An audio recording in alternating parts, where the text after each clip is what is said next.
In the grand hall of the royal palace, a roar tore through the terrifyingly silent space. A man with a full beard, his eyes filled with fury, staring intently at the young woman kneeling on the floor. Irene Brixia, you conspired with the enemy, selling military equipment for profit. Do you confess your guilt? Aaron remained silent, her crimson eyes showing no emotion. The emperor slammed his hand on the table, standing up in anger. You arrogant thing! You refuse to speak? Answer me now. A soldier standing behind her suddenly pressed a sword against Aaron's back. The sharp pain made her cry out. The shouts from the surrounding stands grew louder, like surging waves of indignation. Answer, you demon! Not only are you possessed by a demon, but you also betrayed your family, you wicked wench. Kill that princess. Irene raised her head, her eyes scanning the faces full of contempt. She wondered if this was retribution. As a member of the ducal Brixia family, though I restored the family's fortunes, I have no official status. Just the illegitimate daughter of the duke, the masked princess, called a cursed monster, with blood-red eyes. What kind of devilish thing is on that face? It's horrifying. The dark memories flooded back. The words her father, Duke Brixia, once said were like knives stabbing her heart. You are not my family, just a monster. I'll say it again, never show that disgusting face in front of others. At that time, Irene cried and ran towards him. Father, I always longed to be loved and recognized. I worked so hard I shed blood. I studied diligently just to earn it. If I study hard, one day they will recognize me. I must show them that I am useful. Not long after. Why a military thesis? Did you really write this? Finally, her father came to see her. Irene replied, Yes, father. Finally, I became a part of the family. A smile at the corner of his mouth was full of calculation. Well done. Turns out this girl can be useful to me. Back to the present. Irene shouted. No, you've all misunderstood. Her resonant voice silenced the crowd. What did you say? Erin took off her mask and continued. I have committed no crime. The crowd reacted violently to her words. Monster, monster. Don't look at it, you'll be cursed. This girl is our protagonist, Erin Brixia, the youngest daughter of Duke Brixia. Erin faced hateful gazes from all directions. Is it a crime to be born with this face? No one cares about the truth. Are you satisfied now? This is the ugly, filthy appearance you wanted to see. Your Majesty, what do you fear? Can a single word from me plunge the world into darkness? The Emperor gestured to the guards, but Erin continued to speak. Or are you afraid I will say something else? Suddenly, a sharp sword pierced through Erin's back. She collapsed, blood pouring from her mouth. Even death is decided by others. This life is so meaningless. Irene still held her head high, her fiery red eyes looking straight at the Emperor. A cold and firm voice rang out. Your esteemed Majesty, and the father I once loved. Duke Odin, I hope your incompetence will bring its own consequences. After speaking, she collapsed. Before losing consciousness, Irene heard her father's voice like a dagger to her soul. Your Majesty, please don't mind what she just said. Haha, she can say anything before she dies. Irene surrendered to her fate. So be it, let it end like this. In her delirium, the image of a friend appeared. Irene, you too can live in harmony with this world. This ring will protect you. Don't forget, light and hope will embrace all. Sebes Rudin, the only friend who approached me without any prejudice. But that sound could not dispel the despair reigning in Erin's heart. Amidst her wandering thoughts, she mumbled, No, he was wrong. How can a monster like me live in harmony with this world? The light is too bright for a monster. The feeling grew increasingly vague before she completely sank into darkness. A voice reached out to her. Miss Irene, wake up." Aaron woke with a start, sitting bolt upright, her eyes wide, cold sweat beading on her forehead, muttering, "Am I awake?" A woman in a maid's uniform rushed in, reminding her, "Miss, you must change your clothes immediately. They say Lord Balfour will be here today. If you're late, the Duke will punish you."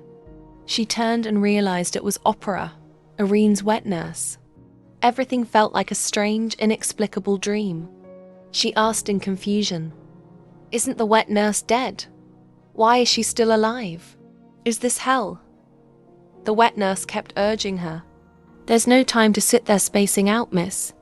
This old woman is about to die."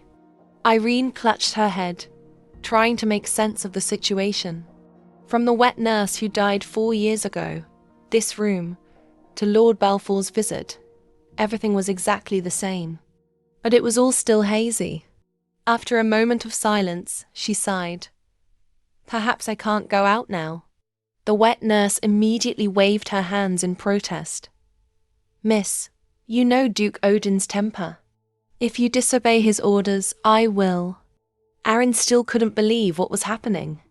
She mumbled, "Is hell really this vivid and real?" Then she comforted the wet nurse. "Wet nurse, don't worry so much. I will speak well of you to father." The wet nurse hesitated, but Aaron let out a deep sigh, a look of helplessness on her face. "All right, I want to rest for a bit now." The wet nurse advised, "I understand. Miss, don't push yourself too hard. It seems I have returned to the past from that cold execution ground. I can't tell if this is a dream or reality. But the moment before death was so real. The hazy memories before death. The terrible curse I uttered. The rage buried deep in my heart. To be revived like this, as they say. Did I really use a cursed power?" Irene took off her mask, looked in the mirror, and was shocked to realize the birthmark is gone. She confusedly touched her face. "What's happening? I haven't used any magic or medicine, and this is an incurable disease." Aaron raised her hand and suddenly realized Siebes Rudin's ring was gone. "I always wore it like a protective charm. Where did it fall off? Could it be that before I died, I returned it out of resentment? Or is it the power of a sage?" Just then, the door to the room was suddenly pushed open violently, making the atmosphere in the room instantly tense. A resonant, cold voice shouted, tearing through the space, "Irene, Lord Balfour is about to arrive. What is this?" The owner of that voice was none other than Duke Odin Brixia, Irene's father. Aaron hurriedly put on her mask, hiding her now healed face. "Because I'm not feeling well," he sneered. "Ironically, a monster like you knows how to get sick. How surprising." Erin immediately retorted, her voice firm. "I am a normal person." He paid no attention to her words, saying, "There's no time for this nonsense. You should know what I like." Irene felt each of his words like a knife to her heart, thinking to herself, those sharp, hurtful words are definitely not a dream. Duke Odin turned to leave, his steps decisive. But before he left, he didn't forget to add, "This business deal is very important for the budget, so go and prepare immediately. If everything goes smoothly, I will consider taking you to the party." Irina bowed her head, her voice cold but still respectful. "Yes, father." After speaking, she clenched her fists. "All right, I'll prepare right away." The moment I heard Odin's words, I understood what I had to do. Having returned to this past, this is my chance. The foolish Irene Freybrixia is dead. She slowly removed the mask, revealing a cold face. Her eyes burned like fire. "Just you wait. Father, I will bring you more than you expect. I can't forget that day when Odin first took me to a party. In the hazy memories of the past, I was so surprised I couldn't believe my ears. asking blankly, "Really? Can I really go to the party?" Duke Odin sat on the chair, his gaze not even on Arin. He said coldly, "Yes, if you handle things well this time, I'll take you to the party.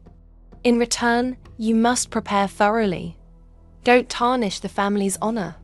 Erin clutched the documents in her hand, smiling brightly. Her eyes filled with determination.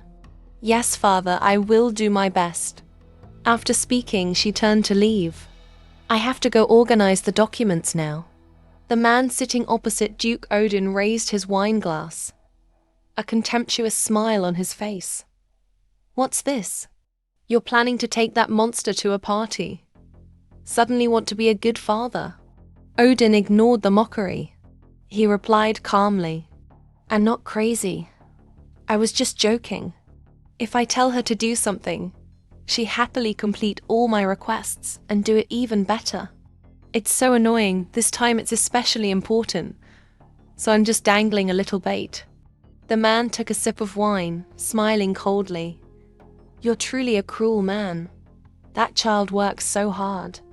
Odin also picked up his wine glass and said, "Then you can take her home and raise her." The man immediately refused. "What if I get cursed? I'm not confident enough to raise her." "It's because it's you that you're capable of this." Odin smiled with a calculating look. "That's right. I've come up with a good idea. You must also attend this party because I'm going to let you witness a good show." Returning to the present, Irene stood before the mirror, looking at the mask, her eyes becoming hazy in a stream of reminiscence. She kept recalling the past, and at that time, I knew nothing. I never expected that the party I had been looking forward to for so long would become the stage for a horrifying nightmare. In her mind, the image appeared clearly as Odin removed her mask. Her mask revealed the birthmark on her face, causing everyone to laugh and mock her. "Oh my god, look at that horrifying birthmark. Look at her cower and cover her face, just like a monkey in a circus." It wasn't until now that she realized how foolish to think that man would ever sincerely acknowledge you. With newfound determination, she sighed and said firmly, "Let's go in." She pulled open the door, thinking to herself, "But now, no one will trample on my feelings anymore. I will soon expose your fake mask, you incompetent fool." When she opened the door, Odin was already sitting inside, next to a platinum-haired teenager. Seeing Irene enter, he immediately said, "You're late." Irene stood at the door, looking at his face, thinking to herself, "That face is no longer scary." Then she spoke, "Sorry, I wasn't feeling well." The teenager stood up and said, "So you've come? Lady Irene, is your health not a serious issue?" This teenager's name is Belfor Dane, a royal knight of the Utland Empire. Belfor continued, "Actually, I said there was no need to call for you, but the Duke insisted you be present." Aaron walked over and sat down on the sofa, saying calmly, "It's fine. Please allow me to sit first." Odin spoke, his voice low and full of authority. "Aaron has arrived. Let's begin." Belfor placed a stack of documents down and said, "Yes. Then I'll get straight to the point, as this is an important matter that needs to be handled quickly." Odin set down his teacup and said, "I understand. Is there a problem with the military boots we supplied?" Belfor nodded, his tone cautious but clear. "Yes, that's right. If worn in the rain or on wet ground, water seeps into the soles. In this case, if soldiers are trained in a cold environment, it could very well lead to frostbite. So I want to confirm if there was a problem during the manufacturing process." Odin immediately countered, "There were no particular issues during the manufacturing process. It must have been a management oversight or the fault of those directly involved, right?" Belfor looked at him and said, "The equipment in the Royal Knights is very strictly controlled. However, 1 in every 10 pairs is water permeable. This is not a small percentage, nor is it a problem that can be easily overlooked. If there really is a problem in the production process, we, the Royal Knights, intend to demand compensation from Duke Brixia. Odin jumped, his eyes wide, stuttering. Compensation? What compensation? He shouted. How could there be a problem with the products the Brixia family supplies to the military? Belfour remained calm and continued. I thought so too.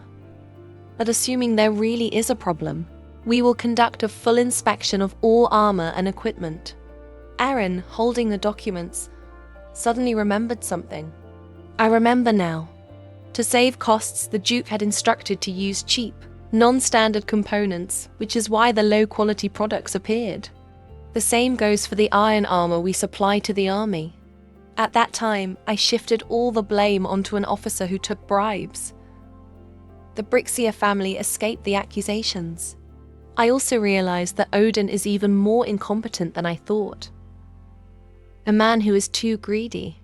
Odin quickly glanced at Aaron, his eyes filled with anxiety. He was sweating slightly, his mind racing. I must resolve this trouble quickly. Aaron then spoke up. Sorry to interrupt you too, but I'm feeling a bit unwell and can't continue. I'm sorry, so please allow me to excuse myself first, Duke. Hearing that she wanted to leave, Odin was startled, his face turning pale. What? This is rude behavior. Aaron Belfour sighed. Indeed, you don't look well. How thoughtless of me. Please go back to your room and rest. Take care of your health. Irene turned and walked away slowly, thinking to herself. Try solving it yourself for once. Odin angrily clenched his fists, which were even trembling. In his heart, he wanted to scream Aaron's name. But Aaron didn't turn back. She maintained a calm expression, leaving only a faint smile before disappearing. Outside, she walked along the corridor. Try to handle the trouble yourself for once. Odin can't do anything anyway, but this has nothing to do with me. Now I don't care if this family declines or not. Suddenly, a voice from behind made Aaron stop and turn around.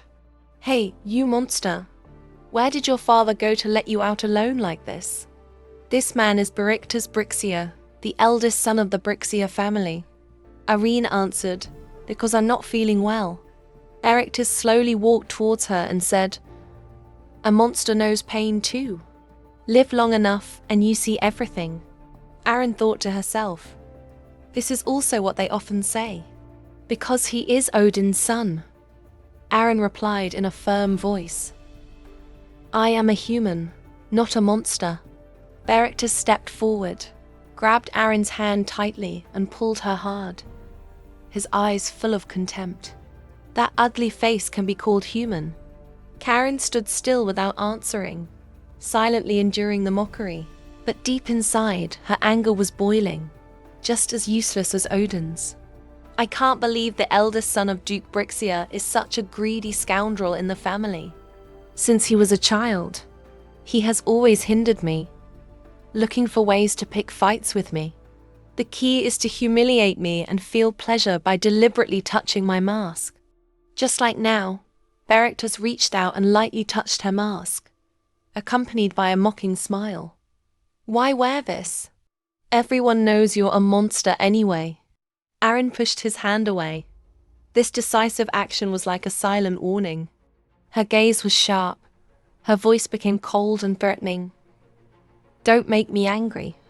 After speaking, she turned and walked away, leaving Barictus with a throbbing, trembling arm, his eyes full of surprise, still not understanding what had just happened. What was that just now? Not long after, Aaron returned to her room. She stood by the window, watching the carriage leave, thinking to herself, Belfour is leaving later than I thought. I wonder how Odin justified himself. Anyway, this can be considered a delaying tactic. As she was thinking, a loud noise came from outside. Odin burst in from outside, shouting angrily, Aaron, you fool! Do you know how much damage your actions just now will cause? Aaron turned around and asked directly, "Is this my fault?" Odin couldn't help but retort, his voice full of indignation. "Is it my fault then? Because you used the excuse of being sick to leave. I had to suffer so much. Yes, even a dog, a sick animal, would struggle on the road. You could do that too, right? But you shouldn't have left that place. No matter what, you should have stopped Balfour for me." Aaron thought to herself, "I can't think like an 8-year-old. Then she asked curiously, "What did you say to Lord Balfour?" Odin crossed his arms and snorted. He said in a stern voice, "There was a misunderstanding. I said that the blueprint for the military shoes seemed to have a flaw, so you should continue to accept the blame and beg for forgiveness." Aaron thought to herself, "The blueprint is wrong. You mean you want to shift the blame to me? Because I drew that blueprint. Haven't you caused enough trouble already? And now you want to blame me? This is not only unreasonable but also very strange." Odin continued, "That Balfour fellow is probably still at the barracks. I'll send someone to hold him back, so go and beg for forgiveness and settle this. Otherwise, you will never be allowed to attend the banquet." Faced with these threats, Irene was unusually calm. Elsewhere, Balfour was thinking about the events that had just transpired. What was it that the Duchess wanted to tell me? If it's to the point of sending someone, it must be quite important. Was there something I couldn't say just now? As he was thinking, Irene's voice rang out, interrupting his train of thought. "Sir Balfour, I'm very sorry for keeping you on your way back. Because of an urgent matter, please forgive this impolite action." Balfour was a little surprised but still responded with an attitude. "It's no problem for me, but is your health better now? Let's find a place to talk." Irene shook her head, refusing. "No need. I'll speak here. First of all, I will not apologize for this, Lord Balfour. You may have heard from my father, but I believe that when you investigated this matter, you also looked at the design, right?" Balfour replied. Yes, the original design has been checked." Aaron asked curiously, "What do you think?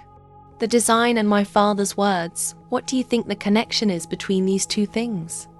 Balfour looked thoughtful, offering his assessment. "The main problem with the water seepage is due to wear or being past its expiration date."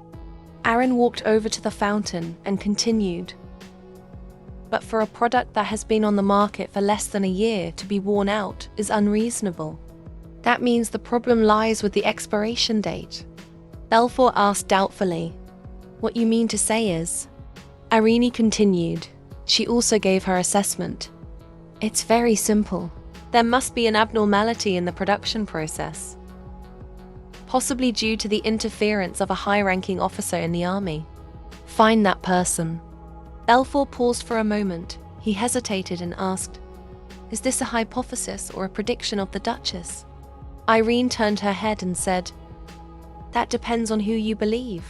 She thought to herself, "Balfour doesn't care about others, but he is a rather righteous person. Now that I have given a hint, seizing it is his duty." Irene approached, placing her hand on his chest and said, "I trust you." Her action made Balfour extremely flustered, becoming embarrassed. "You, my lady." Karen turned and left, not forgetting to look back and say, "If you achieve a great feat, just treat me to a meal later." Afterwards, Balfour reported to his superior. His superior said, "Did Duchess Brixia really say that?" Balfour replied, his voice maintaining its usual composure. "Yes, that's right. So what should we do?" The superior thought for a moment and said, "The Duchess's words also make sense. Start the investigation and you must meet with the Duchess directly." The scene changes to another place. An atmosphere of tension and silence pervades. Odin's cold voice rang out, full of pressure. "You said you wouldn't say anything. The message has been delivered to Sir Balfour, right? Good. Isn't it better to listen to me?" Just a small slip-up and the Brixia family will be prosecuted for this incident. It's best not to act disrespectfully anymore. If you understand, you may leave. After Arin left, she thought to herself, it seems Balfour hasn't said much to Odin yet. You foolish Odin, do you know what I said to Balfour? In the Utland Empire, matters related to the military are extremely important. Although it is currently a period of truce, less than 35 years ago there were many wars. The main enemy is the empire on the border of the Utland Empire, the Dyslaven Empire. Utland coveted the vast countryside of Dyslaven, while the Dyslavens coveted Utland's rich mineral resources. Although a truce was signed after a long war, both sides still harbored ambitions for each other. Furthermore, Ausland spends half of its annual budget on military maintenance, and its financial situation is not very good. Even the Brixia family, who were meritorious founders of the nation, cannot escape punishment if they are involved in military corruption. Even the entire family could be executed. First, I need to sort out how I was able to return to the past. Magic or miracle, the ring is gone, and so is the birthmark. Does my only friend know the answer? How will I live from now on? Rudin.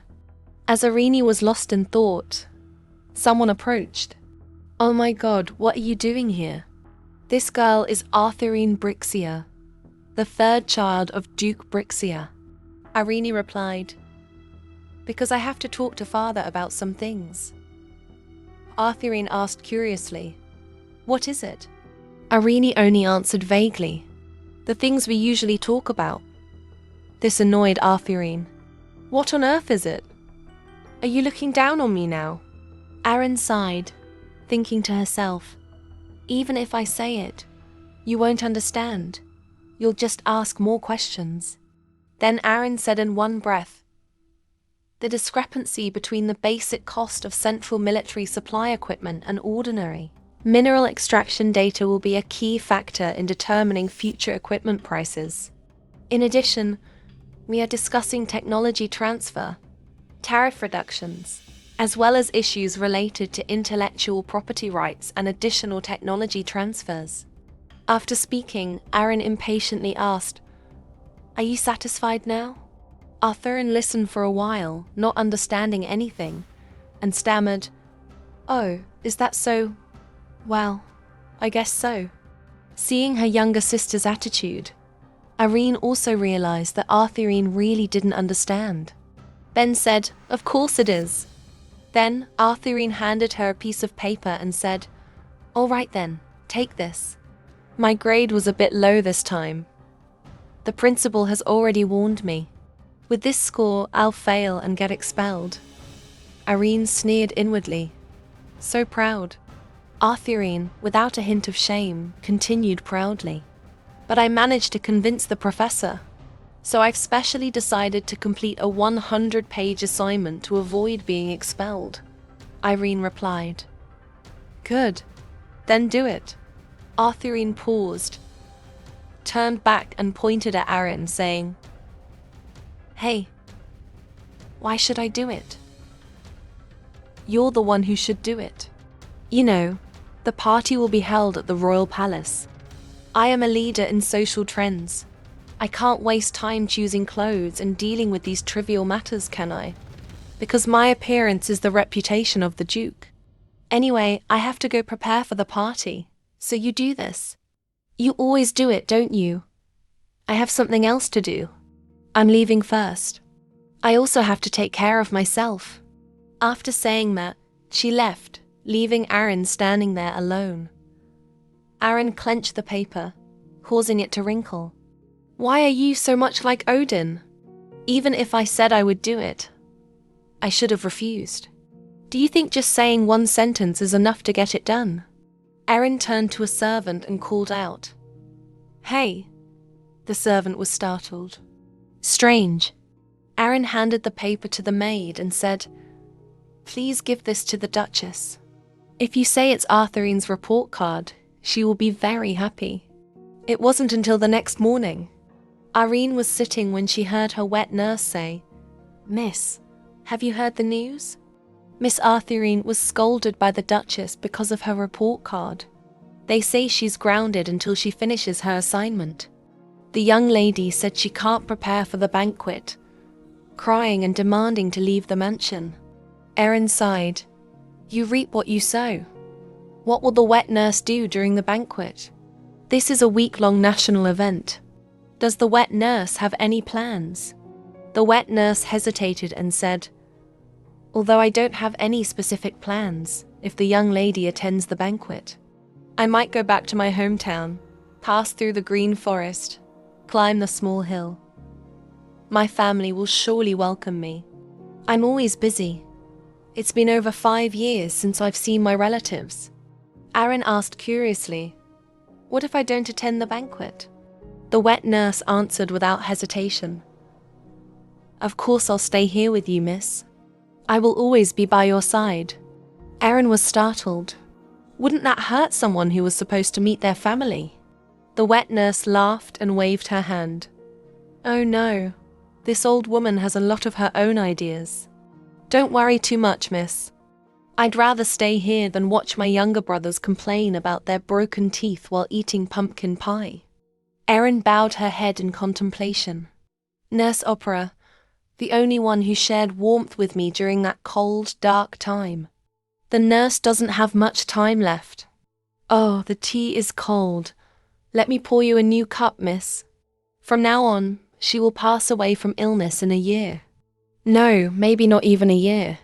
The nurse is probably worried that if I stay here, she will have to stay with me.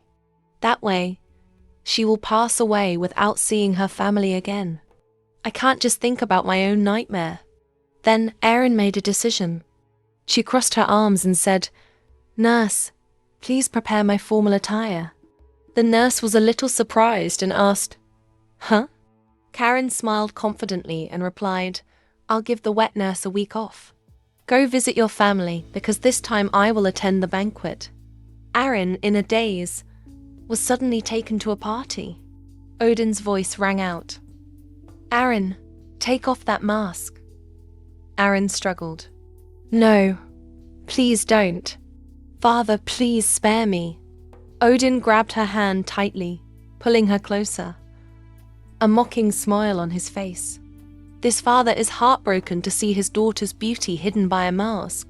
Let's take this opportunity to let everyone admire it. That's right, your true face. After speaking, he forcefully ripped the mask from her face. The mask fell to the ground. The people around gathered to watch, seeing Aaron's face. Odin began to laugh mockingly. Well, look everyone, my beautiful daughter, Aaron Freybrixia. Despite her red eyes and cursed birthmark, how does she look? Very beautiful, isn't she? People began to whisper and mock her. So beautiful. Oh my God, look at that face, it's horrifying, the eyes of a demon. Irene's tears flowed. Her heart felt like it was being cut by a knife. At this moment, the wet nurse approached. Seeing her wet nurse, Aaron felt a glimmer of hope for life. She called out loudly, Wet nurse, get me out of here, please.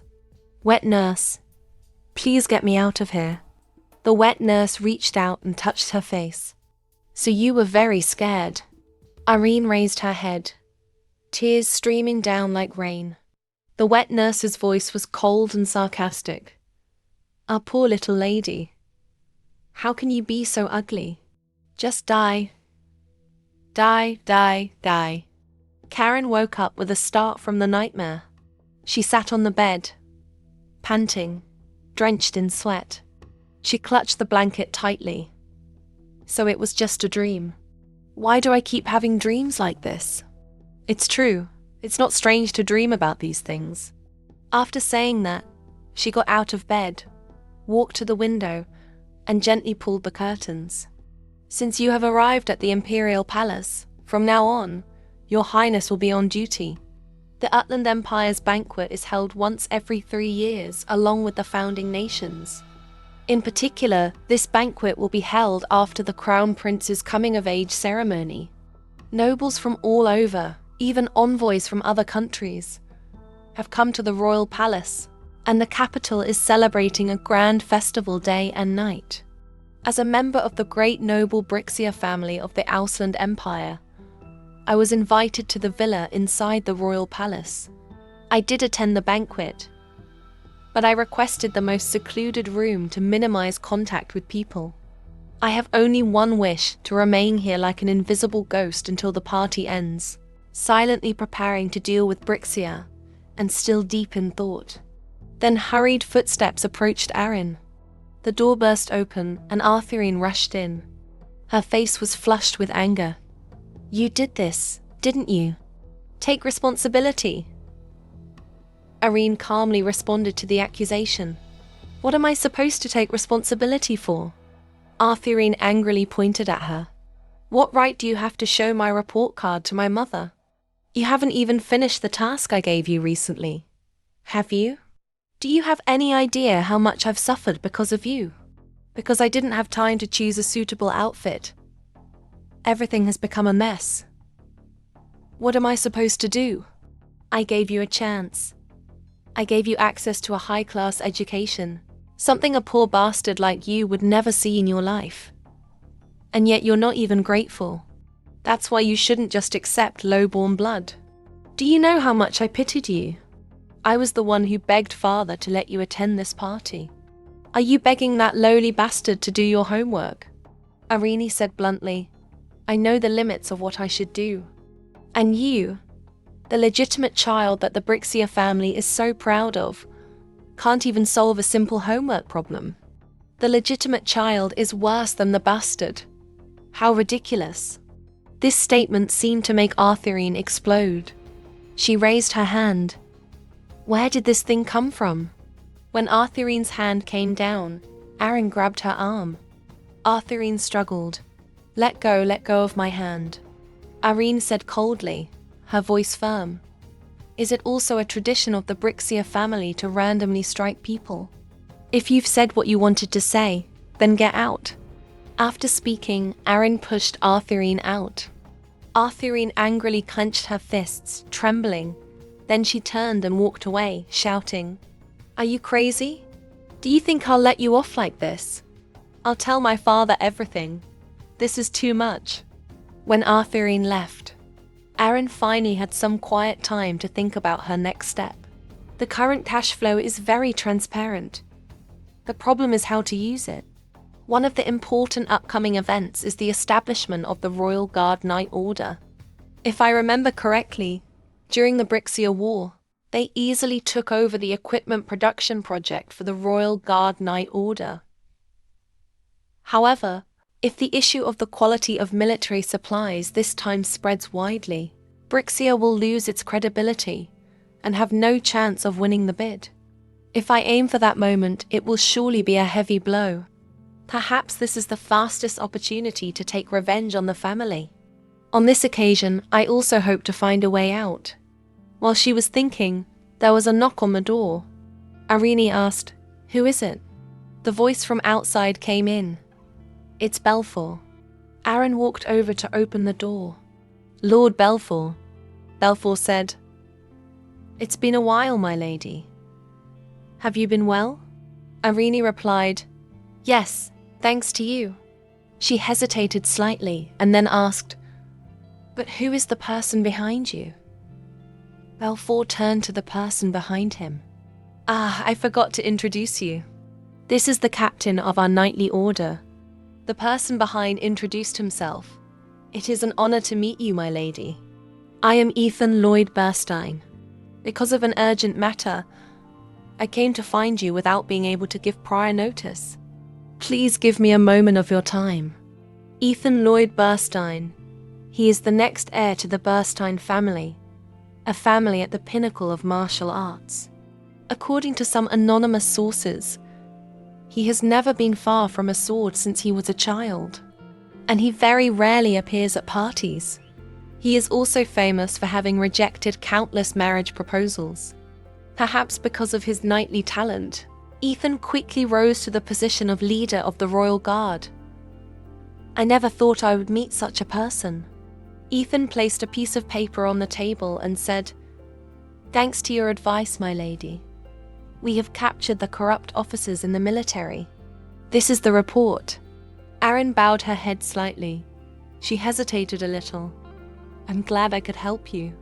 But if it's just to announce the arrest, you don't need to come here in person. It seems like a problem has occurred."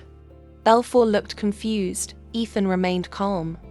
During the interrogation of the corrupt official, Duke Odin was specifically named as an accomplice. He continued, "As you know, our Utland Empire has many punishments related to military crimes, even for the Brixia family. If this matter is exposed, a trial is unavoidable. If we're lucky, the lightest punishment is a fine. In the worst case, he will be stripped of his ducal title, and his entire estate will be confiscated. The young lady cannot escape punishment either. Of course, thanks to the lady's help, but we must abide by the laws of the Empire," Belfour said. "I don't think that means we will remain silent during the trial of the Brixia family. We have proposed consideration." Erin didn't need to think much. She immediately expressed her intention to refuse. "No, there's no need to do that," Belfour exclaimed in surprise. What? What? No need to do that?" Then Irene picked up the paper, a confident smile on her face, and said, "Just follow the law. Even if I'm judged according to the law, it has nothing to do with me. I even think I won't suffer any losses, because my original design had no problems. In the initial stage and the production process, there were definitely no issues, because it was so detailed that it caused some difficulties for the engineers." Belfour said doubtfully, "Perhaps Lady Arryn followed the redesigned blueprint later." Arryn immediately replied, "No, that's the blueprint Duke Odin forged in my name. This can be used as evidence in court." Only then did Belfour understand. So that's how it is. No wonder it felt strange. The difference is so great that others would feel suspicious just by looking at it. Suddenly Ethan mentioned the mask, surprising them both. He asked curiously, "Why are you wearing that mask?" Arryn asked blankly, "What?" Belfour was startled, looking very awkward. Then he turned to stop his captain, speaking softly. "Captain, your words are a bit too harsh. Please apologize to the lady. Our captain is someone who can't control his curiosity. He absolutely has no ill intentions." Arryn was a little surprised, thinking to herself, "You don't know about the monster princess?" Then she closed her eyes and explained sadly, "Since birth, I have had a birthmark on my face. It looks very ugly, so I always wear a mask." "Is that answer okay?" Ethan replied, "Okay." Belfour awkwardly explained, "The captain seems to have made a small mistake, because he is a very focused person, to the point that he feels uncomfortable when talking to women. I'm truly sorry." Arryn still said generously, "It's okay, so let's get back to the main issue." A moment later, as the conversation was nearing its end, "I have to go back now. I hope to see you at the upcoming party." Arryn stood up and replied, "I won't be attending the party. I'm not very interested in it." Belfour said with some regret, "Is that so? What a shame." Ethan bowed his head and said, "Then we'll meet again on another occasion." Arryn politely replied, "Yes, goodbye." She thought to herself, "What a strange person. It's strange that he doesn't know the rumors about me. I've never met anyone who asked about the mask out of curiosity, and without any ill will or pity. A person like that will become the best knight in the Royal Guard." Suddenly Ethan stopped. He abruptly turned his head to look at her, which couldn't help but surprise her a little, leaving her speechless. The two looked at each other for a moment. Yishin bowed his head in farewell. Then he turned and left. When she was alone, Irene wondered to herself, what did that look just now mean? What a strange person. Then she also returned to her room, unable to concentrate. Aaron put down her pen and sighed. I really can't concentrate. Why have I been thinking about that man all this time? What was his reason for asking why I wear a mask? Was it really just curiosity? That look wasn't just about my appearance. It was as if he could see right through me. While lost in thought, a panicked voice called out, "My lady, it's me. Elisa, may I come in?" Irene replied, "Come in. What's the matter?" Elisa, panting, said, "I'm sorry, my lady. The Duke has been looking for you." Elisa, still panting, bowed her head and said, "The Duke has sent people to call for the young lady repeatedly. If I don't bring the young lady to the party room, he said he will cut off my legs. So please, just this once, please save me, my lady. I have several younger siblings at home who need care. If I lose this job, I..." Hearing these words, Irene was filled with rage. Her hands clenched so tightly they trembled. Her eyes were filled with murderous intent.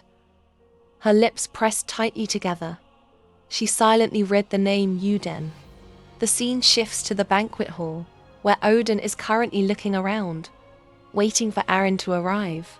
The man next to him nudges Odin's shoulder and asks, "Hey, you forgot? You said you'd show me something interesting. When does it start? The party's been going on for a while." Odin turned around, frowning, and said, "Wait a little longer, she will definitely appear."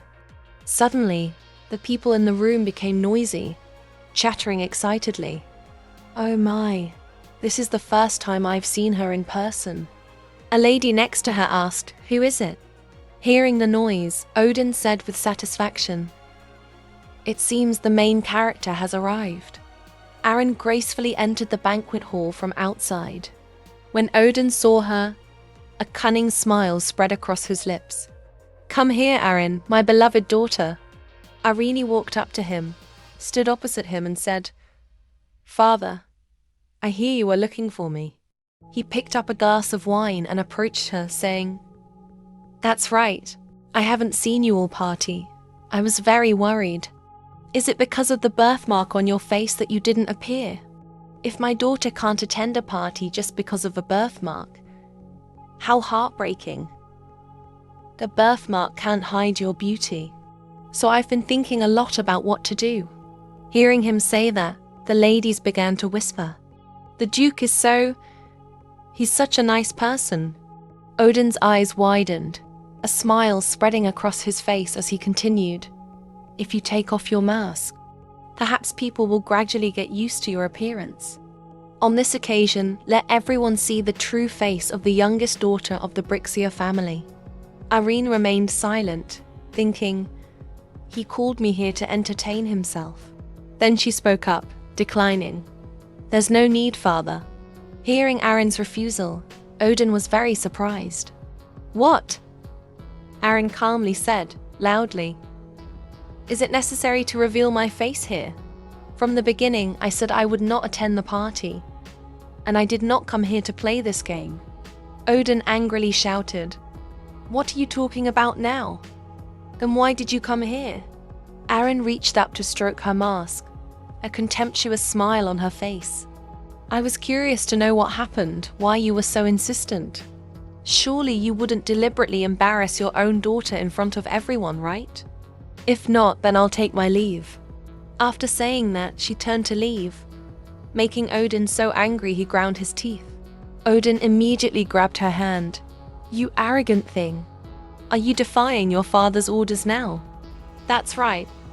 What's so hard about taking off the mask? Take it off now." His attitude and tone reminded Irene of the banquet scene from years ago. Her face turned dark and cold sweat broke out. Odin reached out to remove her mask, saying, "If you find it too difficult, let me help you." Aaron's eyes widened, and she thought anxiously, "No, I don't want to go through that again." So, she pushed him away, causing him to stumble and fall to the ground. He shouted loudly, "Irene, stand right there. Irene paid no heed. She continued to walk away. As she was walking, someone deliberately tripped her, causing her to fall to the ground. The people around began to whisper, "So uneducated. It seems she wasn't taught properly." Erin sat up, covering her face. Her mask had also fallen to the ground. In her heart, she cried out, "The mask!" Odin stepped forward and said, "That's right. You should have listened to your father. You are a disgrace to the Brixia family for causing such chaos at the party." Erin's face was grim as she thought to herself, "No, I can't let them find out now that my face doesn't have a birthmark. To overthrow Brixia, I have to avoid revealing my condition for as long as possible. The time is not yet right." Irene tremblingly reached out to pick up her mask. At this moment, someone approached, causing her to stop. A blonde-haired young man picked up her mask. "This person is Ethan." He handed the mask to her, asking, "Are you all right?" "My lady, you." Erin took the mask, not forgetting to say thank you. Then, Ethan stared at Odin. Odin was a little surprised. "Ethan Lloyd Burstein. Why is that person helping Erin?" Then he spoke up. "In this situation, you should pretend that nothing happened, even if you are the heir of the Boston family. You're not even a prince yet. How dare you interfere in the affairs of the Brixia family? This matter can't just be ignored." Just then, a young man entered from the door, asking, "What's all the noise?" Odin turned around, his voice trembling, and said, "Your Highness, Your Royal Highness the Crown Prince." The Crown Prince smiled. "It seems like something interesting is happening. This young man's name is Aston Zugat Oslan, the Crown Prince of the Oslan Empire." Aston continued, "Daring to hide from the Crown Prince and enjoy your own pleasure. It seems Duke Odin is very regretful." Erin looked over and she also recognized this person. That is His Royal Highness the Crown Prince. His next words startled Odin. If you only look at the surface, anyone would think this is a party hosted by Brixia. The party was originally supposed to make everyone happy to add to the splendor. But in this case, only the Duke is happy. Isn't that right, Duke Brixia? Odin was so angry that his clenched fist trembled. The Crown Prince is right. I was very rude. Aston crossed his arms and said with a smile, "Duke, please subscribe to the channel to support my channel." Everyone started whispering again.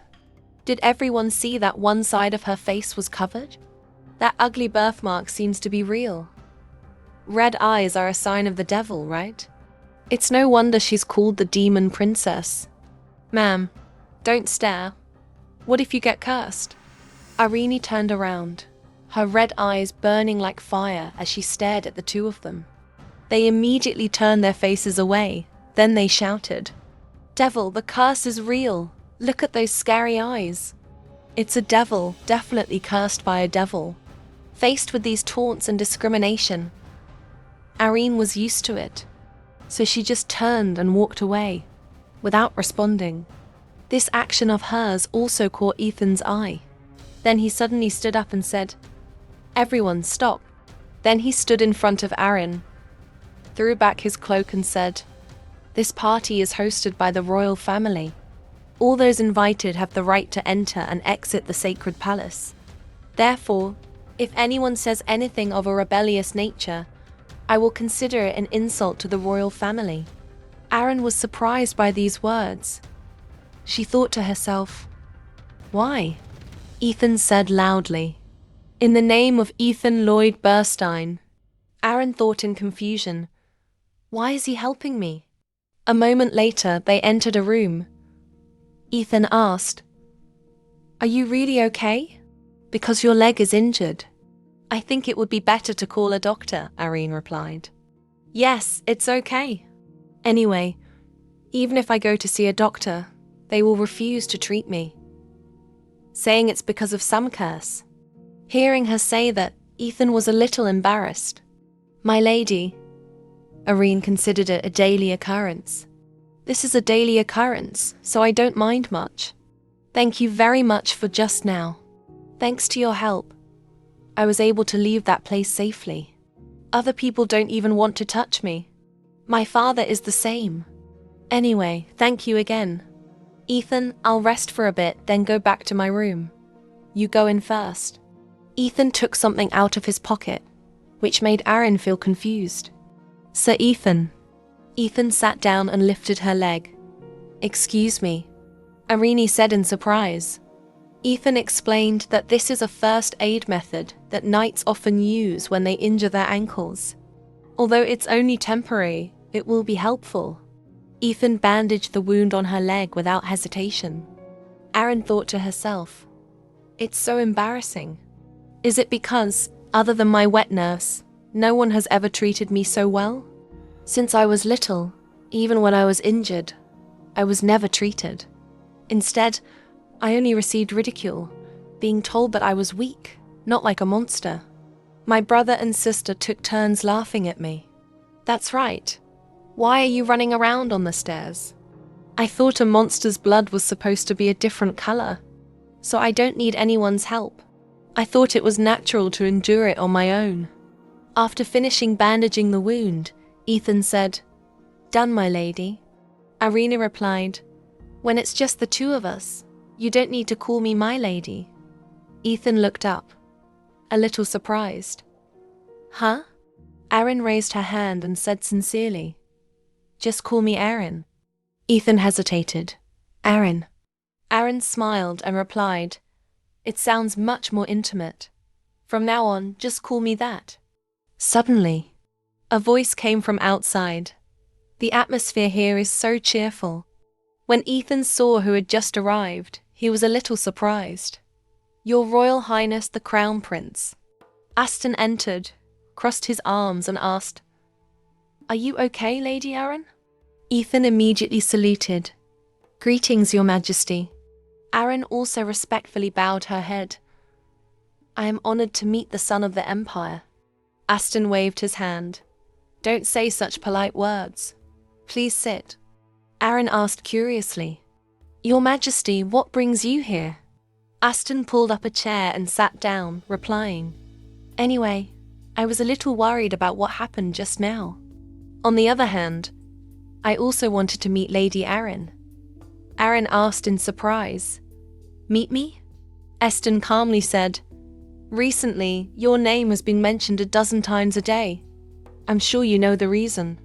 Irene understood Eston's meaning and asked, Is it related to the military supplies embezzlement case?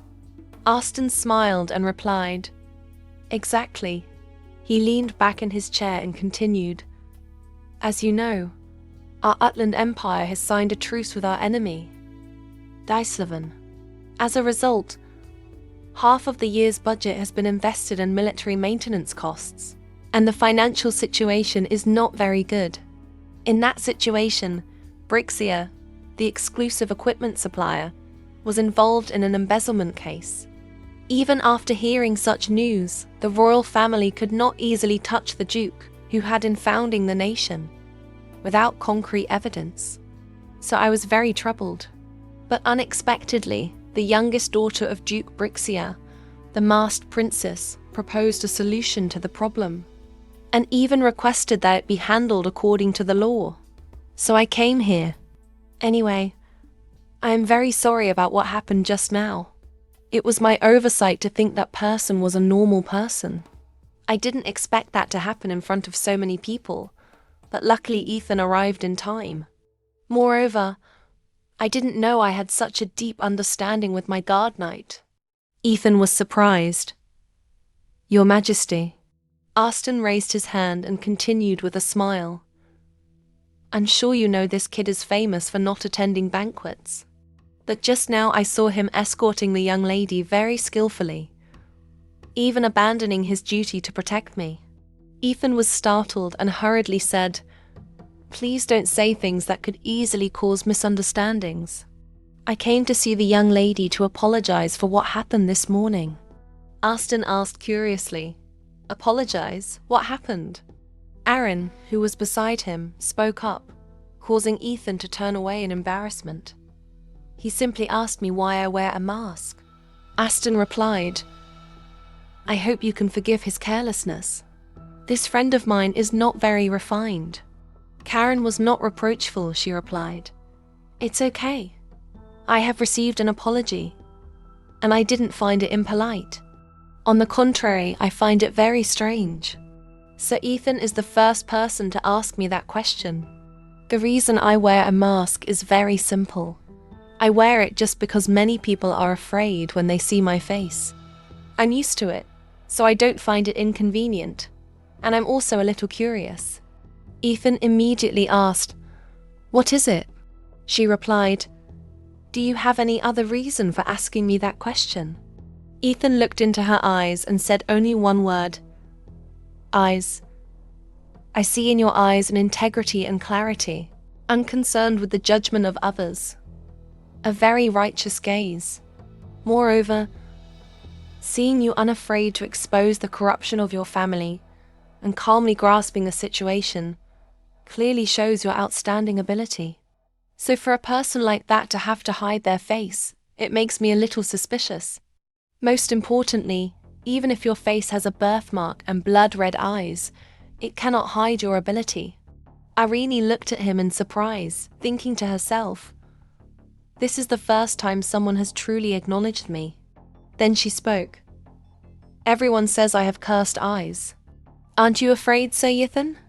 Ethan answered without hesitation, "I'm not afraid at all." Sitting opposite, Aston also smiled and said, "Me neither. On the contrary, I find it very beautiful. After all, aren't you the only one in the Empire with blood-red eyes? To the point that everyone is mesmerized. Doesn't rare mean special? The royal lineage is the same. Not everyone born into it is talented. So just being born with that bloodline is already very special. I mean, like me, I became the crown prince because I am the only royal descendant. Of course, there are people who are jealous and covet my position. But isn't that proof of being special? Sometimes, being forced to do something also comes with temptation. So that means you don't have to wear an inconvenient mask because of the prying eyes of others. Because you are the one who understands your own worth." Aaron said awkwardly, "Let's see. If you had seen my real face before, would you still say that?" Aston asked in confusion, "What?" Erin clenched her fist. The illegitimate child of Bristaya, the cursed eyes, the monster that brings bad luck. Everyone just looks, believes, and judges what they see on the outside. Whether the first wear a mask or not, my fate is still discussed by others. If so, it would be better to hide behind a mask. Perhaps it would be less painful. If your highness had seen my real face before, you would surely have a different opinion." Ethan called out in confusion, "Irene." Karen seemed to want to shout, "The reason I can take off my mask so easily is because you don't know how I've lived." Suddenly she stopped. "I've said some useless words." Then she bowed her head in apology. "I was so rude. I hope you won't mind what I just said. I'll take my leave first." Ethan tried to hold her back. "Wait, Aaron." But Aaron didn't turn back, leaving only a sense of regret for him. She hurriedly left, her steps getting faster and faster. "I'm too sensitive. Why did I say those things? Your Highness said that because of me, because you are the one who understands your own worth. Why do I always think in circles?" She forgot her leg was injured, so the wound became more painful. Erin stopped, let out a sigh. How much have I messed things up? Even if I go back to the past, everything around me is still the same. My father and family see me as a monster. Everyone calls me a devil. My very existence is a sin. Should we continue this meaningless struggle in a reality that will never change? Let's go to a place where there is no one, lost in thought. Someone approached and called her, making her jump and turn around. Irene, are you okay? Irene was surprised. Sir Ethan. Ethan approached her. He said with concern, "Because of the ankle injury, it's still difficult to walk. Let me help you." Karen immediately refused. "No, I'm fine." But the pain came back, making her grimace. All those actions were noticed by Ethan. He approached, reached out his hand. "Let me help you." Irene hesitated for a moment, then took his hand and said gratefully, "Thank you." Then Ethan helped her walk along the corridor. In her heart, she thought, "I felt this before, but why doesn't this person find me annoying? Why does he care about me? Even being rude in front of the Crown Prince." Ethan suddenly spoke up. "Irene, actually I have something to tell you. Can you call me Ethan?" Aaron's eyes widened in surprise. "What?" he said gently. "Today, sitting next to you, I realized, even when injured, you hold on to your beliefs more steadfastly than anyone else. I want to understand your true thoughts, so I hope you will call me Ethan. As someone by your side, I will also see Irene in that way." Irene couldn't believe her eyes, thinking to herself, "How can this person?" Then she replied, "I know, Ethan." The next day, Irene sat on the bed, unable to forget what had happened. "I can't forget what happened last night. What should I call it?" Suddenly, a door opened from the outside. Elisa entered and asked, "What's the matter?" The maid replied, "Miss, a guest has arrived." Aaron was surprised. A guest? Aaron quickly went to meet the guest, looking at the person in front of her. She wondered, why did this girl come to see me? The guest spoke. "Long time no see. Aaron." Aaron also recognized this person. Beresa Brixia, unlike her other siblings. The eldest daughter of Brixia had a quiet, introverted personality, unlike Arthurine and Berictus, who openly bullied me. She completely ignored me. "Why would a girl like that?" Beresa said. "I heard that father did something terrible to you at the party. Are you okay?" Karen immediately replied, "It's not the first time, nor the second. I can handle it myself." Beresa's fingers fidgeted. "I'm sorry. I was busy with work, so I came a day late. I didn't expect something like this to happen. Take this. I brought it in case you need it. Use it when necessary." After giving the gift box to Irene, she sighed and prepared to leave. "I just came to bring this. I'll be going now, rest well." Aaron looked at the gift box thoughtfully.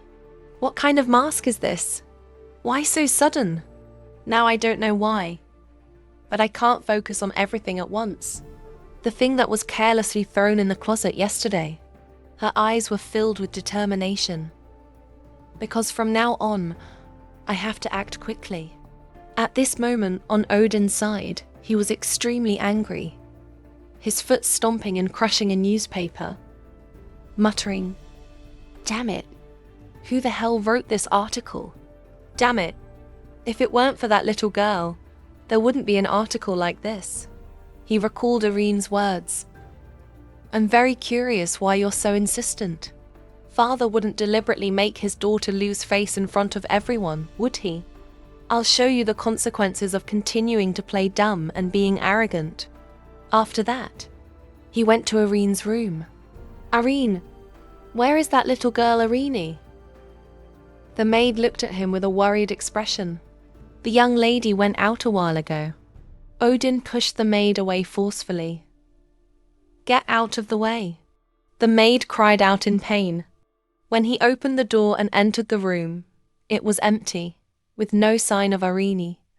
He entered the room. Something's not right. Did she run away that quickly? Suddenly, something caught his attention. He walked towards the stack of documents. What's this? Seeing his own image on the paper, Odin angrily crumpled the paper. He turned to the maid. His voice was angry as he asked, "Where is it?" The maid replied with a wicked look. "Huh?" Odin clenched his fist and said angrily, Aaron, I'm talking about that monster. Tell me where it is right now. The scene shifts to Ethan's side, his voice ringing out. This is where the military accounting books of the royal family are stored. Aaron was extremely grateful. Thank you. Ethan, thanks to you, I was able to see the document I wanted. Ethan replied, because there are many important documents here. A verified person needs to accompany you. If you need any help, just call me. Ethan asked curiously. But what are you planning to find?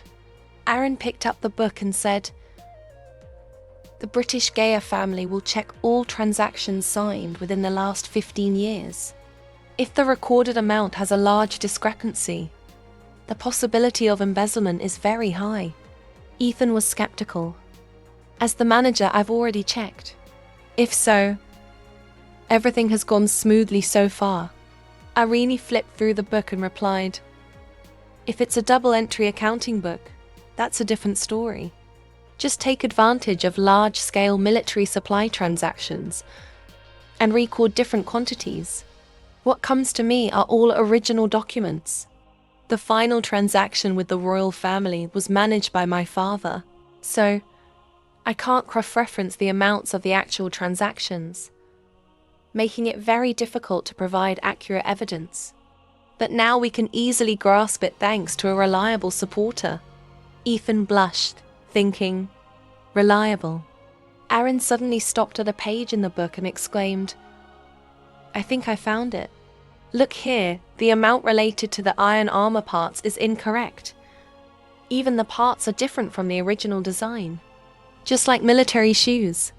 Ethan picked up the book and looked at it for a moment, then said, how strange. Could it be that the intermediate management didn't know about this? Aaron replied, I didn't even find the slightest clue. It's clear that besides this, there are many other things. Even if I paid attention, it would be difficult to question the Brixia family. Our family even provides not just one or two types of military supplies, so it's very difficult to grasp everything. However, there's also another possibility. If the intermediate management intended to check, but was stopped by someone's directive. Ethan was surprised. That, Aaron continued, it's possible. The two said in unison, bribing a high-ranking official. Irene agreed, exactly. Ethan also realized, I see. Then their eyes met. Aaron smiled. She calmly said, luckily, I have the original designs of all the military supplies that Brixia has delivered in the last 10 years. If we dig into each one, we can catch most of the past corruption cases. Suddenly, the voice of the gatekeeper trying to stop someone was heard from outside. No, you can't. Odin's voice shouted loudly. Get out of the way. After pushing the gatekeeper aside, Odin entered, and as soon as he saw Aaron, he immediately shouted, What are you doing here, Irene? How dare you do this? Are you here seducing the young master of Burston? Follow me out immediately. When his hand reached out, Ethan immediately stood in front of her to shield her. Ethan stared, his voice firm. I sensed it during the party, that you were too harsh with your own daughter, Duke Odin Brixia. Odin flashed a typical villain's smile. Young Master Burstein, this is a matter for the Brixia family. As a father, I want to talk to my daughter. What right do you have to stop me? Aaron decided to speak up. It seems father has a lot to say. Ethan called out in surprise, Aaron. Aaron confidently and boldly stepped forward. Father is looking for me, so let's switch who's talking. But father said this is a matter for the Brixia family. So let's finish within 10 minutes, because Sir Ethan is waiting for me. Odin snorted angrily. Come on. Aaron started. Come on. In this precious time, let's have a frank talk. Father and daughter. A slapping sound rang out. Odin had just hit her. His hand was still clenched as he said, You ungrateful wretch, not arrogant enough. You even dare to dig behind my back like a rat. After speaking, he grabbed Aaron by the hair. Odin brought his face close to Aaron's and said, "There's a limit to disrespectful behavior. How dare you betray your own father? Don't forget you're a bastard of Brixia. Blaming corruption on you isn't even a problem. So if you don't want to die, don't do these meaningless things." Irene didn't cry or resist. She gave a smile that surprised Odin a little. "What are you smiling at?" Aaron asked coldly. "Is it over? There are still 5 minutes left." Duke.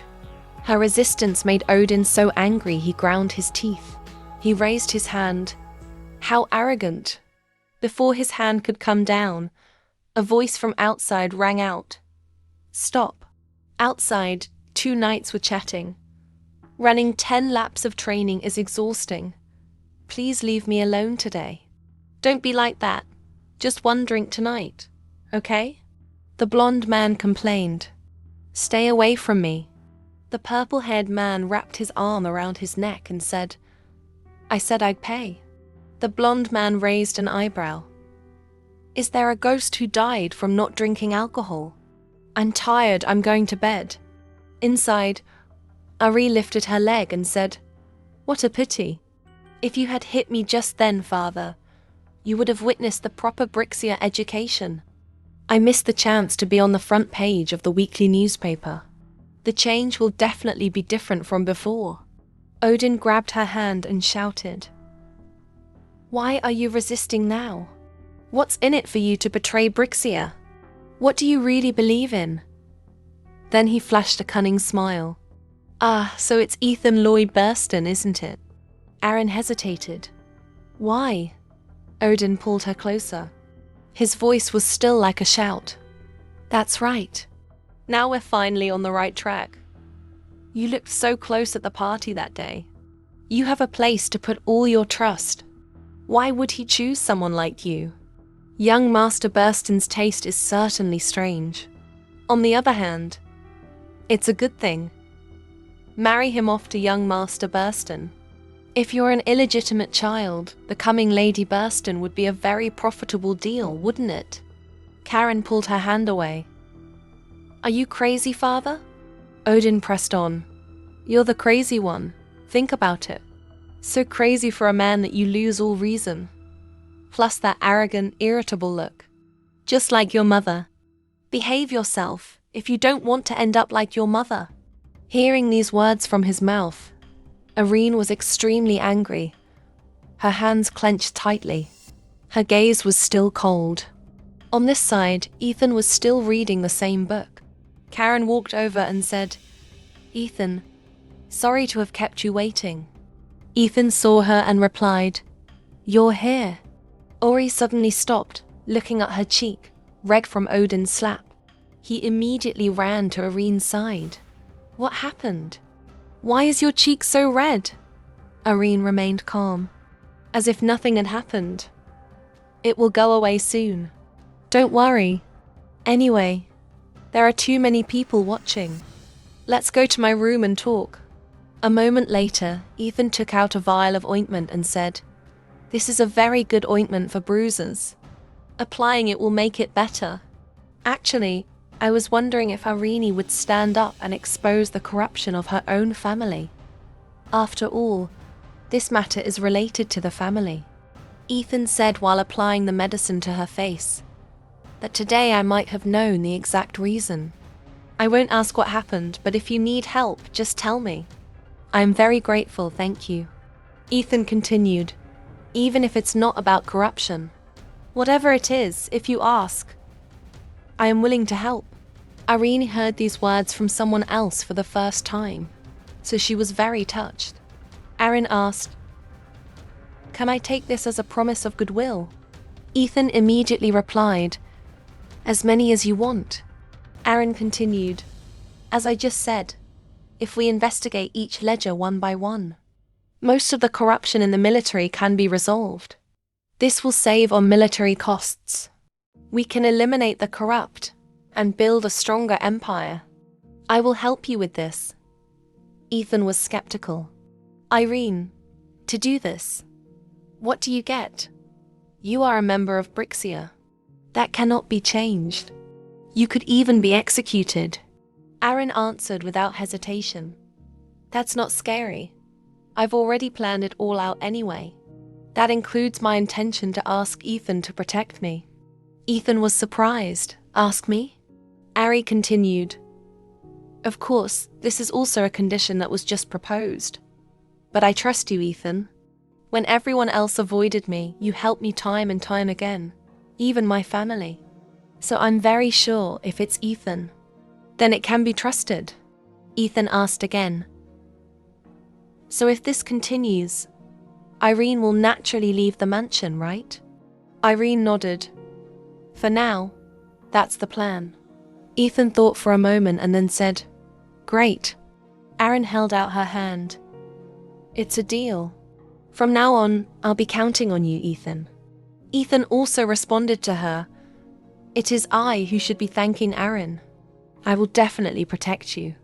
Irene didn't know that their conversation was being watched by a crow outside the window. She said, I've brought a copy of the ledger with me. Ethan continued, just in time. So let's start by looking at the important parts first.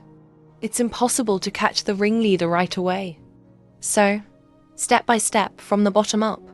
The crow quickly flew towards a long-haired man. The man said, You did well. I look forward to seeing you again soon, Irene. Thank you. On this side, in Ethan's thoughts. Caring for others is so troublesome, but I can't be like this, to stand firm in noble society. I have to be sensitive to the feelings of others. So I choose to let the people around me react without interfering too much in my business. I have always lived like this. The result is, I have heard many rumors about the masked princess. When Belfour mentioned her, I got tired of hearing it. It's clearly at that point. It's strange from the first moment I saw her. Whatever the cause of that feeling was, Irene only now opened her eyes. She said, I'm sorry. I fell asleep while resting. Ethan, holding a book, replied, It's okay, since you've been working since morning, you must be very tired. Aaron saw that he was still looking at the documents and asked, Ethan, aren't you tired? Ethan replied, Of course I'm tired. Aaron suggested, Then let's rest for a bit. Don't tell me you were still working while I was asleep. Ethan replied, I was just tidying up a little. Aaron looked at the pile of documents as high as a mountain and said, sweating, This little bit seems like you've already sorted everything out. Ethan glanced at her, then called out, Irene. Irene looked up with a questioning expression. What's wrong, Ethan? Ethan said, May I ask you a question? The next day, early in the morning, Irene went to find someone. She thought to herself, someone who doesn't like to attend banquets.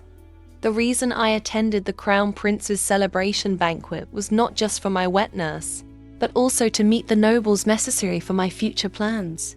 The person I am about to meet now is the most capable among the vassals serving the Brixia family. The servant outside saw her coming and said politely, The young lady is visiting. When she entered and stood before the man, she thought, This is the most important first step for me. This person is Count Grieve, a vassal of the Brixia family. Seeing her enter, he raised his head and asked, My lady, what brings you here so early in the morning? Irene sat down in the chair opposite him and replied, I came to inquire about your health. I heard you also worked late yesterday. Come to think of it, you didn't bring your children to the banquet this time, did you? Grieve replied, Yes, because there was a lot of work to handle. My children are in the territory doing their assigned jobs. Erin asked Count Grieve, How long have you been loyal to my father? He immediately answered, It's been 20 years. But why does the lady ask this? Erin asked directly, Then you must know my father very well, right? He replied, I only know a few trivial things. I don't even understand myself well. How can I understand others? Irene said calmly, But there is one thing you surely know. Grieve asked curiously, What is it? Irene said directly, her voice becoming serious. I'm talking about my father's extravagance and incompetence. Grieve, hearing these words from her mouth, was a little surprised. His expression turning grim, he asked, Is the Duchess trying to test me now? Irene took a piece of paper from her pocket and immediately retorted, How could that be? I'm not looking for the Count or my father's orders, but for my own purposes. To be precise, I came to make a proposal. My father is incompetent but doesn't want to admit it. If time goes on like this, the problems of the Brixia family will explode one by one, and eventually there will be nothing left. Before that happens, I have a proposal. Grieve picked up the paper to look at it, then said, I know what the Duchess wants to say, but just based on this, the Grisha family cannot be brought down anymore. To be honest, I really don't understand why you are trying to destroy your own family. Irene continued, her voice a little embarrassed. The family doesn't acknowledge me as a member. They only see me as a possession. Moreover, this is also to protect the entire Brixia family. Can a father who is busy blaming others protect the family in an emergency? Currently, the Count's excellent sons cannot leave the territory. Erin confidently held out her hand and continued, Please make a choice. Invest in me or remain loyal to the end and become one. The choice is in your hands, Count. Before knowing the result, Irene had already returned to her room. She collapsed onto the bed, exhausted. So tired. Elisa, seeing her sigh, turned and asked, You were out for quite a while today. Did things not go well?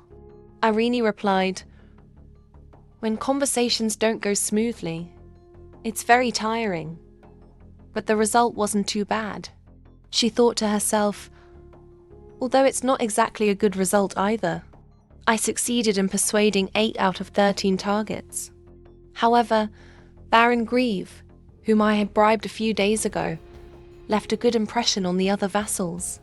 While Odin was busy with parties and gambling, completely unaware of everything. The plan is still in progress. While Irene was thinking, Elisa spoke up.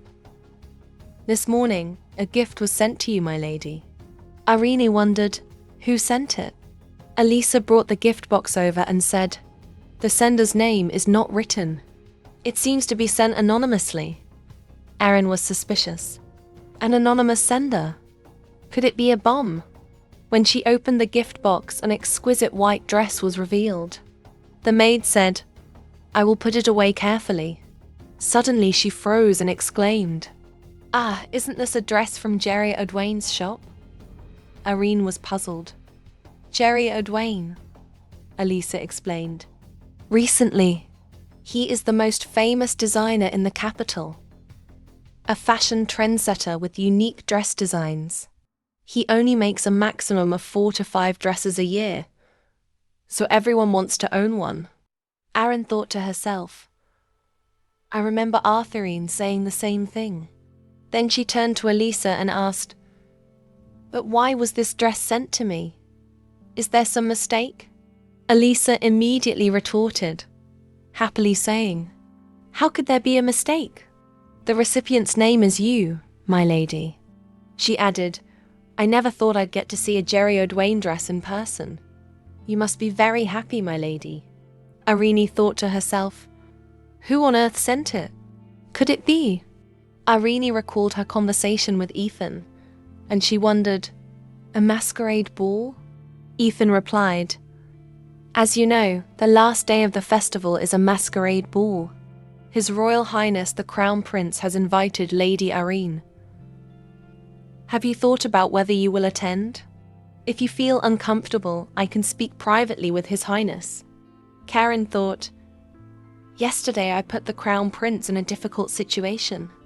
Although I'm not confident about dancing, if I want to apologize, I must attend. Having made her decision, Karen had put the Crown Prince in a difficult situation.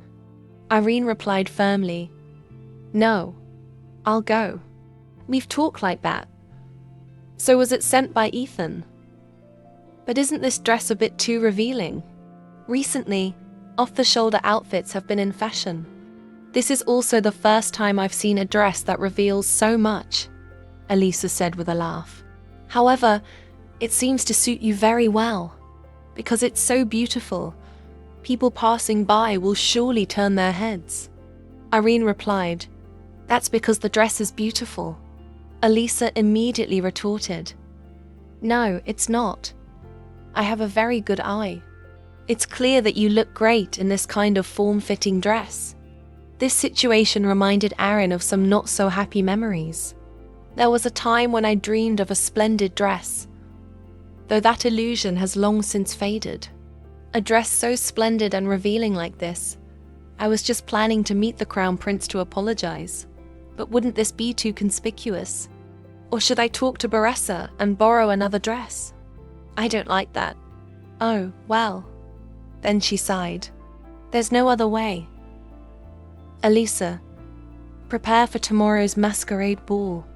Choose this dress. Not long after, at the party, Arthurine smiled brightly. Today has finally come. Although I couldn't buy Jerry Oldman's limited edition dress at this level, the Crown Prince will surely notice me. 2 people wearing masks, holding hands and dancing. Isn't that romantic? Baressa immediately shattered her dream. Arthurine. Anyway, you have no chance of marrying the Crown Prince. Arthurine asked, Is it because 3 years ago you were chosen as the belle of the ball? Baressa was cold, her face expressionless. I don't know what this has to do with that. Arthurine winked at her sister and smiled. I will also fulfill my dream. So you just wait and see. Because at this ball, I will become the belle and prince of the ball with His Royal Highness the Crown Prince. Baressa sighed. All right. Please don't cause any more trouble. She held her head, thinking in frustration. Why is her personality becoming more and more like Father's? Do you remember what Father said to His Highness the Crown Prince? If Arthurine is kicked out for her shameful behavior, that would be very fortunate. Come to think of it, since that party, Irene seems to have only stayed in her room. I was worried, so I went to see her. I wonder how she's doing. When we return to the villa, should we talk again? No, on the contrary, that might put more pressure on her. Still not out of her wandering thoughts, Baressa was startled when she saw Irene approach. Who is this person? For some reason, she had such a familiar feeling. Is there any young lady in the elite circle like that? A moment later, she saw Aston standing on the stage giving a speech. I wonder if everyone is enjoying this fun party. This year's National Day celebration is truly grand. Erin held a glass of wine, a slightly embarrassed look on her face. She tugged at her dress, thinking to herself, this outfit is really too eye-catching. Both shoulders and chest are so exposed. Luckily, there's also a shawl. At that time, Irene had lamented that she really couldn't wear it. Elisa had given her a coat and said, Then what about adding another shawl? She thought, since I've already invested, I have to persevere to the end. Don't worry about these things. I have to quickly apologize to the Crown Prince for what happened that day. The prince raised his glass, smiled, and said, I hope everyone will do their best for the prosperity of the country. She looked around, thinking to herself, Anyway, Ethan hasn't arrived yet. He was the one who asked me if I was coming. Maybe he's somewhere in the crowd. Suddenly, someone approached and said, Miss, you are so beautiful. May I have the honor of the first dance with you? Another young man, also unable to resist her beauty, approached. Oh, I'm too late. I was going to ask her first. The two looked at each other with eyes shooting sparks. I've been sitting next to her watching for a while now. I came to ask her first. Irene thought in confusion. Are all masquerade parties this lively? Then she tucked her hair up and skillfully declined both of their invitations. I'm sorry, but someone is already waiting for me. In her heart, she thought irritably. So annoying, I'll just refuse them all. The two men, a little embarrassed, quietly left. Of course, she already has a dance partner. A beautiful woman like you must have one, of course. My apologies, miss. Irene thought to herself. What's so beautiful? We're both wearing masks. How can you tell? It must be because they're nobles that they're so eloquent. I hope His Royal Highness the Crown Prince will appear soon, so I can go home. I'm still very conscious of this outfit. Ari took a sip of wine and immediately grimaced. This wine is too strong. At this moment, Aston approached and said, It seems this is the first time you've attended a costume party. He extended his hand to invite Irene. Would you like to dance with me? In no time, to a melodious tune, the two danced together. That dress suits you very well. Irene asked doubtfully. Could it be that this dress was sent by the Crown Prince? Aston retorted. No, that was Ethan's choice. I just looked at it with him. But Ethan's eye is truly beyond imagination. I thought you would look better in a darker color. But it seems that's not the case. You are truly so radiant it's blinding. Irene stuttered. Oh, I'm reviewing what happened last time. I'm sorry for my rudeness. Your Royal Highness the Crown Prince. Aston didn't understand her meaning and asked with some surprise. Why? Did you do something wrong behind my back? Could it be that you're bothered by the words I said next to Ethan earlier? Irene replied. I made a mistake by revealing my one-sided feelings to someone I've never met. Aston put his arm around her waist and asked doubtfully, Irene, why do you have to apologize for that? On the contrary, I should be the one apologizing. It seems I spoke too casually, without considering the life and thoughts you've experienced. You and I are not that different, actually. Erin looked at him, her voice hesitant. Like me? Aston looked straight into her eyes. Everyone only sees the appearance of the Crown Prince. Only you are not curious about what kind of person I am. Just like the mask you are wearing. Anyway, thanks to you, I learned something. That's why I prepared this meeting to reciprocate. If I didn't personally invite you, you probably wouldn't have attended the ball. I am very sorry. Please forgive what happened that day. Now it seems you've adapted, to the ball. We've practiced dancing enough. Now it's time to enjoy the ball. It's time to escape the supporting role. At this moment, Ethan also approached. He walked towards her, holding his mask in his hand. Ethan's face was slightly flushed. Do you like this dress? Aaron showed off her entire dress. She stammered and asked, does this look good? Ethan nodded. His face was redder than he imagined. Actually, this is also the first time I've seen the real thing. I only chose the color. The entire design was by Aston. Aaron was a little surprised. By His Royal Highness the Crown Prince. No wonder I found it unique. But you really only chose the color. A glance is enough to know it will have this shape. Ethan was a little embarrassed. He put on a mask to hide his awkwardness. Wait a minute, let me put on my mask. Irene, holding her dress, smiled and said, All right, that's enough. That day Ethan said I have an honest gaze. Do you still think so now? Ethan didn't think much and immediately answered with certainty. Yes, Aaron asked doubtfully. What if that thought was just curiosity, or a temporary misunderstanding? We haven't known each other for long. Ethan thought for a moment and then replied, Of course, that's possible too. Irene froze, her voice a little embarrassed. Is that so? She thought disappointedly. As expected. Before she could think further, Ethan reached out his hand. He bowed slightly and said, So I think we need more time to get to know each other. Let's meet often from now on, Irene. Irene also reached out her hand in response to his sincerity. Okay. Then the two began to dance together. Nearby, Eston watched everything. He held a glass of wine and smiled. Not long after, the ducal family left. From outside, Arthurine's cries could be heard. Her mother sighed. There's not a quiet moment all day. Not even for an hour.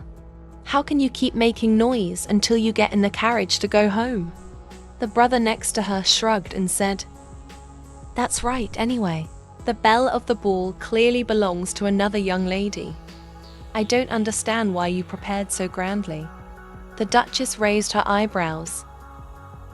Barictus, you're no better. Odin held his head and sighed. If only I hadn't bet on diamonds then. I would have kept my capital. The Duchess scolded her son. How many people did you flirt with during the entire party? Even the young ladies signaled for you to restrain yourself.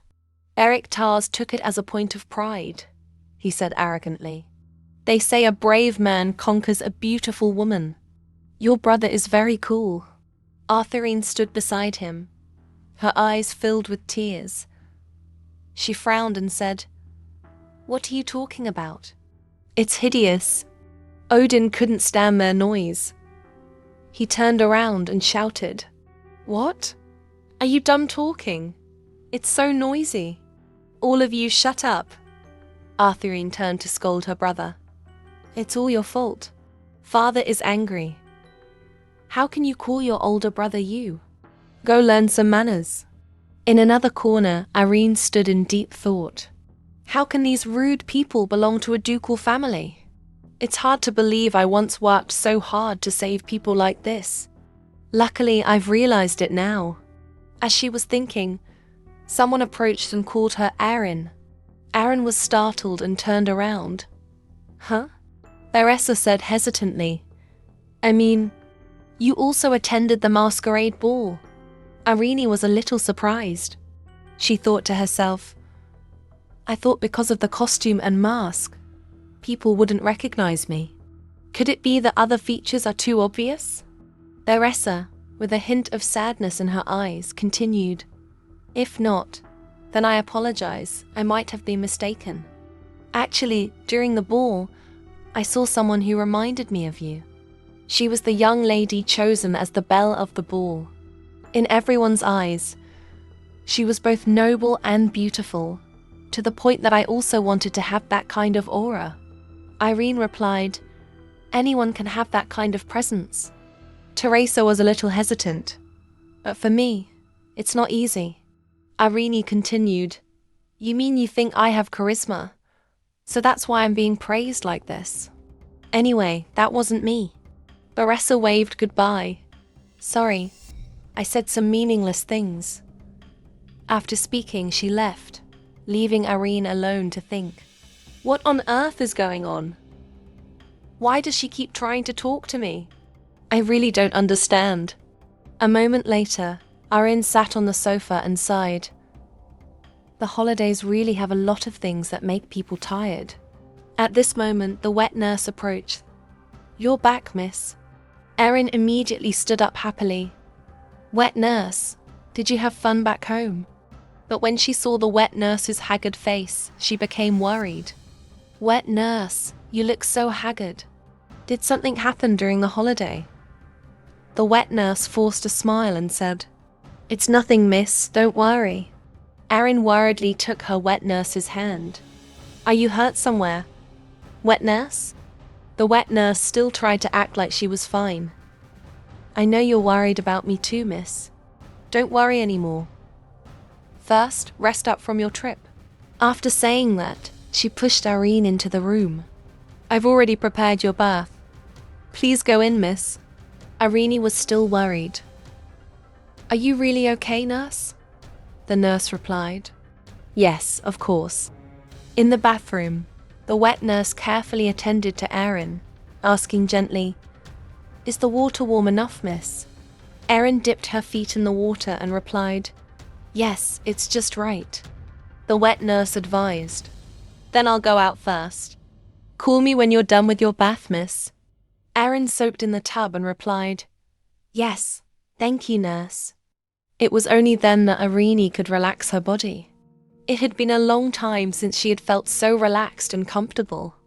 Baroness Grieve had finally decided to bet on me. A person who handles work quickly. So a letter should arrive soon. Odin has fallen into my trap. Everything I aimed for during the national holiday went smoothly. I need to find a more effective method to defeat that family. Anyway, we should take advantage of influential families like the Brixius. Do I have a connection with them? Among the people I met at the national holiday, suddenly she remembered the image of herself smiling and dancing with Ethan. Her face flushed red like a ripe tomato. It must be because my body is tired that I'm having these useless thoughts. I'd rather think about something else. Oh, right. There's also the matter of the wet nurse. It was clearly to let the nurse rest. So why did she look more haggard when she returned? Could it be that the nurse's health is weaker than before? The reason the wet nurse left me was because she suddenly fell down the stairs due to poor health. After the wet nurse passed away, my memory became hazy. Besides memories of working like crazy, with nowhere to lean on, I can't bear to see the wet nurse leave me again. Not long after finishing her bath, the wet nurse brought her a cup of tea. Hot tea, miss. Erin held out both hands and said, "Thank you, wet nurse." Erin sat on the bed and asked, "Wet nurse, now that you've quit your job and returned to your hometown, how do you feel?" The wet nurse, while arranging flowers, asked with curiosity, "Did something happen during the festival? Why does the young lady suddenly want to chase this old woman away?" Arena replied, "I'm serious. Wet nurse, please resign and go back to your hometown." This statement stunned the wet nurse. She turned around and asked, "Miss, did I do something wrong? We've been together for so many years. Why is Miss treating me like this now?" Erin hurriedly replied, "I didn't mean to chase you away, wet nurse. You've taken care of me for 25 years. I think it's time for you to rest now." The wet nurse said without hesitation, "If needed, I will take care of you for the rest of my life, miss." Erin raised her teacup and said with a smile, "Wet nurse, you have dedicated your whole life to your family. Now it's time for you to live for yourself. I hope you can live the rest of your days with your loved ones. I hope you will always be happy." Hearing this, the wet nurse was silent for a moment. Then she said, "The young lady has grown up. I never thought that one day the little hand that used to clutch my sleeve would say such words. A lifetime is truly profound, but now I have nowhere to return to." Erin's eyes widened in surprise. "Nowhere to go back to? What do you mean by that, nurse?" The wet nurse couldn't hold back her tears. They just kept flowing.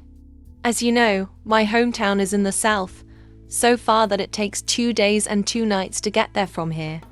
The trees and birds there are very beautiful. People often go there for vacation. But not anymore.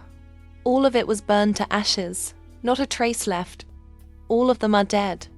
Everyone in the village was gone." Erin immediately ran to her wet nurse's side. "What?" The wet nurse just sobbed and replied, "Yes, my family is also all dead. Only ashes remain, all burned." Hearing this grim news, Irene was extremely shocked. In another place, a fire was raging. A voice rang out, "Recently, some rather special news has been sold." What happened in the south? This smells of money. On Irene's side, at this time she received a letter addressed to Lady Irene Frey Brixia. "I have investigated the situation in the south as you requested.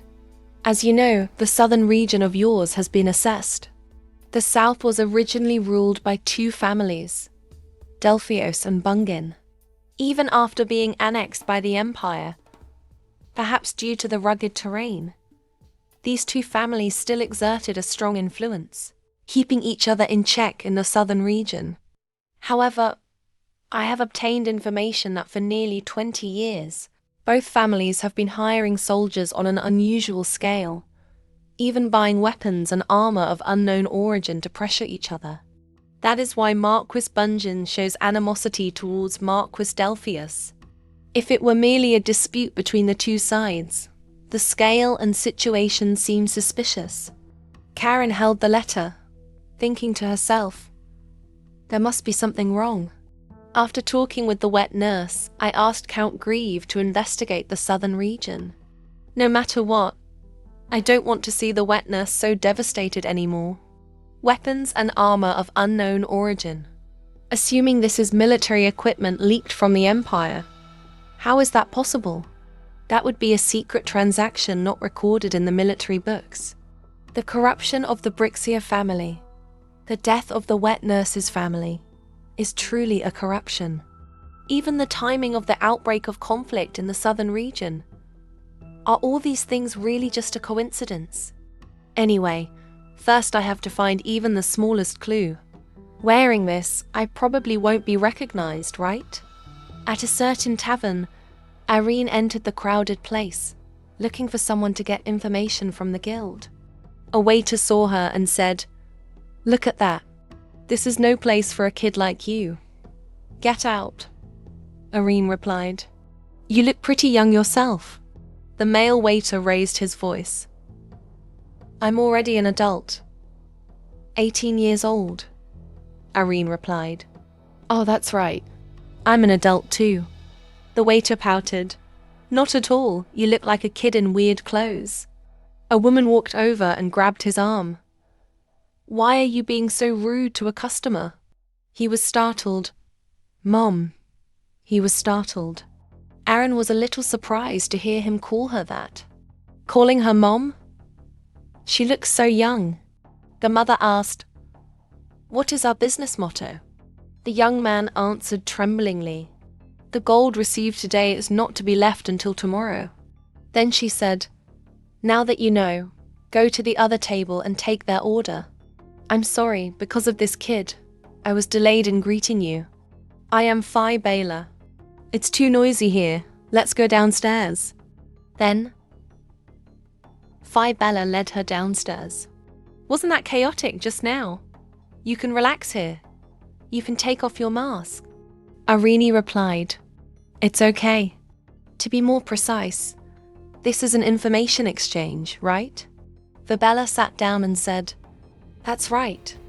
I brought you here because I thought you were a regular customer." "Am I wrong?" Irene replied, "Am I wrong?" "No, you guessed completely correctly." Phi Bella smiled and said, "My judgment is very accurate." Irene put down her teacup and said, "Since I don't have time, I'll get straight to the point. I need information about Marquis Delphius and Marquis Bungin in the south, as well as the recent disputes between them." As Bella was a little surprised, he asked, "Why are you interested in what happened in that remote land? Is your family there?" Irene said nothing, picked up her teacup and took a sip.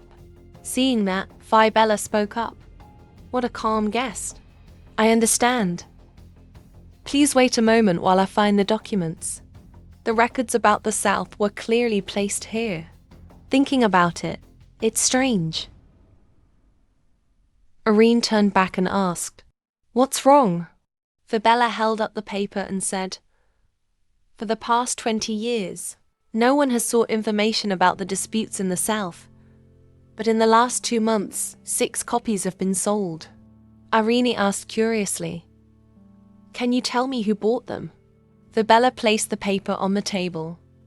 "Of course, it's a secret. In this industry, trust between customers is very important. At the information exchange, I charge for each question. Information is money. The last question was a simple one, so I only charged 20 coins." Aaron froze. "Ah." Phi Bella saw the money. Her face immediately lit up. "Money for goods. Thank you," Aaron thought to herself. "She's right, but I feel like I've been cheated." Phi Bella took the money and continued. "However, information about the dispute in the South, besides recent years, has almost never been sold. Therefore, the information from 5 years ago is the latest. But is that okay? Oh, by the way, this is 1 gold coin." Aaron thought to herself, That's not enough. Then she spoke up. I don't know if I can get private information if I commission it. Fibala continued. Of course. If you want, we will search for the latest documents, of course, with an additional fee. Aaron fumbled on her person. Then let's trade for the latest news. Fibala hesitated and said, although I don't know how long it will take. Currently, this is the only news. Aaron placed a bag of money on the table. This is the deposit. If you find the latest news, I'll pay the rest, a total of 10 gold coins. In return, bring the news within a week. Fibala was surprised and picked up the bag of gold, thinking to herself, 10 gold coins can support a family for a whole year. What is this teenager's identity? How can he so easily have such a large sum of money? Fibala couldn't see through the person in front of her. Aaron stood up and said, all right, I'll be on my way. Fibala hesitated and called her back. Wait, why did you pay before even seeing the news? The latest news could be useless. Aaron replied, even if I suffer a loss, I need that news. Anyway, I've already paid the deposit. I hope you can bring back valuable news. Wait. You can also find people here, right? After speaking, Irene left immediately. I'm sure I can find the nurse's grandchildren without any trouble. Earlier, Irene had said to Fibala, I want to ask for your help in finding a pair of missing siblings in the south, around my age. To be precise, between 10 and 16 years old. The girl is the older sister. 10 gold coins each. The sooner you find them, the higher the reward. Do you understand? Because Bella was determined to seize this lucrative opportunity, she thought to herself, this is a rich young master. I have to put him on the VIP list. Back to the present, Aaron was thinking, I finished everything I needed to do today. Let's go back before it gets dark. Suddenly, at that moment, someone passed by and accidentally bumped into Aaron, causing her to fall to the ground. The person looked very familiar. He turned back and said, I'm very sorry. Are you injured anywhere? Aaron immediately recognized this voice. This voice. Why is Ethan Burston here? At the tavern, Fibella's son said, Mom, I have something to tell you. Fibella asked doubtfully, what is it? He replied, wasn't that young man just now very strange? Fibella also agreed with her son's opinion. Indeed, he was a bit strange. Especially those eyes. Was it because of the panicked expression behind the mask? He asked in surprise. To that extent? Fibella pulled her son's ear. But what about that? Are you trying to change the subject because you don't want to work right now? If a difficult customer speaks ill of us, our business will be ruined. He cried out in pain. Please don't pinch my ear anymore. I'm an adult now. An adult now. Fibella smiled. In my eyes, you're still a messy child. He complained. How long are we going to talk about this? Anyway, that person, I heard he asked about the dispute in the south. How did you plan to find out about that? Fibella hesitated for a moment. Let me think. I don't know. The son's next sentence made Fibella freeze. There's no benefit in investigating that place. There's nothing left there. What is there to investigate? Fibella patted her son's back. Don't say any more. Go clean the tables. He frowned because the customer just now had been scolded several times. Ouch, it hurts so much. I hope he falls while walking on the street. The wish came true. Irene was sitting on the ground. Ethan walked over and asked, Are you hurt anywhere? Irene immediately covered her face. We met again in this state. I look too suspicious, but it's already dark. He probably won't recognize me. Ethan was silent for a moment. He squatted down and called Aaron's name. Hearing herself recognized, Karen turned around in surprise and said in a panic, You have the wrong person. Ethan held her back, isn't it? Wait, I need to confirm something. Suddenly at that moment, someone ran up shouting, Captain, so you're here. I heard the bank needs to quickly report the investigation results. So what is the person being urged doing here? Ethan turned back and said, Wait a minute, I'm a little busy with this person. Balfour hesitated and said, Yes, but there's no one here. Who is the captain talking to? Why is the captain sitting alone on the road like this? And when do we get off work? But when he turned back, Ethan could no longer see Irene. He stood up and called, Balfour. Yes, Balfour replied. Tomorrow during training, you have to run 20 laps around the training ground, Ethan ordered. Balfour jumped up as if struck by lightning. What? Impossible. Why is that? Aaron had quietly left by now, thanking him silently in her heart. Thank you, Sir Balfour. The scene changes to another place. Aston sat at the table, just smiling silently like a statue, not frowning. I couldn't help but speak up. 10 minutes have passed. Your Highness called me here without saying anything. Why? This man is Duke von Burstein, Ethan's father, the head of the Burstein family. Duke von Burstein stood up. Don't think that because I'm old. I have a lot of free time. If it's just sitting here in silence, then I'll take my leave. Marquis Gevin quickly stopped him. Sir, His Royal Highness the Crown Prince is also sorting out his thoughts. Von Burstein frowned. You always say that. Don't the Crown Prince and my son live together? Gervin raised his hand and asked, What does that have to do with this? Finally, Aston spoke up. I have summoned everyone here today because there is an important matter to discuss. The Duke wondered, So what is it? Aston continued, The situation of the riots in the south. I'm sure everyone knows about the conflict between the Delphius and Bunyan families. The problem is that recently, a supplier has appeared for both of these families. After investigation, it was discovered that a department of officers in our army had been taking supplies for their own personal gain. If this illegal trade had remained internal, we could have resolved it. But, On bowed his head, if it gets out, it will become a big problem, just like the current situation in the south. On the outside, it looks like a struggle for benefits, but the amount of supplies provided is too large. It can't be just that. A lord has been shouldering this for 20 years. It's hard to believe. The Duke sitting next to Gavin said that it used to be a small kingdom, so who knows? Marquis Gavin continued, It's still the same as 400 years ago. Eston replied, Exactly. Currently, in the southern region, there have been many cases of local residents migrating. Those who stay to do business cannot make a profit as before.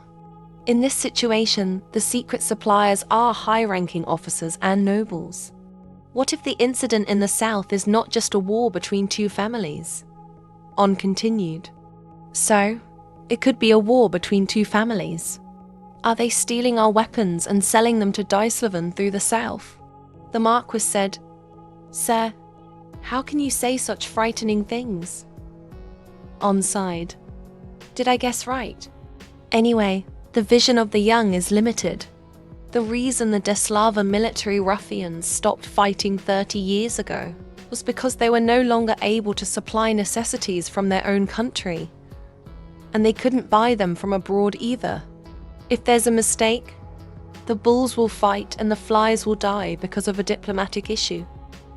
Who will supply the materials? There is only one country that can stably supply materials to Dyslaven, and that is our Utland Empire. Since they couldn't openly import weapons from an enemy country, they incited a civil war in the south to cover their tracks. If they aim for this loophole and trade weapons through the seaport, everything will be perfect. Another duke said worriedly, But if such large-scale ships pass through, we can't not notice. On was still very confident, he said. If so, after the transaction is completed, just blow it up, and all evidence will disappear at the bottom of the deep sea. Isn't that right, Crown Prince Eston? Aston also agreed. That's right, so if a noble is involved, I'm considering punishing them regardless of status or identity. For the crime of treason, the fact that they did not stop the wave of migration of local people in the south seems to be to spread rumors naturally. But discerning people have already noticed. On crossed his arms and asked, "What does His Majesty say about this?" Aston replied, "Recently, his health has been a major concern. So we haven't told father yet for fear he would be shocked. I hope this incident won't lead to another war," On said. 30 years ago, up to 1 million lives were lost in the war. I don't want to see that horrifying scene repeat itself. As the Crown Prince, Eston also expressed his agreement. Me too. Marquis Gevin turned back and said, "First, let's send someone to the south to investigate the internal situation thoroughly." What do you all think? That's my plan. On asked doubtfully, "Who should we send?" "Your son?" Marquis Gevin sighed. "Belfour's face is too well known. The local nobility will surely recognize him." Aston asked, "So besides that kid, who else can we trust to send?" Gover stared at On, as if wanting to say something. On immediately hardened. "My son is not allowed. He's locked up at home getting married, so he's not qualified to go anywhere." Govan replied, "However, Knight Captain Ethan has never been sent to a local area, and in terms of ability, it's not very reasonable either." On said bluntly, "Old friend, is it because I didn't invite you fishing last time that you're being so petty?"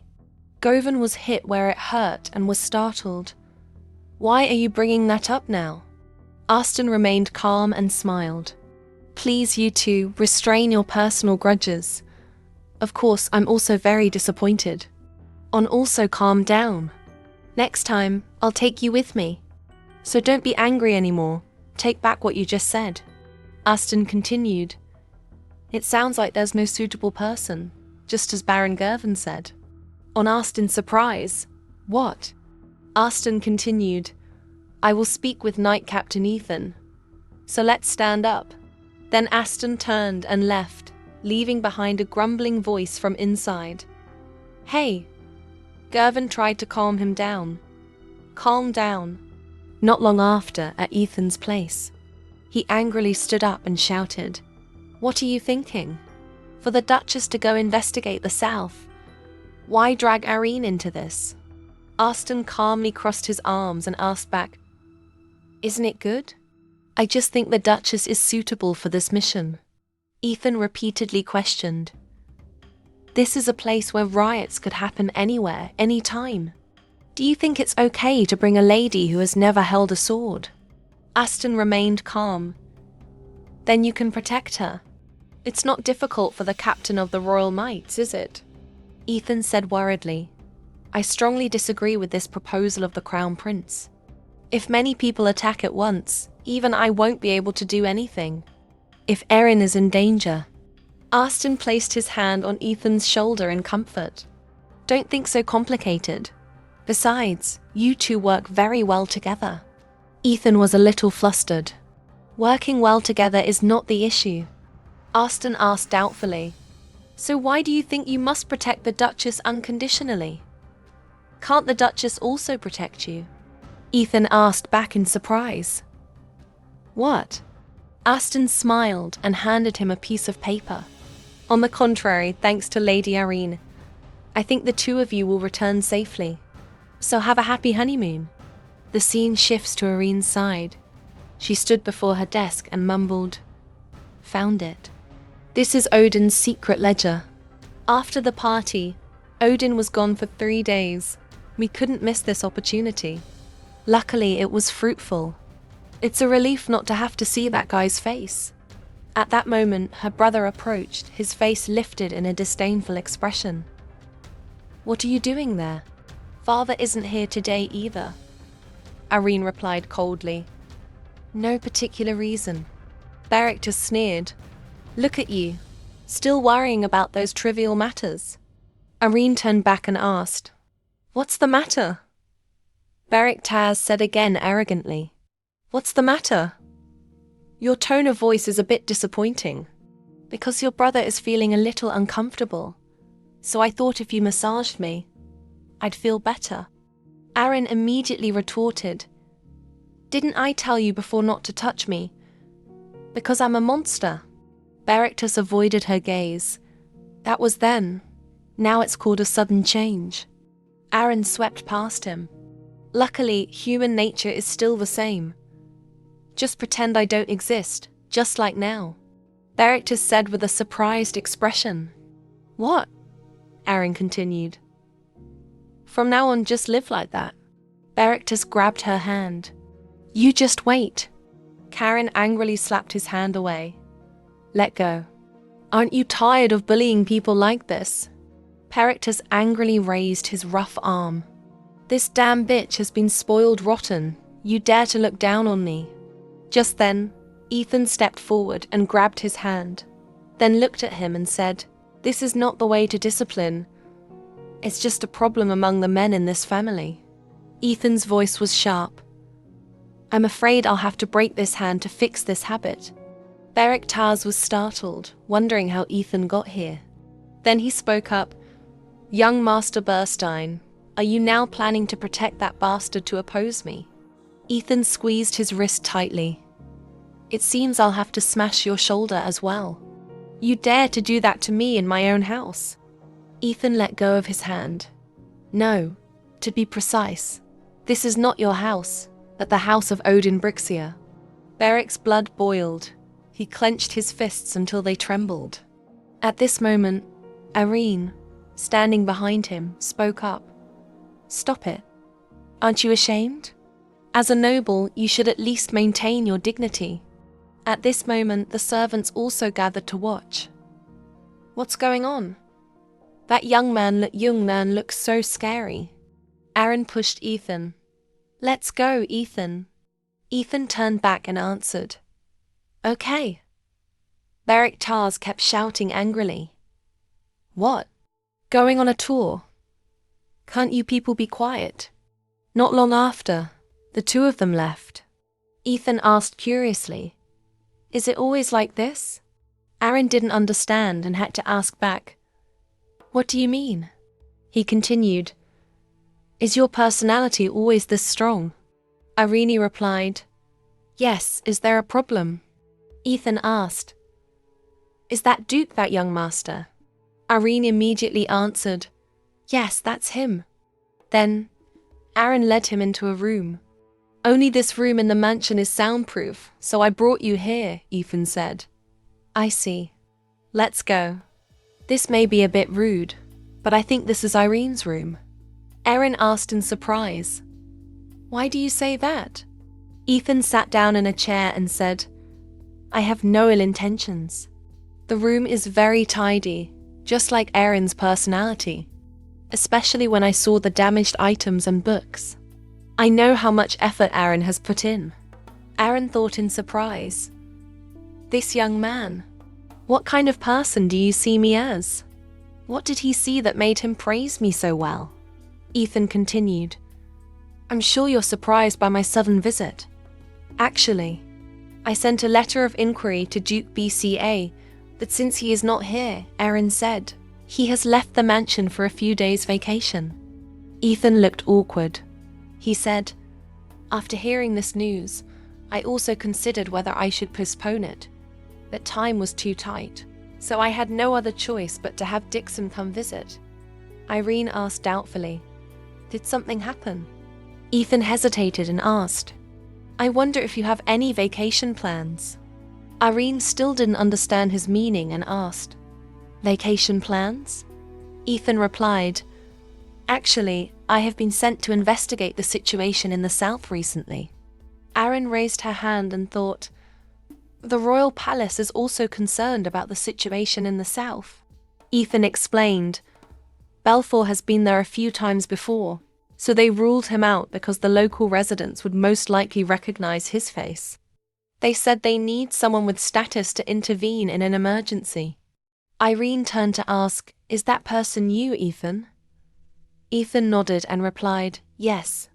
However, if I go around looking by myself, it's very likely to arouse suspicion. Irene was confused and wondered, this is true. But why do I have to explain it to myself? He held his head and continued, so I said I couldn't go. But that bastard, no, Aston made a suggestion. He said as long as it doesn't look suspicious, it's fine.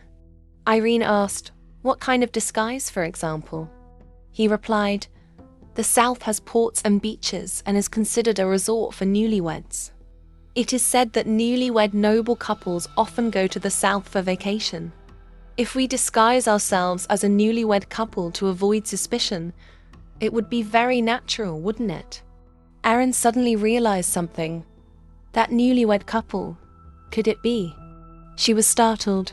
Me and Ethan? Irene shyly covered her face, speechless. She felt so ashamed. This is just a suggestion. Irene is not a knight or a soldier. So it's okay to refuse. You don't have to answer right away. Because this is definitely very sudden, you don't have to feel pressured. Erin thought to herself, is this not enough pressure? But why me? I'm not good at swordsmanship, nor do I understand magic. All I know is how to use my brain to think. In this situation, do I need to step up? I'm not even sure if Odin will interfere in the events in the South. Ethan comforted her, saying that the scenery there is as beautiful as a resort. So it's okay to consider it a vacation. Irene mumbled, beautiful.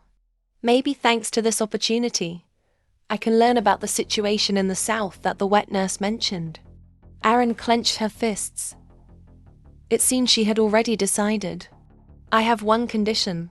I want to find someone, that is, a brother and a sister, probably my age. I heard they went missing in the South. If you can help me find these two, I will agree to go with you. Ethan looked up and said, he said with a certain tone, I'll do my best, although I can't guarantee I'll find them. Aaron asked, so when will we depart? Ethan immediately replied, in about 2 days. Not only the means of transportation, but almost everything will be prepared by the royal family. Just prepare your clothes and you're ready to go. Aaron mumbled, so I just need to bring myself, right? Ethan gave a shy smile. He held out his hand to her. The trip might be a little rough. That said, the South still has a lot to see and enjoy. Let me handle the work. Aaron just needs to rest comfortably. Aaron felt a little happy in her heart. It's good to get some rest. I just want to go because I'm worried about my wet nurse. Then she said, great.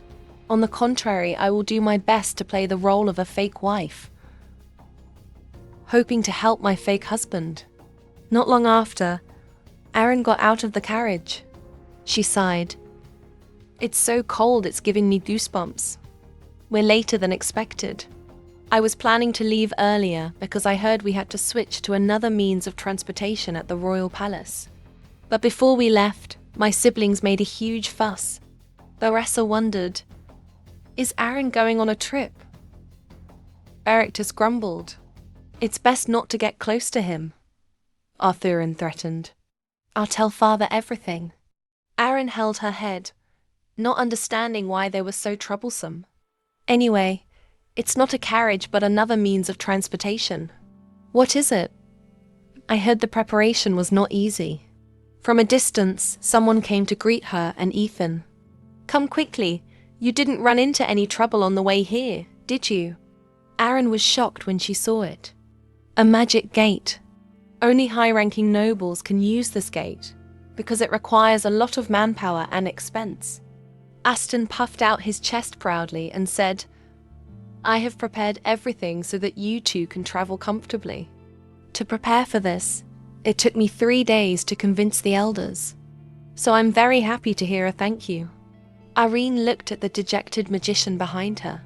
She guessed that the magician had been persuaded. Ethan stepped forward. Wasn't it thanks to His Majesty's approval that this was possible? Then he took the luggage from Aaron's hands. Give me the luggage.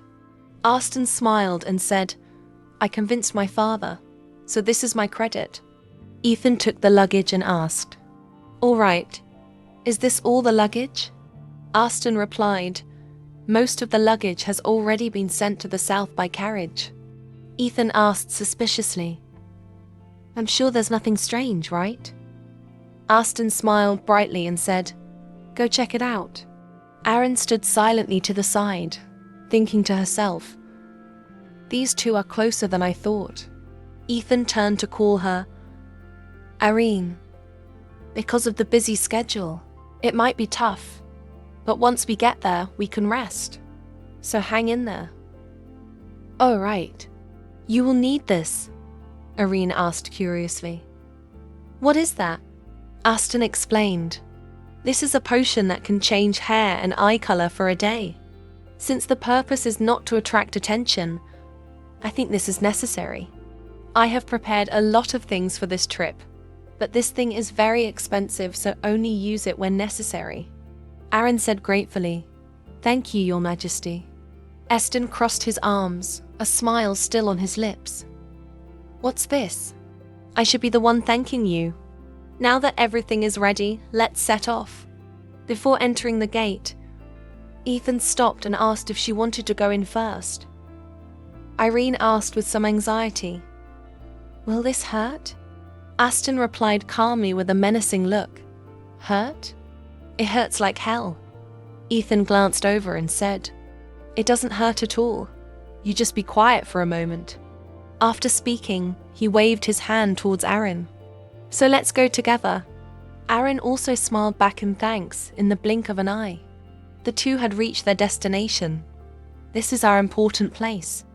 Aaron exclaimed in amazement. Unbelievable. Such a long journey, and yet so comfortable.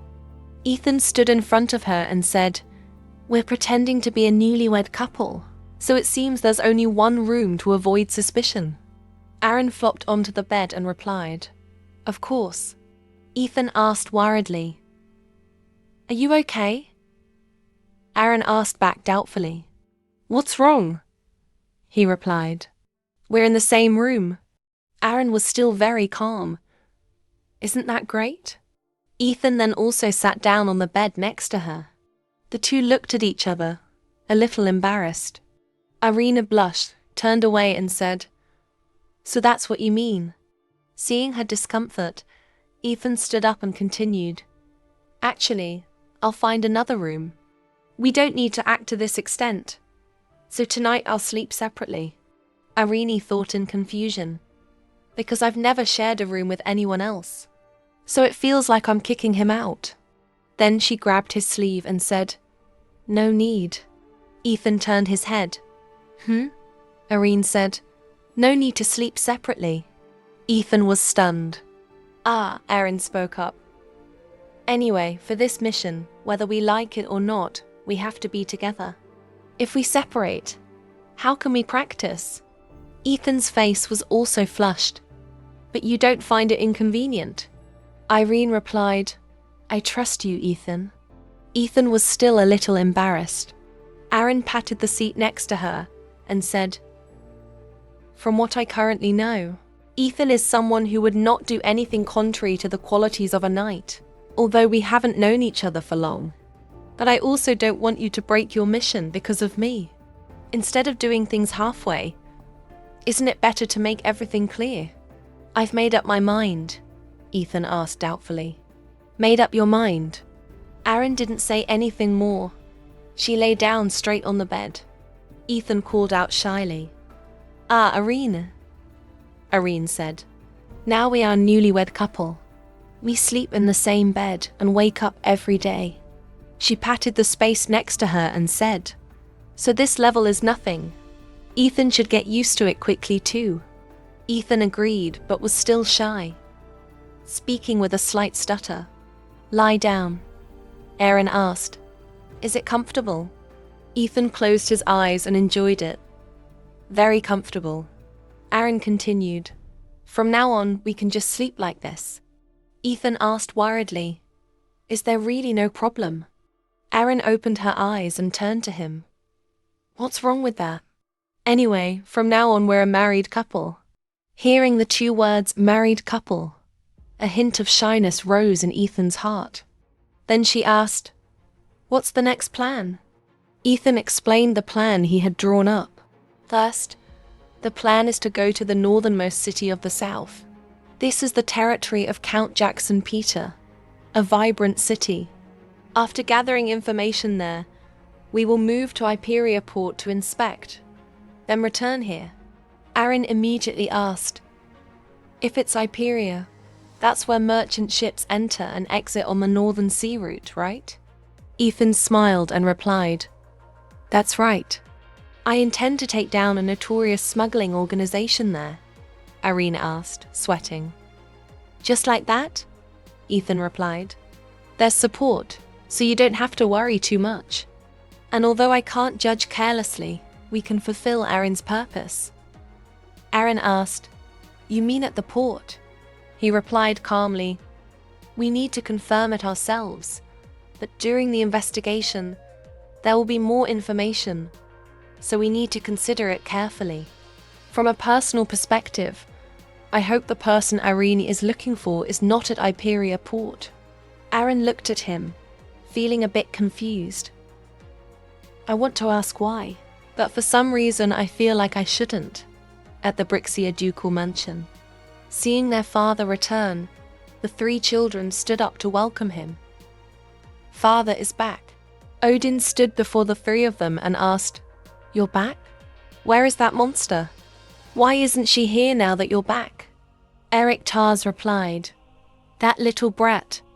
Arthurine interrupted, "Irene has gone to the south." Odin asked in surprise, "The south? You mean she went to the south alone?" Berictus said, "She went with young Master Burstein." Odin exclaimed in shock, "What?" Cold sweat broke out. He thought to himself, "Irene and Ethan Burstein have gone to the south together. What are you plotting? Have you discovered something? So you're planning to ruin my future? I can't just sit here and take it." He immediately ordered the butler to prepare a telegram. His heart was resolute. "I must act before that woman finds something." On Irene's side, a look of surprise appeared on her face. What on earth?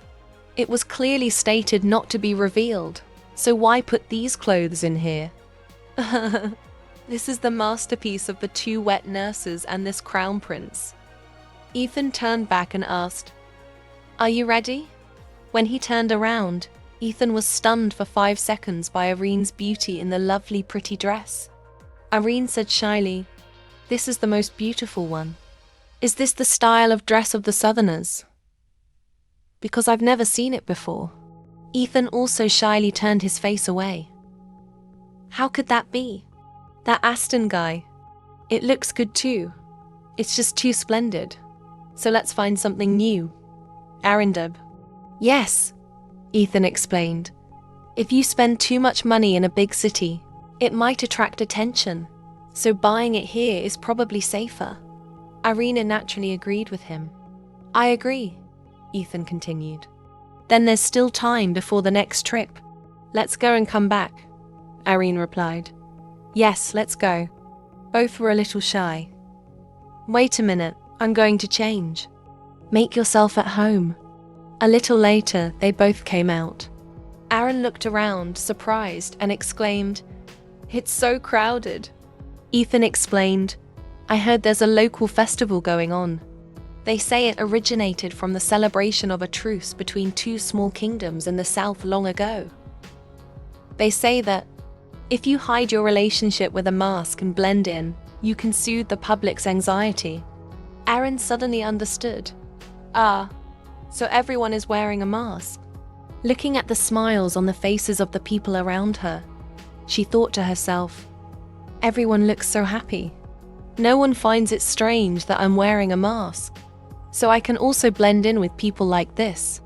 While deep in thought, someone called her. "Irene." Irene was startled. "What's wrong? What do you think of that shop?" Irene looked towards the shop he was pointing at. In her heart, she couldn't help but exclaim, "So beautiful." I've never bought clothes for myself, so I don't really know. But I'm sure these are enough. They walked towards the shop, pushed open the door, and a voice from inside rang out, "Welcome." A woman with a smile greeted them. "Welcome to Big Share, the salon leading the newest trends in the South." "Oh, you look so surprised. You must be from far away, right?" Ethan said awkwardly. "Yes, if I've made you uncomfortable, I'm very sorry." The woman approached and said, "It's okay. It's normal for first-timers to be surprised. This is our traditional costume, the rufflin. Especially young ladies are shy at first." Irene blushed, thinking to herself, "I can't deny that." Ethan cleared his throat, regaining his composure. "About that, I came to look at clothes." The woman smiled and said, "Oh, right. The young master is looking for clothes, right?" He said, "I'm looking for clothes with good practicality, because I like to walk, so I want to wear something easy to move in." The woman continued, "So you're looking for walking clothes? Please wait a moment." A moment later, she was holding a few boxes of clothes. As you can see, summer walking clothes are usually brightly colored. The blue fabric suits you very well, especially those. People with beautiful silver hair like you should wear dark and black colors for the best look. And even with a sea-colored skin, you won't feel shy. So wear yellow clothes. Especially recently due to the weather, I want to leave this to your evaluation. So, which one do you like, madam? Irene stammered, "Ah, that one. Take them all." Then, the woman handed the box of clothes to Ethan. "Wear them well." A little while later, both of them returned to the carriage. Outside, Ethan asked, "What's wrong? You look tired." Arundel replied, "It's a place full of passion." Ethan looked over at a couple cuddling nearby. Perhaps that's why even in public, there are such passionate displays of affection. Suddenly a voice rang out, "You two must be from far away." This level of intimacy is just a common sight for couples in the South. Newlyweds show even more affection. Ethan was startled. What? What did you say?" People who travel together, when they see this sight, even if their relationship is cold, it will reignite. You two are also newlyweds, so you must be even more passionate. He laughed awkwardly. "Yes, the luggage has been loaded onto the carriage. I wish you two a happy holiday." Finally, the carriage left. Sitting in the carriage, the atmosphere was a little awkward. Both of them were silent. Ethan rested his chin on his hand, thinking, the intimate actions of newlyweds. It wouldn't be right for Irene and I to do that. And that's also... Karen folded the paper in her hand and called Ethan. Ethan jumped. "What's wrong? What's wrong?" she said. "I just heard that people here are very intimate. Sitting on each other's laps is a basic action." Ethan's mind was full of question marks. He said, "Yes, that's right." Aaron continued, "So I think we should practice a little." Ethan was surprised. "Huh?" Aaron said, "Although we come from different places, if every newlywed couple's intimate actions are stiff, it would be very strange. So I think it's better to practice beforehand." "Isn't that good?" Ethan was silent for a moment and then said, "I think that's a good idea." After saying that, Irene shyly sat on Ethan's lap. Ethan asked, "Are you okay?" Irene replied, "Yes. What about you?" Ethan hesitated. "I'm fine too." But suddenly the carriage shook violently. Aaron screamed and fell down. Ethan quickly caught her. Aaron fell onto the seat. Ethan was on top. Their eyes met. The two got closer and closer. Then Ethan pulled her up. "Are you hurt?" Irene's face was as red as a tomato. She said, "I'm fine, but aren't I heavy?" Ethan replied, "Not at all." Irene said, "But that's enough practice for now." Ethan continued, After we pass the southern gate, we won't have time to practice anymore. Moreover, I think it will take a lot of time to get used to this. So from now on, we have to practice regularly. Ethan thought to herself, "Oh my God, my heart is about to explode." And yet she's the only one who can remain calm. His whole body turned bright red, remembering Aston's words that had not been said to me. "Listen to your wife. Maybe you'll have a chance when you sleep." He cursed inwardly. That damned Aston. Elsewhere, a soldier holding a piece of paper ran up and said, "Hey, everyone gather round." Another person asked, "What's the matter? Why all the noise?"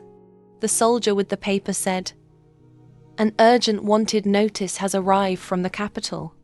We need to conduct a search and make an arrest. Why do we have to listen to the instructions of those in the capital?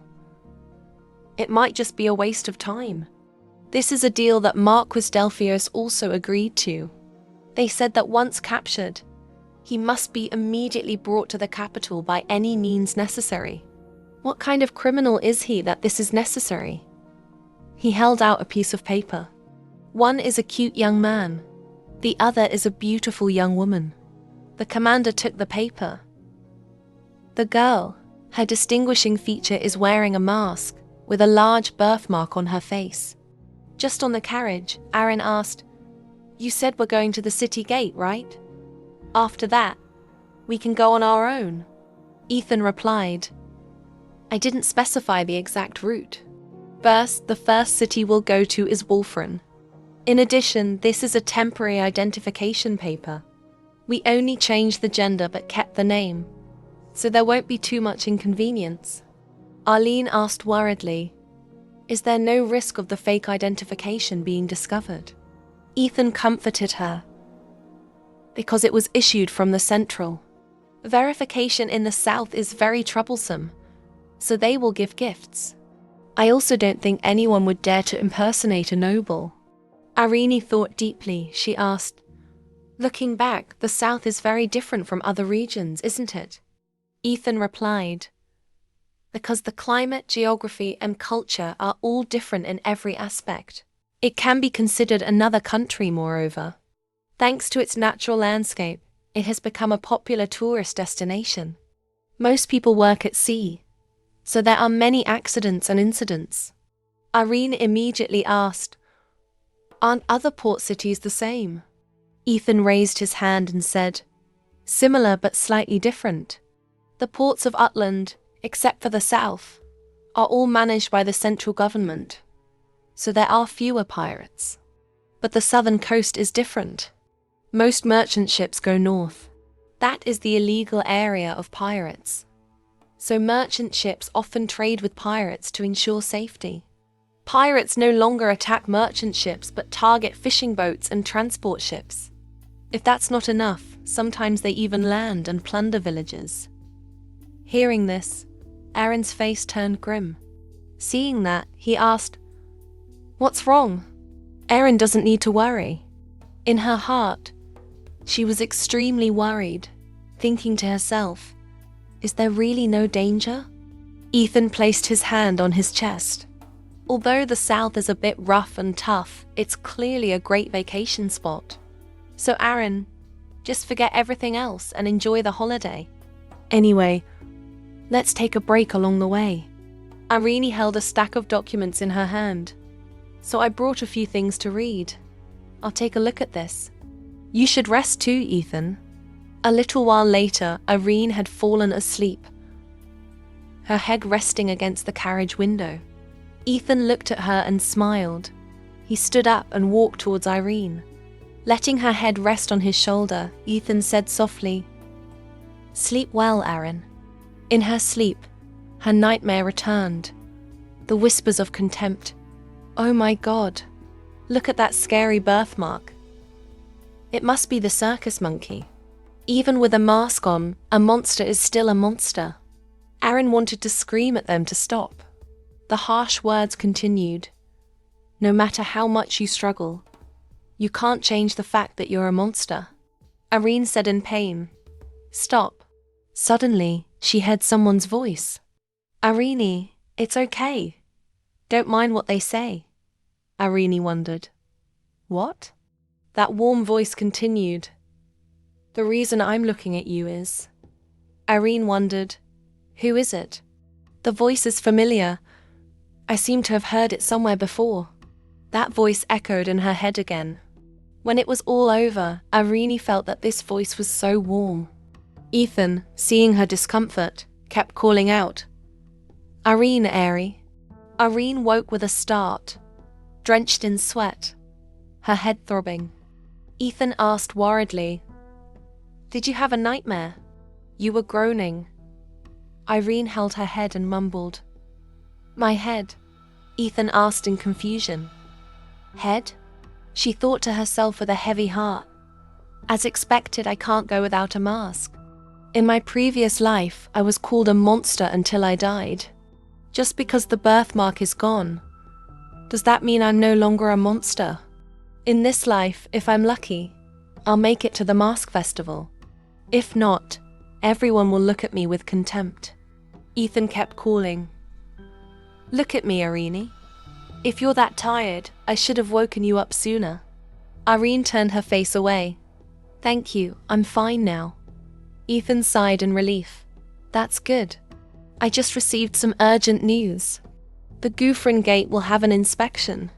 Aaron was surprised. An inspection? Why? He said. It seems they're looking for someone. It could be us, so we should be careful. He said it was a comparison with a composite sketch. Aaron took the bag Eston gave her and said, If so, then we just need to not get caught. Ethan looked at the bag and said, It's Aston's medicine. Good idea, Aaron. She handed Ethan a vial. This is for you, Ethan. Ethan replied, Thank you. Then they both took a sip. After drinking, Ethan's hair turned black and his eyes turned sea blue. He asked, How do I look? Has my appearance changed? Ari replied, Yes, the medicine works immediately. What about me? Ethan looked at her and said, Your appearance is still the same. Aaron was surprised. What? How is that possible? Ethan tried to calm her down. Aaron, don't panic. A voice from outside called out.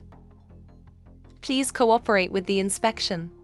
Ethan turned back and said worriedly, First, hide behind me. The guard walked over and asked, Sir, are you from the Edward office? Ethan took out a letter and said, Yes. The guard asked, Who is the person behind you? Ethan replied, That's my wife. Is there a problem? The guard looked at the paper in his hand again and again. It really looks like it. The distinguishing feature is wearing a mask, with a birthmark on the face. Then it's simple. Madam, can you take off your mask? Aaron was extremely shocked to hear this request. The guard said, This is an inspection under the orders of the Lord. We ask for your cooperation. When the god stuck his head out and said, Do I look that free to you? You want to hold me back like this under the orders of the Lord? Do you dare to insult a noble? The guard was very troubled. I'm sorry, sir, but since the order has been given, everyone passing through here has an obligation to comply. This inspection is an order from the Lord, an order from Marquis Delphius. If you don't cooperate, we will use force to drag them down. Ethan's face was grim. He thought worriedly, I didn't expect Marquis Delphius to be mentioned here. Moreover, the composite sketch is clearly Aaron. Who on earth set this up?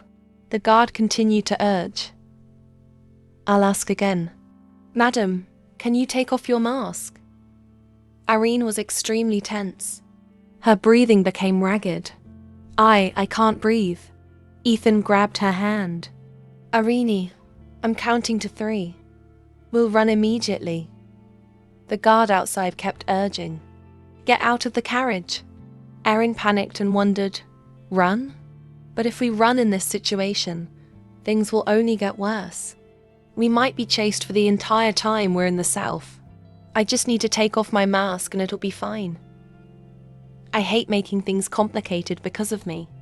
Then she refused. No need, Ethan. Ethan turned around in surprise. Huh? She tremblingly raised her hand to her mask. I will take off my mask. She thought to herself. That's right. The birthmark is gone now. I can't let this bother me forever. Ethan tried his best to stop her. Irene, you don't have to force yourself. Just then, someone suddenly shouted. Please wait a moment. The guard turned back, asking doubtfully. Who are you? The young man, panting, raised his hand to introduce himself. I am a messenger from Baron Philpott. I have come to receive Baron Philpott's close friends. The Baroness told me to invite these two, but we went the wrong way. Look at this. When the guard saw what he was holding, his expression darkened. This. The person immediately turned to the carriage, bowed 90 degrees. I'm sorry, sir. We were rude to the Baroness's close friend. Please forgive us. Then he turned and ordered, Make way. He continued, Then I wish you and your wife a safe journey. A little while later, everyone was sitting in a restaurant. My introduction was a bit late, wasn't it? I'm Huck Dixon, and I received orders from His Royal Highness the Crown Prince. Ethan now realized. So that's it. It's the person Eston had to go to. Hodson handed him a letter and said, His Highness told me to give this to you. The content of the letter is as follows. How is it? Are you enjoying a good time with Lady Irene? I'm sure you haven't made any strange mistakes. Oh, I forgot to mention that I sent a follower. If you go to Gouffron, you'll probably meet him, so ask him for news. That's all. Thank you for your hard work, everyone. Your close friend, Aston. Hodson said while eating, It's a great honor to be able to help you too. If you need anything, just say so. If you're being inspected or need any items, I'll be there right away. I'm the fast-running type, but I was a little late today. Who's out? This is the famous menu here. You too should try it. Aaron replied awkwardly. Yes. Ethan put the letter in his breast pocket and asked, First of all, the wanted notice, the inspection. What are these things about? Hodgson replied, The details will be announced in the official report. But it seems there is an insider. It was clearly peaceful yesterday, but this morning a wanted notice suddenly appeared. Ethan raised his hand and thought, If it was this morning, Aaron continued, It seems they already knew about our departure. Hock Dixon, while handing a plate to Irene, said, About the two of you coming today, I was the first to receive the information from the royal family. This dish is also very delicious. But before I could prepare, the wanted notice had already been issued. The traitor stole the information. I'm still not sure if there was any betrayal. Anyway, leaking a secret is a big problem. This happening during a top-secret mission will surely cause trouble later. Ethan wondered how Aston was doing. Hodgson, while chewing on a whole piece of bread, said, Although there are no other opinions yet, he will probably act soon. Aaron said worriedly, I wonder if it has anything to do with the Brixia family. Hodgson replied that there was nothing special. Aaron immediately said, If so, can you pass on a message to His Royal Highness the Crown Prince about monitoring the Brixia family? Hodgson took out a handkerchief and said, I will pass on the message. Please use this handkerchief. Ethan dissatisfiedly took out his own handkerchief. Then just leave that side to Aston. I also have one. You just mentioned Baron Philpott. Who is he? Aaron took the handkerchief and thought to herself. Then I'll use Ethan's. Hodgson replied, That person is Marquis Delphius's right-hand man. Ethan asked doubtfully, The Marquis's right-hand man? Madison explained that he is the second in command in Marquis Delphius's faction. Ethan mumbled, Can information about such a figure be sold so freely? Madison took out a gold coin, winked and said, Baroness Philpott is also a powerful person. It's easier to use a cover than me. I think I really like this. If you knew how much this is worth, you too would be shocked. Of course, I bought this identity document from the Baron for a high price. Take it. With this within a certain range, pretending to be a friend of Baron Philpott won't arouse suspicion. Irene took it and replied with a word of thanks. Ethan held his head. Investigating corruption while accepting bribes? Hodgson feigned innocence and said, "Oh well. Anyway, after finishing the job, we can get the bribe money back, and we can even get double the penalty." Ethan said, "Aston's cunning is also very clever." Hodgson instructed, "The accommodation has been reported to the driver. This time it's also a pretty good place. You two staying together is no inconvenience, is everything done?" Ethan couldn't help but feel ashamed before this young man. "Thank you." Hodgson fumbled for something and said, "Although I have left the necessary luggage at the inn, I would first like to provide you two with some very important news." Ethan asked doubtfully, "The most important news?" Hodgson replied, "The movements of the Delphius faction and the Bunjin faction. The subjects of the investigation are very strange. So you two should just go and observe slowly. Can we stand up now? I'm full." The scene shifts to Eston's side. He is sitting at a table listening to his subordinate's report. "Your Highness has grasped the latest movements of the two southern factions. The Delphios and Bunjin factions are fighting quite fiercely along the Ducat Plain. But recently, both sides have dispersed their main forces to seaports and coastal cities, leaving only a minimum number of soldiers." Aston, holding a piece of paper, asked what the reason was. The subordinate replied that it had not yet been confirmed, but there was analysis that it was related to the suppression of pirates. Aston crossed his legs, his expression still calm. "Are they only now going to suppress the pirates? In the past, they haven't even stood up and done this properly." The subordinate bowed his head and replied, "Recently, the royal family has started to take an interest in the situation in the south. It seems they have become aware of this. Do you want to cut off that tail?" Eston then burst out laughing. "This will only become evidence that the nobles are taking bribes from pirates.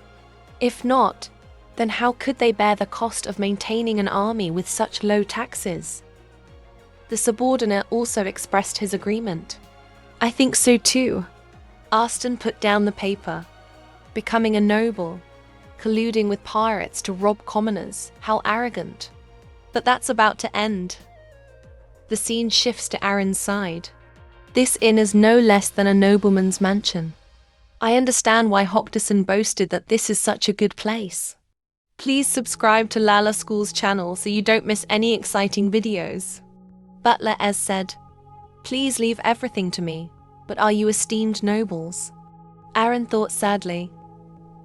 "The room is nice, but the butler is a bit stressful." Aaron called for Ethan. Ethan asked, "What's wrong?" Aaron raised her head and said, "What do you think about what Hockerson just said? Compared to the beginning, things seem much more complicated." Hearing that, Ethan bowed his head. "I regret bringing Irene here." Irene asked in surprise. "Regret?" She thought to herself, "Indeed, in the situation just now, with someone like me, it's really very inconvenient. Even at the end, I couldn't take off my mask." Before she could say anything more, Ethan spoke up. "It seems that for my own convenience, I have put Aaron in danger. In this secret mission, it's not necessary to pretend to be a couple.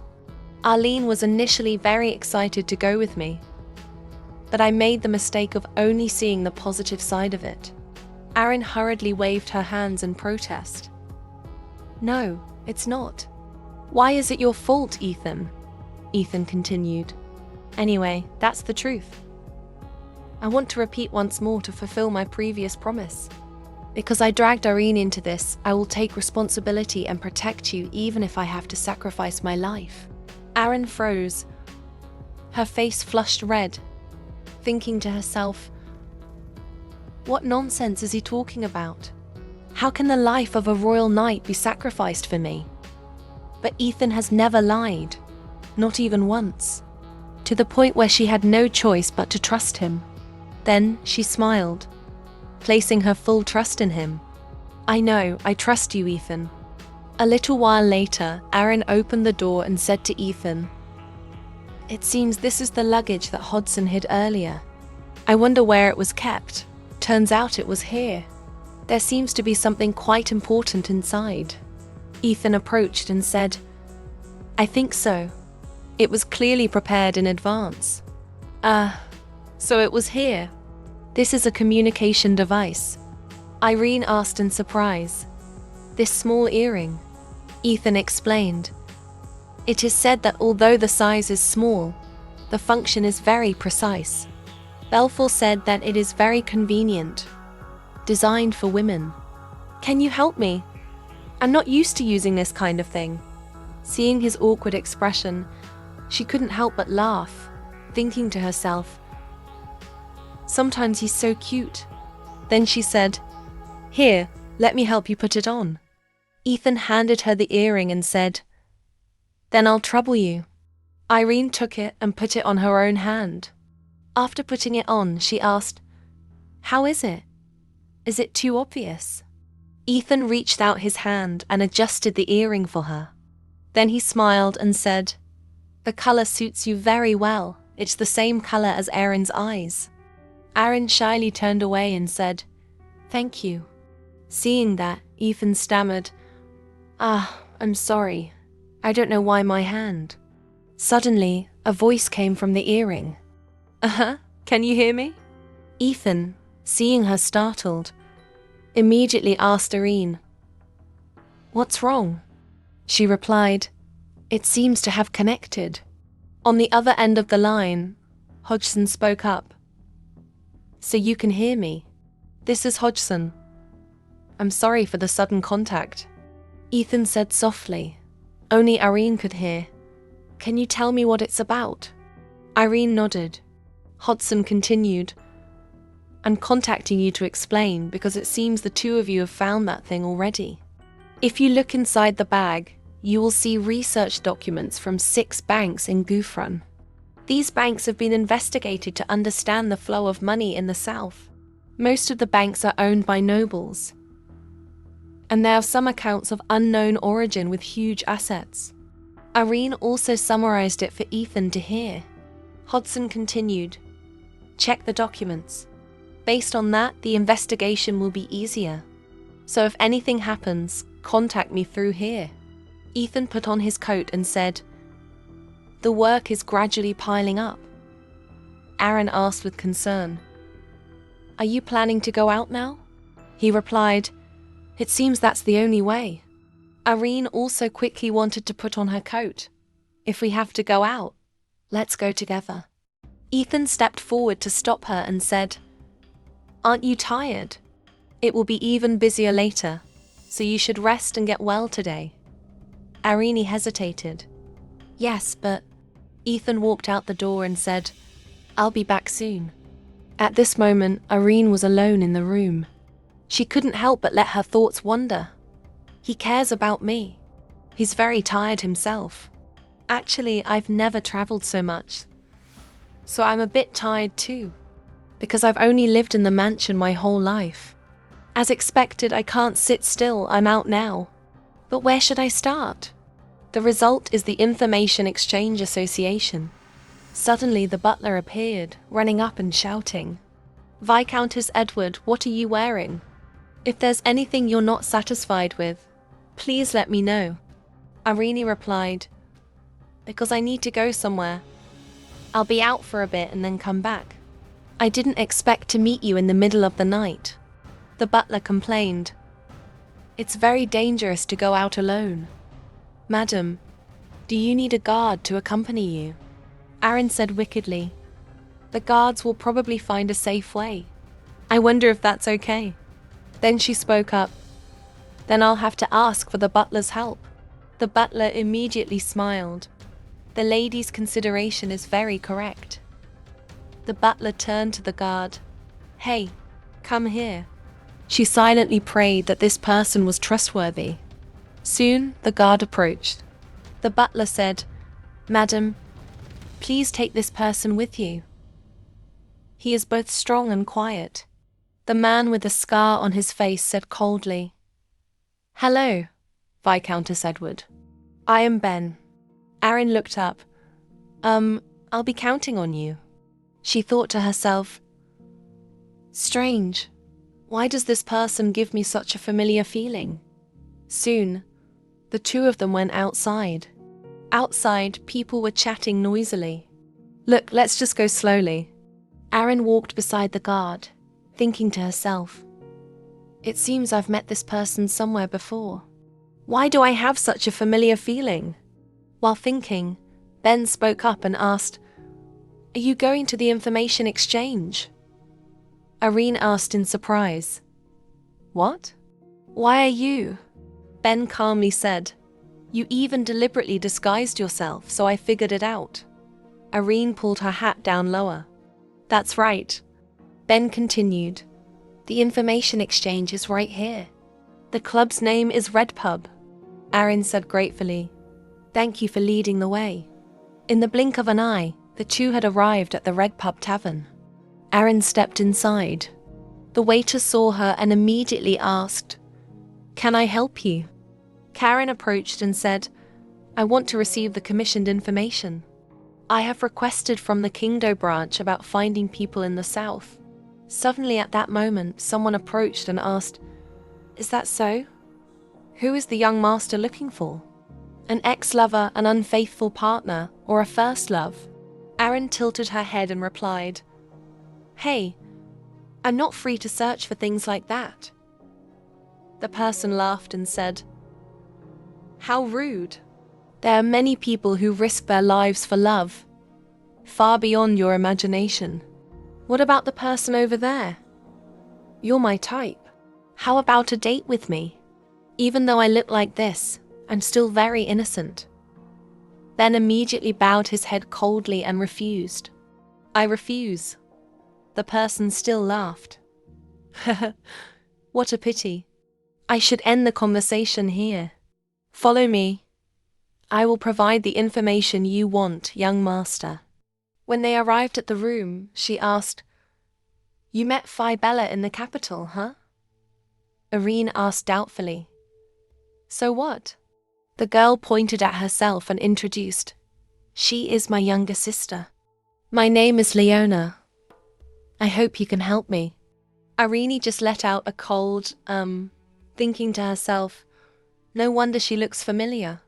Leona held the paper in her hand and said, First of all, I have tried my best to meet your request. The latest information has also been arranged to a certain extent.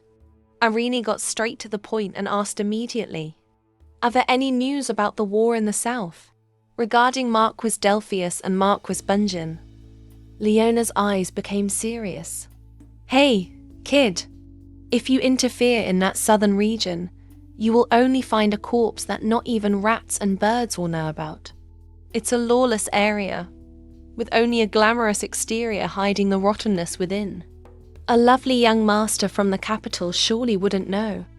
Irene clasped her hands worriedly and asked, So have you sent someone in there? Leona froze, staring at Erin. Then Leona picked up the paper again and said, Of course we've sent someone. You've paid us a lot of money. First, let's start with finding the person. I tried to use the personal information you provided to track them, but it was harder than I thought, as if they were deliberately hiding.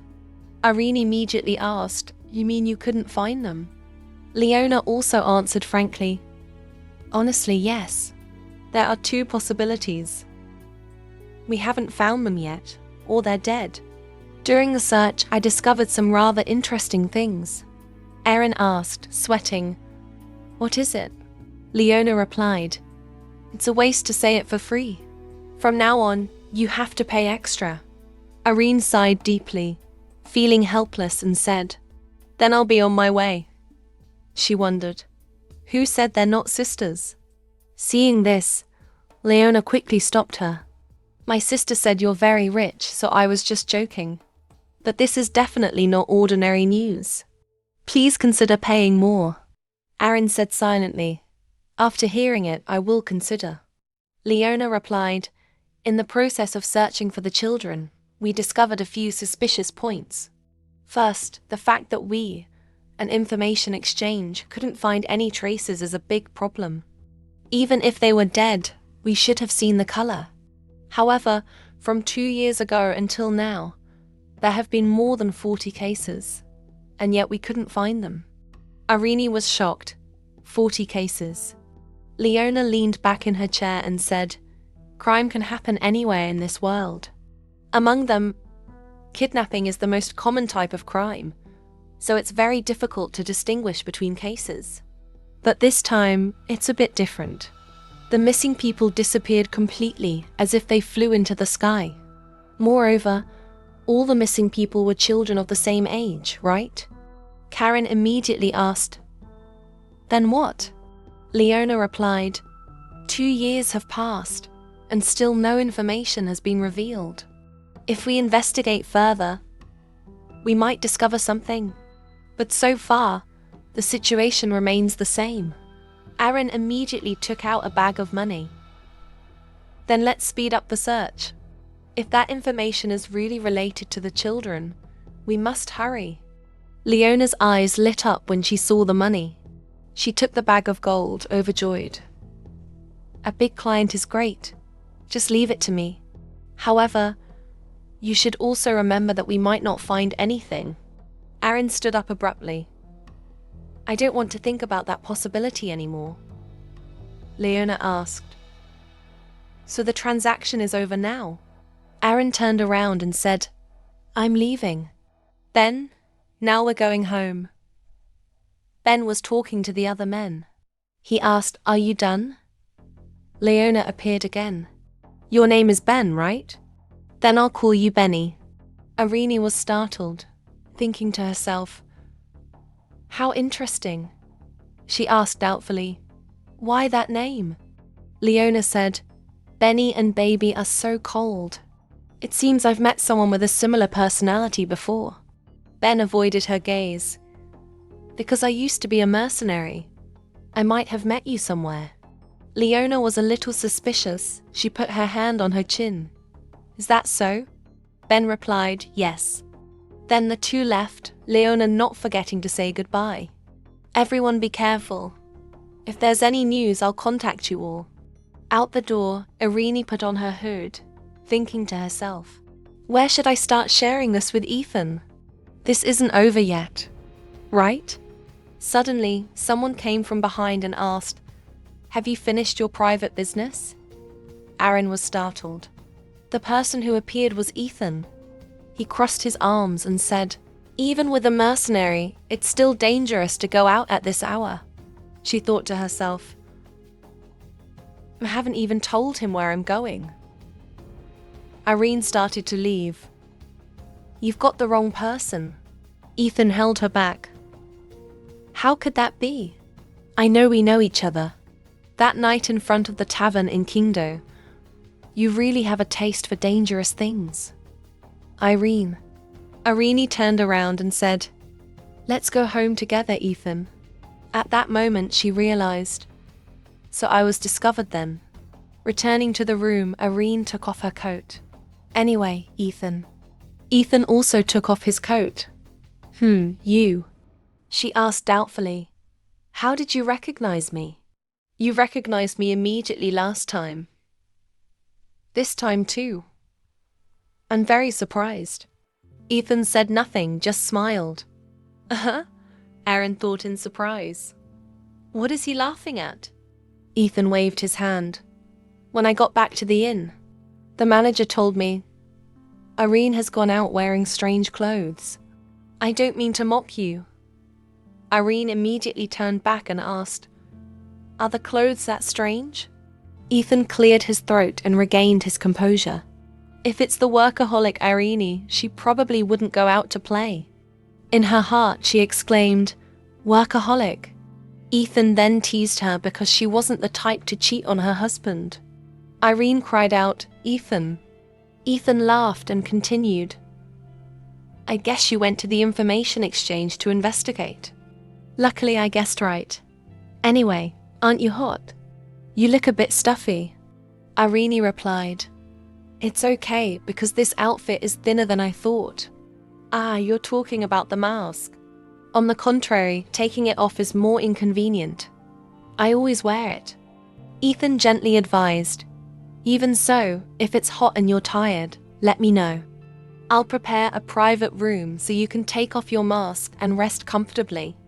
To me, Aaron's safety is paramount, you understand?"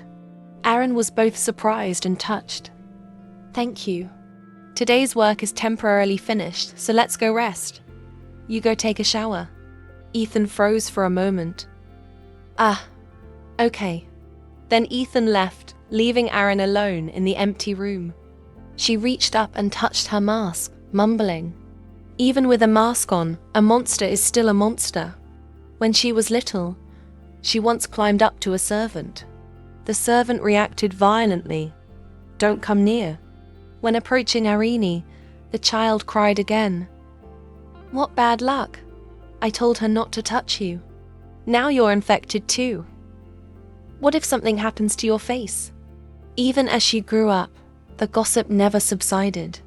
"That monster, the monster princess, if you look into her eyes, you'll be cursed." Aaron gently removed the mask from her face and walked to the mirror to observe herself. Her heart was filled with sorrow. "It's not like that. I'm a human being." The next day, sunlight shone into the room. Aaron slowly opened her eyes. She looked at the hair in front of her and mumbled, "Ah, Ethan's hair. So it's back to normal." She paused for about 2 seconds. Aaron's face flushed red. "But why do I feel a little breathless?" "Hey, Ethan, why is it you?" His face is too close. Ethan also woke up. He called Irene, then suddenly realized the situation and said in surprise, "Good morning." A moment later, Ethan poured Irene a cup of tea. She said, "How rude." Ethan shyly handed her the cup. "Is it dancing flower tea?" Irene stammered, "If you like another kind, then..." Ethan sat down on a chair and said, "No, I can drink it. Drinking this when you wake up in the morning is good for the mind." Aaron thought, although it's not very delicious, he doesn't like dancing flower tea. Then he spoke up. "So Ethan also has something he doesn't like to eat. So what kind of tea do you like best?" Ethan replied, "What do I like best? It has a sweet taste. While cocoa is also good, or lemon tea with a little honey, or things like orange tea are also good. Everyone says this is so unexpected. When I get back, can I give you some of the tea I like? It might not suit your taste." Irene looked at him with some surprise. "How unexpected?" Aaron raised her teacup. "Great, I'm really looking forward to it." Yishin smiled and said, "I'll choose carefully. Not everyone can get it, because this is exclusively for Aaron." Hearing these words, Aaron pondered. Yishin's favoritism towards me now is not light. Even the most foolish person would understand. This is not just an attitude towards a friend or a daughter. But if my face is still ugly, assuming so, would Ethan still treat me as he does now?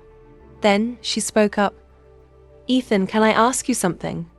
Ethan answered without hesitation. "Of course. Feel free," she said. "This question is a bit impolite. I want to apologize to you first, Ethan. You don't think I'm a monster, do you?" To her question, Ethan was also a bit confused, saying, "I don't know why people call Aaron a monster." Aaron replied, "You know, that birthmark, the black birthmark that spreads across half my face, my unusually red eyes. I was called a monster because of my different appearance. Even my family shunned me. That you were different. The first time we met, you approached me." Yishin stammered. "That," Irene continued, "so sometimes it confuses my feelings. I only sense anger, fear, disappointment, and despair from others. How should I receive your actions, Ethan? Is this simply moral behavior? If not, is it a feeling that goes beyond goodwill? If it's the former, I hope you don't get too close. I don't want to be caught up in unintentional attention. If it's the latter, she remembered the words she had said when she smiled at Ethan. I trust you, Ethan. Irene thought, actually, no matter what, I need Ethan. After this is over, it's all to protect myself. Then Ethan took her hand and said, I will take responsibility and protect you even if I have to sacrifice my life. These words made her confused. But if I protect a traitor to the family, I wonder if Ethan will be hurt. Am I taking advantage of his feelings for my own selfishness? Then she continued, So? Suddenly, at that moment, someone opened the door from the outside and entered. It was Ben who said, Viscount Edward, it's Ben. I haven't heard the whole story. I'm very angry. I'm busy, come back later, Ben said. It's urgent. Ethan said, Wait a minute, let me hear how urgent it is. If it's not worth it. Ben replied, I've come to deliver a message. Baroness Philpott invites you two to a banquet tonight. Ethan was surprised. The Baron is inviting us. Ben replied, Yes, to celebrate the wedding of Lord Guthrum. Ethan took the letter, I see. Then he turned to Aaron and said, Baroness Philpott has invited us to a party. It's a bit of a shame, but I think we should go. Aaron replied, Since we've been invited, we have no other choice. If we pretend to be friends but don't attend, it will look very suspicious. Ethan also agreed. I agree. Since it's tonight, we have to prepare quickly. Aaron raised her hand, a questioning look on her face. But why did Count Philpott invite us? We've already paid to pretend to be friends. Ethan crossed his arms and said, I guess he wants more bribe money. Karen was surprised. A bribe? Ethan continued. I heard the Philpott family is nothing special. But recently there's a rumor that he broke Delphius' right arm. His only weapon is money. What can you do? At this moment, Aaron suddenly understood. So it's bribe money. Marquis Delphius and Marquis Bungeon have been at odds for a long time. So they need money. Ethan immediately confirmed her words. Almost right. To solve the problem, Delphius collects money from those on his side, while Bungie accepts bribes from pirates. Furthermore, if we consider the issue of smuggling, Aaron said, this means that if the Daislavan Empire is really interfering in the situation in the south through smuggling, I think it's very likely they will side with Marquis Bungeon. Most of the ports in the north are within Marquis Bungeon's domain. Ethan agreed. I think so too. So we need to keep this speculation in mind and observe the situation at the party. Aaron nodded. Okay. Ethan continued. And about what we were talking about just now. Irene raised her hand. It's okay. We can talk about it next time. Ethan smiled. Yes. A little while later they arrived. Viscount, it's been a long day. Ethan helped her out of the carriage. He smiled and complimented Irene. You look very beautiful. Irene blushed and replied, Thank you. You too, Ethan. Suddenly she realized something. Ethan. Ethan was puzzled. Is there a problem? She asked shyly. We don't know what Count Philpott looks like. What should we do now? A little while later, both of them seemed awkward at the party. Aaron held her glass and asked, If we just hide like this and then go home, it'll probably be fine, right? Ethan was also embarrassed. Yes. She looked around, thinking to herself, but the South is holding festivals everywhere. I thought we would wear masks at the party too. Ethan turned to ask Irene, Are you uncomfortable? Irene raised her mask. Because I feel like I stand out too much. even with a mask on. We're tourists, so I'm sure no one here finds it strange, right? Ethan replied, I hope so. Just then, someone approached. Irene wondered, who is it? Could it be? At this moment, a middle-aged man walked up to them. Don't stand in a dark corner like that. Come out to a more spacious area and enjoy the party. Irene thought to herself, is this person Count Philpott? Ethan held out his hand and said, I prefer to enjoy things slowly rather than in a crowded place. The man hesitated. Yes, but if you two stand in a dark corner talking secretly with someone wearing a mask, people might misunderstand that you're having an affair. Both were surprised to hear this. Aaron was a little dissatisfied, saying, anyway, it's not true. Why should we care about what others think? The man swirled the wine in his glass and said, this young lady really understands life. No matter what others say, they don't know the truth. So there's no need to bother with them. I am Viscount Rotis. I have transferred the Wolfram title to my son and inherited my father's title. Ethan said politely, so your son is the main character of today's party. Congratulations. Please subscribe to Lala School's channel so you don't miss any exciting videos. Rotos laughed loudly. Thank you. Haha. This is already my 4th marriage. I hope this time we'll live together for a long time. Irene raised an eyebrow. Ethan forced a laugh. She sighed. I want to ask Count Philpott. Do you know where he is? Rotos asked. Are you talking about Count Philpott, miss? He's over there. Aaron looked in the direction he pointed. Where? Lotus asked. Don't you two see? It's the lady with the fiery red hair. Haha, this young lady is also very popular today. The two exclaimed in surprise at the same time. Aaron nodded her thanks. Thank you for showing us the way. We will go and greet the Baron. Rotis waved goodbye. I wish you two a good time. Ethan exclaimed in surprise. I thought it was definitely a man. Irene also thought the same as him. This is really something to think about. After that, the two went to visit the Baroness Philpott. Philpott turned around. He smiled and welcomed them. Welcome, Viscount Edward and his wife. This is the person they were looking for. Baron Royce Philpott. Ethan placed his hand on his chest and bowed politely. Thank you for the invitation, Baron. Philpott smiled and replied, You're welcome. It's been a long time since I've seen an old friend. She thought to herself, his acting skills are quite good. Then, Irene also politely bowed to the Baroness. I am the wife of Viscount Edward. Philpott smiled and said, I have heard a lot about you, madam. I apologize for not being able to attend your wedding. Irene replied, It's fine. Your kind thoughts are enough. Suddenly, Philpott's smile carried a hint of hidden meaning. She asked, By the way, may I ask if you two have some time? The two seemed to realize what was about to happen, thinking to themselves, Is it time? Soon, Philpott led them to a deserted place, then pulled at his collar and complained, Damn it! Who wears a high-collared shirt in this weather?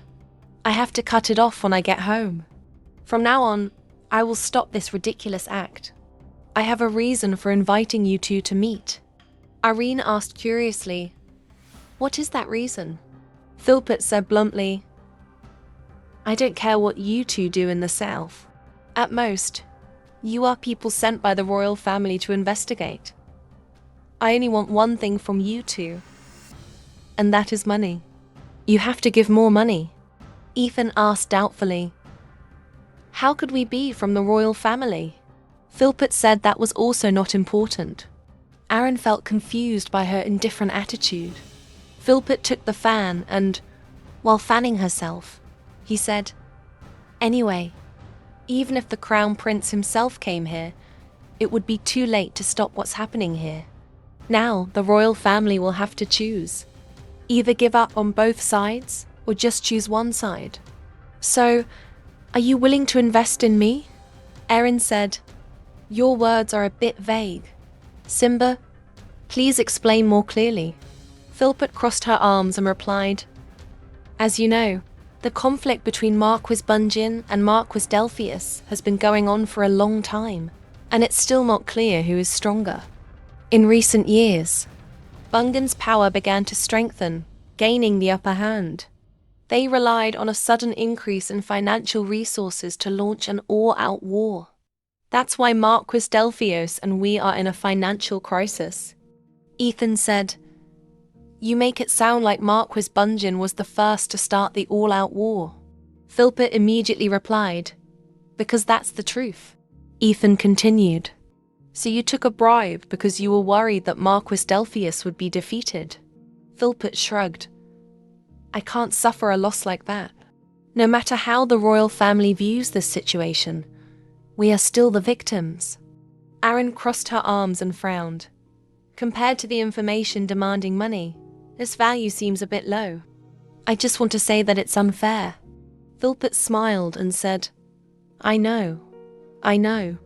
In the end, you two are curious to know if the Daislavan Empire is interfering, right? It's very simple. The Marquis Bunjin's faction is colluding with pirates. Iperia Port is both a major port and Bunjin city, so Daislavan will definitely side with Bunjin. Erin raised her hand in thought. As expected, Philpott reached into her chest and pulled something out. More importantly, there's also evidence. I found this when I raided Marquis Bungin's supply line. This is a Daislavan gold coin minted this year. Not one or two, but a large quantity. Doesn't this mean they are colluding with each other? If you give more money, you two can take this evidence. I will help prove that Bunjin has a complicated relationship with Daislavan. This is also Marquis Delphios' intention." Ethan immediately judged. Hearing this, it seems that Delphios has always been on the side of justice, and the Bunjin faction is the unjust one. Philpott's eyes flashed. If a rebellious person is not evil, then what is? So, what do you want to do? Ethan replied hesitantly. For now, I will think about it more. Of course, at this moment, someone ran in. Sorry to interrupt everyone's conversation. Baroness Greza is looking for Baroness Philpott. Erin silently asked. Baron Greza? Philpott bowed her head in embarrassment. He is a confidant of Marquis Bunjin. I know Marquis Bunjin said he would send someone, but I didn't expect him to send that person. Then, Philpott left. It's best to go back. Seeing that the two of them didn't follow, Philpott turned back, smiled and asked, What's wrong? We have to go meet our enemy, right? As soon as they entered, they saw Count Greza smiling, stroking his beard. Ah, Countess Philpott, you've become even more beautiful in the time we've been apart. Philpott forced a smile in return. Yes, Baroness Greza has also become more robust, hasn't she? Greza laughed and said, I'm just not married yet. My complexion is still as radiant as ever. By the way, are you with a guest? Philpott crossed her arms. He replied, I'm chatting with a friend I haven't seen in a long time. Greza approached, asking curiously, How is the friend inside? Philpott opened the fan in her hand and said with a smile, I don't think I need to tell you that much. The Countess turned around, and Greza raised her hand in thought. Is that so? But do you know this? I heard that a spy has infiltrated the south. Philpott asked doubtfully, Why are you suddenly talking about this? Greza gestured towards the two of them. I mean, the royal family has never been interested in the south, but I heard they've recently started paying attention. They sent spies to find out the situation in the south, right? Erin, hearing these words, thought deeply. Even the south has a strong hostility towards the royal family, to the point that the nobles call the royal family venomous snakes. Greza continued. I heard that the Guthrin territory has strengthened its defenses. That was on the orders of Marquis Delphios. However, it is said that the snake spy is currently here. Philpott raised an eyebrow. I've heard about the spy, but I've never heard that they are here.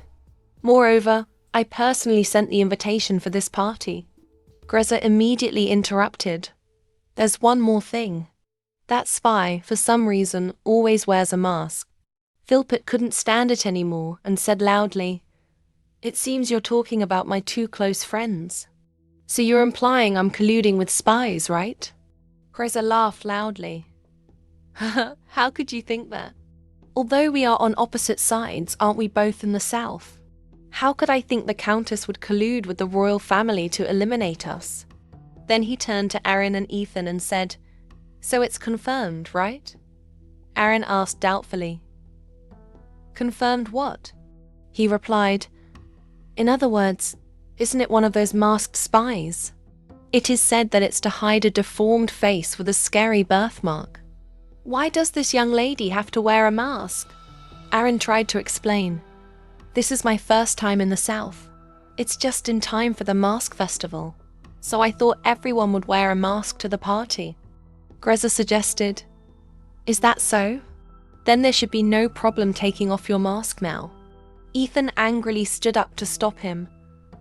"How rude. What are you doing to a guest?" Greza turned his head back. "Now I'm clearing up the misunderstanding of Baroness Philpott. If we're close friends, shouldn't we resolve this misunderstanding?" Aaron interrupted. "So what if I take off my mask?" Greza didn't hear clearly and asked again, "What did you say?" Irene replied, "I want to ask, when I take off my mask, if it's not as you described, then what will happen?" Greza said, "Somehow we can clear everyone's suspicion, that's enough." Irene placed her hand on her chest and said firmly, "Is that all? The whole hall is looking at us. You slandered Countess Philpott as a lackey of the royal family, and even forced me to take off my mask." Greza asked doubtfully, "What do you want to say?" This question was exactly what Aaron wanted. She smiled and said, "If you want to put a sword in someone else's mouth, you should also worry about the sword stabbing back into your own mouth." Greza angrily shouted, "You dare to lecture me?" Philpott suddenly opened her fan, her tone becoming stern. "Those words are not wrong. Baron, to be honest, I also feel dissatisfied. Even so, I also can't believe you would treat a friend you haven't seen in a long time so disrespectfully. A light apology is hard to forgive. What will you do if you guess wrong? What are you going to do?" "Madam Baroness." Greza cleared his throat and gave a meaningful smile. "Do you want to expose the truth? I understand. If she's not a spy, I will hang myself. But if I'm telling the truth, then, Baroness Philpott, you must also bet your life." Baroness Philpott turned to look at Irene. Irene nodded slightly. Ethan looked at them worriedly, still not understanding Irene's intentions. Erin clenched her fists, her trembling hand reaching for the mask she was wearing. Her eyes were sharp. The die has been cast. This time, she had to take off the mask. Ethan, standing behind, worriedly ran up and called out, "Erin." Erin turned to Ethan, smiled and said, "The things we didn't finish talking about that day. Let's talk about them later." After speaking, she turned to face her opponent. "My Lord Count, you must keep your promise." Greza crossed his arms and sneered. "Too long-winded." Irene smiled and took off her mask. "Because you will surely regret it." She closed her eyes and raised her head high. There was no birthmark on her face as he had said. People started whispering, "No birthmark, so she's not a spy." Erin thought to herself, "What should I do? Everyone is looking at me. It's okay. No one is calling me a monster." Karen said tremblingly, "See? I'm just an innocent friend of Countess Philpott." "So Greza, you were wrong." Greza jumped up in astonishment. How could this be? There must be some trick with this mask. As he spoke, He reached for Aaron's face. Ethan wouldn't allow that to happen. He immediately grabbed his hand and shouted, "Enough! Please stop." "How long are you going to be stubborn?" Lady Philpott, who was behind them, also spoke up. "Let's stop here." The Baroness turned back and asked, "Are you all right?" Greza cried out in pain. "My wrist is about to break right now." "How can you say that? Is this how you treat your esteemed guests?" Lady Philpott stared, her voice cold. "You're about to be beheaded. What's a little pain in your hand?" His face immediately changed colour. "What did you say?" Lady Philpott replied bluntly. "The Baron himself said that if he was wrong, he would hang himself." Greza stammered. That was just a figure of speech." At the same time, someone brought a sword for Baroness Philpott. She leaned on her hand and said, Don't you know the rules of the South yet?" Greza cried out in panic. "Baroness Philpott, please reconsider. It's not like that." Baroness Philpott drew her sword. "What isn't it?" Greza was restrained. He tried to persuade Baroness Philpott. "We can talk about this. Weren't we invited as vassals of Marquis Bungin?" Baroness Philpott held her sword and slowly walked towards him. "I know. So it's even more important to set an example, right? The rules of the South must be kept. If you don't keep your word, you must pay with your life. You know, right? The Baron said he would bet his life, but now he says he won't bet anymore." Ethan stood up to protect Aaron. "Stand back." Lady Philpott raised her sword high. "Anyway, in the end, the Baron has no other choice but death. This life, I will do my best." Greza shouted in fear. "I'm sorry." The sword came down from above, his scream echoing throughout the great hall, causing everyone to be terrified. Baroness Philpott ordered, "Take him away. I will report this directly to Marquis Bungin." Greza lay sprawled on the ground, muttering, "Help, help." Then he was dragged away. The Baroness turned to Aaron and said with a smile, "Madam, I'm very sorry to have caused you trouble.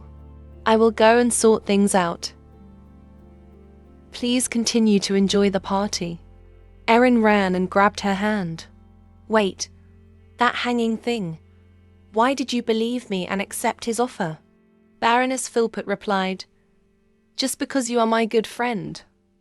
I saw the righteous belief in my friend's eyes. And I can also take this opportunity to take advantage of the Bungin faction. This is a win-win situation." Aaron thought, remembering that she had heard Ethan say similar words before. After the chaos ended, Baroness Philpott promised to send them the information soon. When everything was done, the two returned to their room. As soon as they got back to the room, Ethan immediately asked, "What happened? If Irini has a birthmark, you could have died right there." Aaron turned back and asked, "Why are you so angry?" Ethan said in surprise, "Angry? I'm sorry. It's not that I'm angry with Aaron, but that I've been thinking too much. I can't control my emotions." Aaron asked shyly, "Is my face really that ugly?" Ethan immediately retorted, "How could that be?" Karen grabbed his hand and asked, "Then why won't you look me in the eye?" Ethan's gaze remained averted. He said, "That's not the reason, but I was wondering why Irini wears a mask." She replied, "Because I was called a monster." Ethan continued, "Even that is not a problem. I thought Irini wore a mask because she wanted to hide something, but that's not the case. I think maybe Duke Brisha made Irini wear a mask. That unreasonable order makes me angry and sad." Irini looked up at him and replied, "It's not the reason you think. There's really a reason I'm called a monster. And the fact that I'm moved by your kindness is also true. Besides an old friend and my wet nurse, the only person who sees me as Aaron and not a monster is you. So maybe I don't want to take off my mask either. Partly because in my heart I want to receive sympathy from you. Ethan asked, stunned. Sympathy? Eri revealed her feelings. I said it this morning, didn't I? I was moved by your kindness. When I saw that you didn't discriminate against anyone, I also unconsciously wanted to rely on you, even if it wasn't just me. Ethan choked up as he recounted his past. Empathy? I'll tell Arini a story. Actually, 5 years ago, when I was an apprentice knight, I also wore a mask. At that time, I went with my father to a hunting competition. At that time, I went deep into the forest alone and discovered deer tracks. Unfortunately, I woke up the Lord of the Forest, the Black Panther.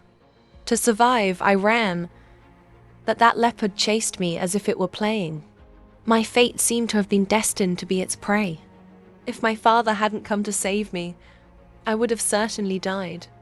My whole body was covered in injuries. My father held me and kept shaking me, calling out, Ethan, wake up. Ethan returned to reality. He pushed his hair back to reveal the scar. The scar is still here. It's a miracle.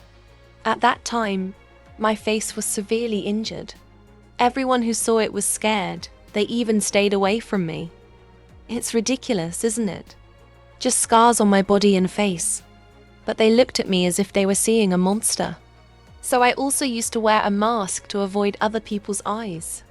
Aaron felt some sympathy. This is the first time I've heard this.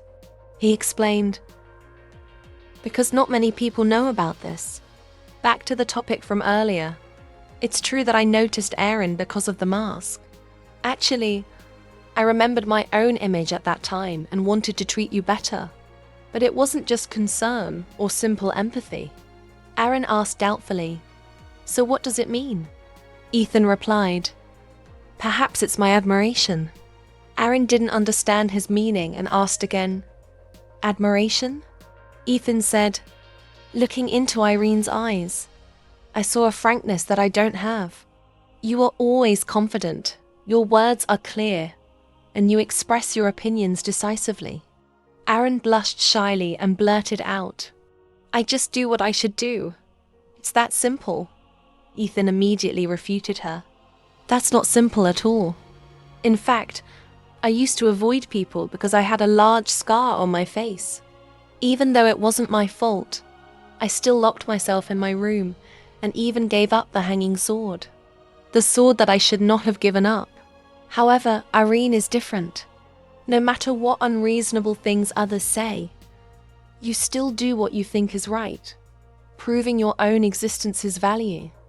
To be honest, that appearance attracted me. My father always said, associate with people who possess qualities that I don't have. It's ridiculous. I used to think I lacked nothing. But after meeting Irene, I realized I was wrong. So I'm very happy to know you. Appearance doesn't matter. Even if others call you a monster, even if you really are a monster, I don't care. You possess things that I don't have. You yourself are charming enough. Feeling good about you is definitely not a mistake or a misunderstanding.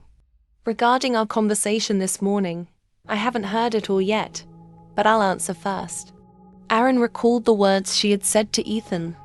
How should I accept Ethan's actions? Is this just a simple act of moral behavior? If not, is it a feeling that goes beyond goodwill? If it's the former, I hope you don't get too close.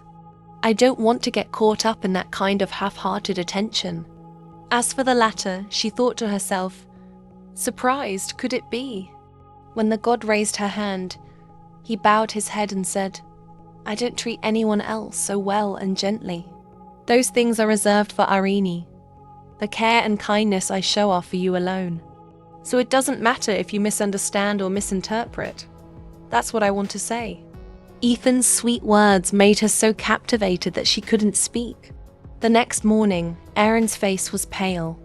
I couldn't sleep at all in the end. He said those things yesterday, and as soon as I was about to answer, he said he had to go out. He left me alone and went away, leaving me the only one awake with worry. Could it be that I'm the only one who's too bothered? Aaron was lost in thought when someone called out, "Aaron, Aaron." Aaron was startled and looked over. "Oh, Ethan." "No, I was daydreaming again," Ethan said. "Good morning, Aaron." Aaron approached, stammering, Good morning." She tried to calm herself down. "Don't worry about it." Ethan handed her a glass of water and said, "I've already ordered a simple breakfast." Ari took the glass of water. "Ah, yes." Aaron tried to remain calm. "Don't worry. Am I the only one who feels awkward in this situation? It's as if I'm the only one who's moved every day." Seeing that she seemed strange, Ethan asked worriedly, "You don't look well. Didn't you sleep well?" Irene stammered. "No, it's not that. I slept very well. There's no problem at all." Ethan replied, "Is that so?" She thought to herself, "That's right. Something unexpected must have happened." Ethan spoke up. "I'm sorry for suddenly leaving last night." "Because of something," Irene reacted strongly. She immediately stood up. "No, you don't have to worry. Something must have happened." Ethan clenched the glass of water in his hand. Irene, is it because of what I said yesterday? If you're not satisfied or feel uncomfortable." Irene quickly waved her hands. "No, not at all," Ethan asked again. "Really?" Aaron looked at him and thought to herself, "All right, just admit it. If not, being too happy is the problem." Yesterday, seeing Aaron's attitude, he was startled. "Damn it. Did I say something thoughtless?" Ethan said awkwardly. "I mean..." Unable to continue, Ethan covered his face with his hands, utterly ashamed. So Ethan made an excuse to retreat. "I have some things to do." The scene shifts to another place. "So, just for a love consultation, you even used the emergency communication device to wake me up? At this time?" On the other end of the line, Ethan replied, "This is an emergency." Aston got out of bed and comforted him. "Calm down. You mean you did something like a confession? But you're worried about whether you can share a room later?" Ethan replied. "Yes." Aston said, "Why not? We've already decided to pretend to be a couple." Ethan hesitated. "But this..." Aston, while taking out a pill, said, "It's nothing serious, just share a room. And hey, what do you mean by like a confession? A confession has to be a confession. When I asked you if you had feelings for the Duchess, you said no, because of this temper." Ethan asked, "All right, so what should I do now?" Aston was stunned and asked back, "Why are you asking me? Just act as usual. Just skillfully guide the conversation, as if nothing happened. But now, leaving the Duchess alone is the worst thing to do. Go back now. Oh, good. You two will be in the same room. I hope you can create a happy atmosphere and achieve a good result." "I doubt. What result?" Aston joked. "Duke Burston said he wants to see his grandchild soon, just in time to fulfill his filial duty." Ethan shouted angrily. "Get lost." Aston lay on the bed laughing loudly. "Anyway, it took quite a bit of effort." "We should have talked a little longer before hanging up." The call ended. Ethan stood alone, his head resting against the wall. "Grandchild? What grandchild?" Back in reality, Irene called his name, startling him. Akko asked, "Are you okay?" Ethan replied, "Ah, yes, I'm fine." Looking at Ethan's plate of food, she continued to ask, "You've only cut one piece of vegetable so far." Ethan sighed heavily. "I keep thinking about a few things." Irene was curious. "Thinking about what?" Ethan regained his composure. He said, By the way, about the next destination. It seems that the information in this area has been collected quite a bit. So I plan to go somewhere further." Aaron immediately realized he was trying to change the subject. She raised her hand and asked, "So on the way, Can we stop by Piloso village? Because that's the hometown of the missing person, so I think we might find some clues. Ethan picked up the paper and looked at it. Piloso village. The location coincides with the route to the next destination. However, there is a problem. Irene was curious. What's the problem? He asked her. Do you know Piot Forest? Irene shook her head. I don't know. Yishin continued. That place is known as the vast forest desert, stretching across the south. Aaron asked again, is it both a forest and a desert? Ethan Dab replied, yes. All the plants that grow in Piot Forest are withered, and you can't even see a single creature.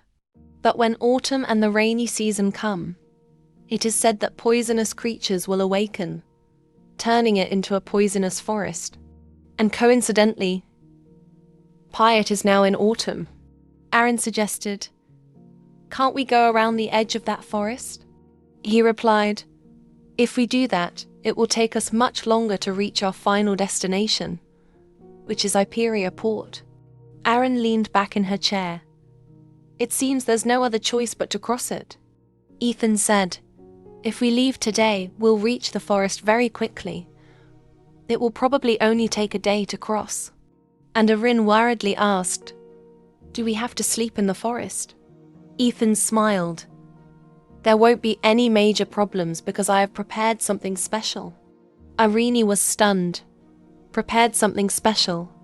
A little while later, Ethan led her to a carriage. This is the carriage we'll be taking. Irene asked, isn't this just a normal carriage? Ethan knocked on the side of the carriage. I've cast a spell to keep ordinary animals away. Since this is a spell that nobles use to cross the Piot Forest, it's guaranteed to be safe. After crossing Piot, it's another day's journey to Piloso village. Irene got into the carriage. It seems we have to keep moving. Ethan also followed her into the carriage. Because the journey is long, we may have to stay in the carriage for a few days, which may be a bit inconvenient. But I guarantee that once we reach the village, we will get some rest. Aaron replied, it's okay. That's enough. It's nothing. Ethan blushed. Aaron is so wonderful, I can't stop thinking about Aaron. But before he could finish his sentence, a voice called out, ah, the Viscount Edward's butler ran from somewhere? Oh, well, if I knew you were leaving so early, I would have come to help. You've only been here for a short time and you're already leaving. I'm very sad. Did you two have breakfast? Those are all the finest dishes that our head chef has painstakingly prepared. If you find them delicious after your trip, please tell the Count. Ethan slammed the door shut and said coldly, of course. Then he turned to Irene. Let's go. Irene also agreed, leaving the butler all alone. Anyway, I probably scored quite a few points, right? The carriage started to roll. Aaron sat by the window, looking out. Ah, the air is cooler now. Ethan also looked out the window. He advised, it seems we are approaching the forest, because it has started to rain. The temperature will soon drop further. So Aaron, it's best to wear a jacket. Aaron asked curiously, what about you? Ethan replied, I'm fine anyway. All the clothes I brought are summer clothes, so I don't have a jacket to wear. Aaron immediately asked, do you want to borrow my jacket? This made Ethan freeze. He waved his hands. If it's Aaron's jacket, I won't be able to fit in it, so just the thought is enough. Aaron interrupted him. There's clearly one. I wonder if this one will do. Soon, Ethan couldn't refuse her offer, but something didn't feel right. Aaron spoke up. It looks good, doesn't it? How lucky. Ethan, wearing her jacket, looked a bit awkward. It's so warm. Aaron looked at Ethan, her face also turning red, covering her mouth to laugh. No, it's not like that. It's nothing. Then she turned her face away, still unable to stop smiling. Ethan was worried about her again. He asked Erin, "Even though you have a cold, are you okay?" Rin immediately replied that she was fine. She tried to hold back her laughter, thinking to herself, "This is really interesting, but also a little embarrassing." Then she spoke up, praising the jacket for suiting him very well. Ethan replied, "Is that so?" At the same time, neither of them noticed a man flying towards them. Outside, it was drizzling. Inside the carriage, Irene laughed and asked, "Isn't the carriage broken somewhere?" Ethan said shyly, "It was just a misunderstanding. Anyway, someone complimented me on it suiting me. So from now on, I will also wear Irene's clothes." Irene burst out laughing. Ella won't have any clothes left to wear. While they were talking, someone called out, "Sir, I'm very sorry to interrupt your conversation, but we have reached Piot Forest." Ethan replied, "Oh, is that so? Just proceed slowly. And in the worst case scenario, put on your jacket." The driver replied, "Yes." Ethan asked, "Do you still have what I gave you?" The driver raised his hand and replied, "I'm already wearing it on my wrist." Ethan instructed, "Don't take it off, keep it safe, because if you get too far away, it will be very dangerous." The other person quickly replied, "Understood." Aaron worriedly asked if the driver was okay. "They are facing even greater danger than we are." Ethan turned to comfort her. You don't need to worry about that." "Aaron, may I have your hand?" "Don't take it off, just wear it on your wrist." Aaron raised the bracelet she was wearing and asked, "What is this?" Ethan Dab replied, "It's a miniature version of the spell covering the carriage. Preparing for any situation is never a bad idea. Of course, the drivers have also received similar bracelets, so there won't be any major problems. The rain is unavoidable." Aaron sighed. "Anyway, it's a good thing." Suddenly she stopped and asked, "So what about you, Ethan?" Ethan smiled and replied, "I'm fine. Like this. I just need to always be by Aaron's side." Aaron froze, her face flushed red. "That's fine too." A little while later, Irene sat in the carriage looking out, thinking to herself, "It's so dark. It seems there's not a bit of light." Then she looked at herself in the window's reflection. Come to think of it, this is the first time I haven't worn a mask for such a long time. I used to think that without a mask, the world would collapse. It turns out that I'm adapting faster than I thought when I was a child. I once asked Siebes Rudin to remove my birthmark, but Siebes said something else. Instead of saying it was impossible, she remembered her friend's words from before. It seems difficult now, but there will come a day when Irene gets what she wants. As a child, I completely believed that statement. But in the end, Siebes left, and I died.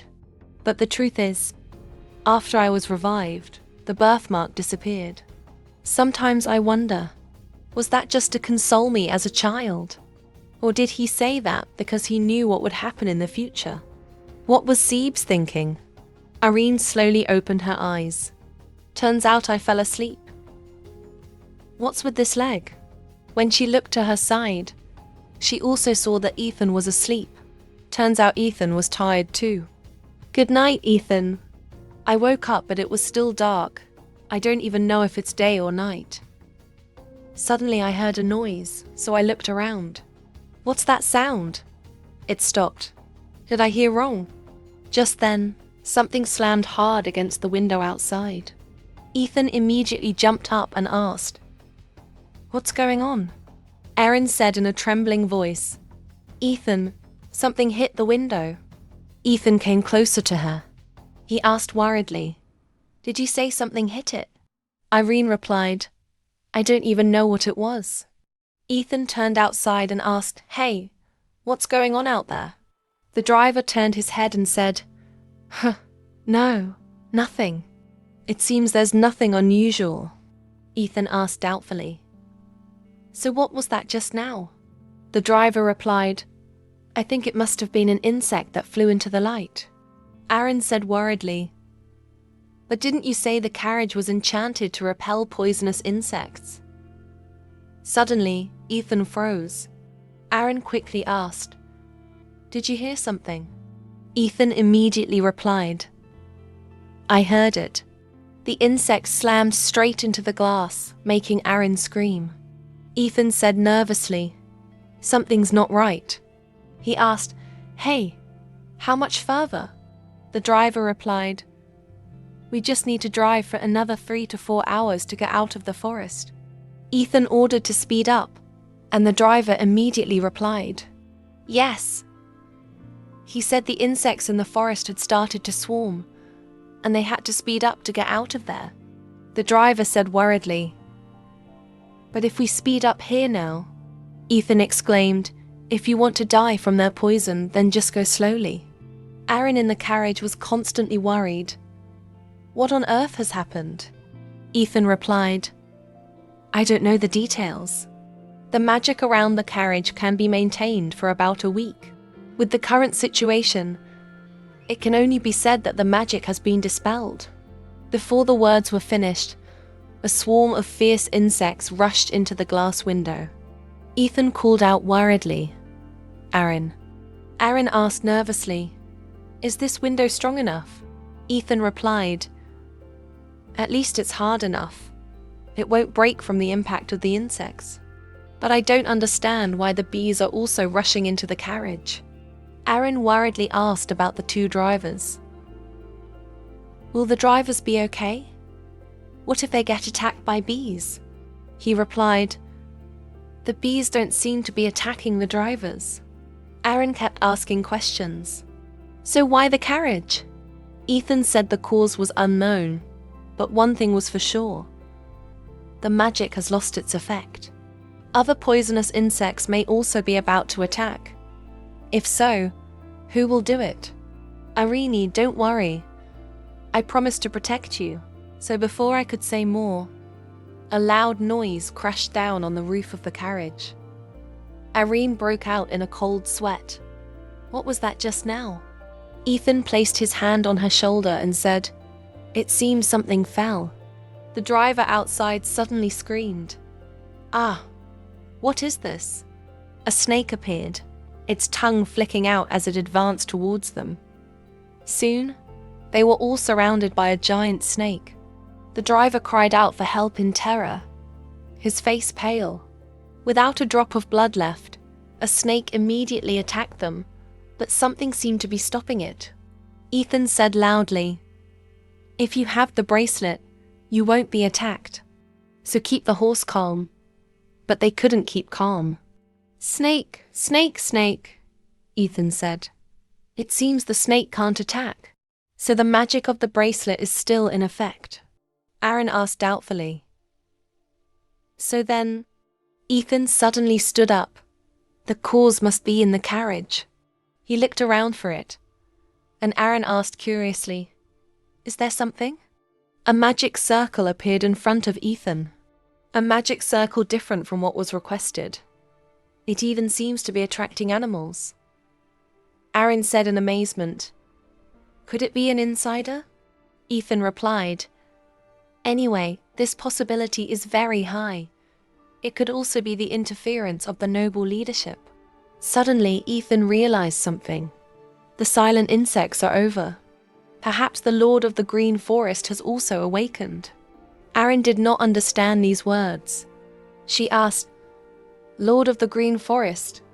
Ethan explained, It is called the forest crocodile, a giant creature that can crush Given.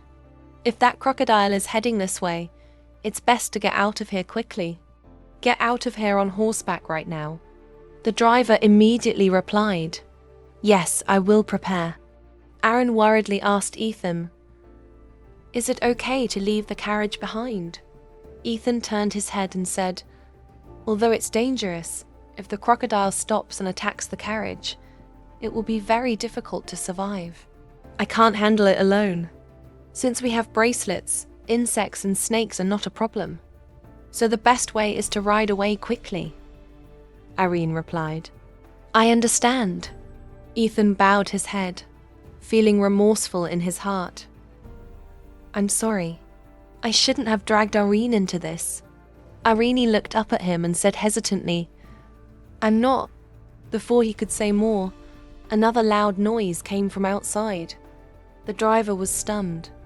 Ethan shouted loudly, It's the crocodile, hurry. The two quickly rode on the same horse. Turn off all the carriage lights. The caiman is very sensitive to light, so we could be the next target after the carriage. The driver replied. Understood. Ethan, on horseback, held Aaron tightly. Hold on tight, you might get dragged by the carriage. So the ropes must be cut at the same time. The driver raised the knife in his hand and replied, Yes, I'm ready. Ethan immediately ordered, Cut it. Then the four of them fled at the same time, leaving the carriage behind. She sat on the horse, her heart filled with worry. When she turned to look back, she saw the crocodile behind them roaring fiercely. And so the four of them ran non-stop until the next morning. The four of them were tired and sat on their horses, but they had escaped the danger. Ethan, sitting behind, asked, Are you okay? Irene jumped and turned back. Yes, thanks to you. Ethan sighed in relief. That's lucky. The two coachmen behind them had pale faces. Not a drop of blood left. I feel like I just came back from the dead. The coachman behind him collapsed. Me too. Ethan was also extremely tired. He bowed his head, his voice weak. I need to report to Aston to investigate the insider as soon as possible. A direct threat has appeared. I don't know when we will be targeted again. Aaron, seeing him tired, said, Ethan, rest for a bit. You can lean on my shoulder. A little while later, they found a room.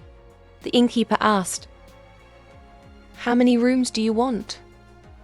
She replied, 3 rooms. Soon, the two of them were inside. Ethan said in a tired voice, Let's take a shower first. Then we'll meet again later. Aaron wasn't much better than him. That's a good idea. She thought to herself, if there's an insider, they can't just stand by and watch. In the current situation, the southern nobility is where they can ask for help. Then she called Baroness Grieve. Baroness Grieve, please provide me with the documents I requested earlier as soon as possible. On the other end of the line, the Baroness replied, I understand. He asked, Can I send it to your current location? Irene replied, Yes, I'm counting on you. I'll be waiting for your news. After ending the call, Irene sighed, a look of exhaustion on her face. This is all I can do for now. Then she called for Ethan. Ethan, holding a glass of water, turned to Aaron. How are you feeling? Aaron walked in. No major problems. Just a little tired, Ethan said, sighing in relief in his heart. That's good. Today and tomorrow we'll rest and regain our strength here. If we keep going like this, everyone will get sick. Aaron smiled. I'm healthier than you think. I've never had any serious illness or injury before. Still, I should take some medicine and go to bed today. Is Ethan okay? Are you injured? Ethan immediately replied, Don't worry about me. Aaron immediately objected. How can that be? If Ethan cares about me, I will also care about you. That's only fair, right? If you look closely, you'll see that Ethan is also very strict with himself. He replied, Not really. The conversation ended. The glass of water was also placed back on the table. The two of them slept in each other's arms on the bed. A very good sleep. Somewhere, a man was forced to kneel on the ground. He tried to shout, Let me go. The man sitting in the chair crossed his legs and said casually, I have received the report. They have safely entered the village. It is unfortunate to have to say this. He looked up. Sir, no, don't worry, there is still a chance. Another masked man sitting in a chair said, I have thought carefully about the difference between myself and people like you. Besides being treated differently at birth, there's not much difference. But it seems it's not entirely so. People like you always think that the opportunity to survive and the right to enjoy it always exist. You haven't done anything, and you've already failed 3 times. The first time was to ignore. The second time was to use connections and bribes. And the third time you still failed? Is threatening and stopping at the right time that difficult? The man bowed his head and said, "I'm sorry." The masked man said coldly, "No need to apologize." He was restrained and shouted, "Wait! Spare my life. Please give me one more chance." The masked man said indifferently, "It seems I've given you many chances already. You may not know. Opportunity is also a finite resource. You know that, right?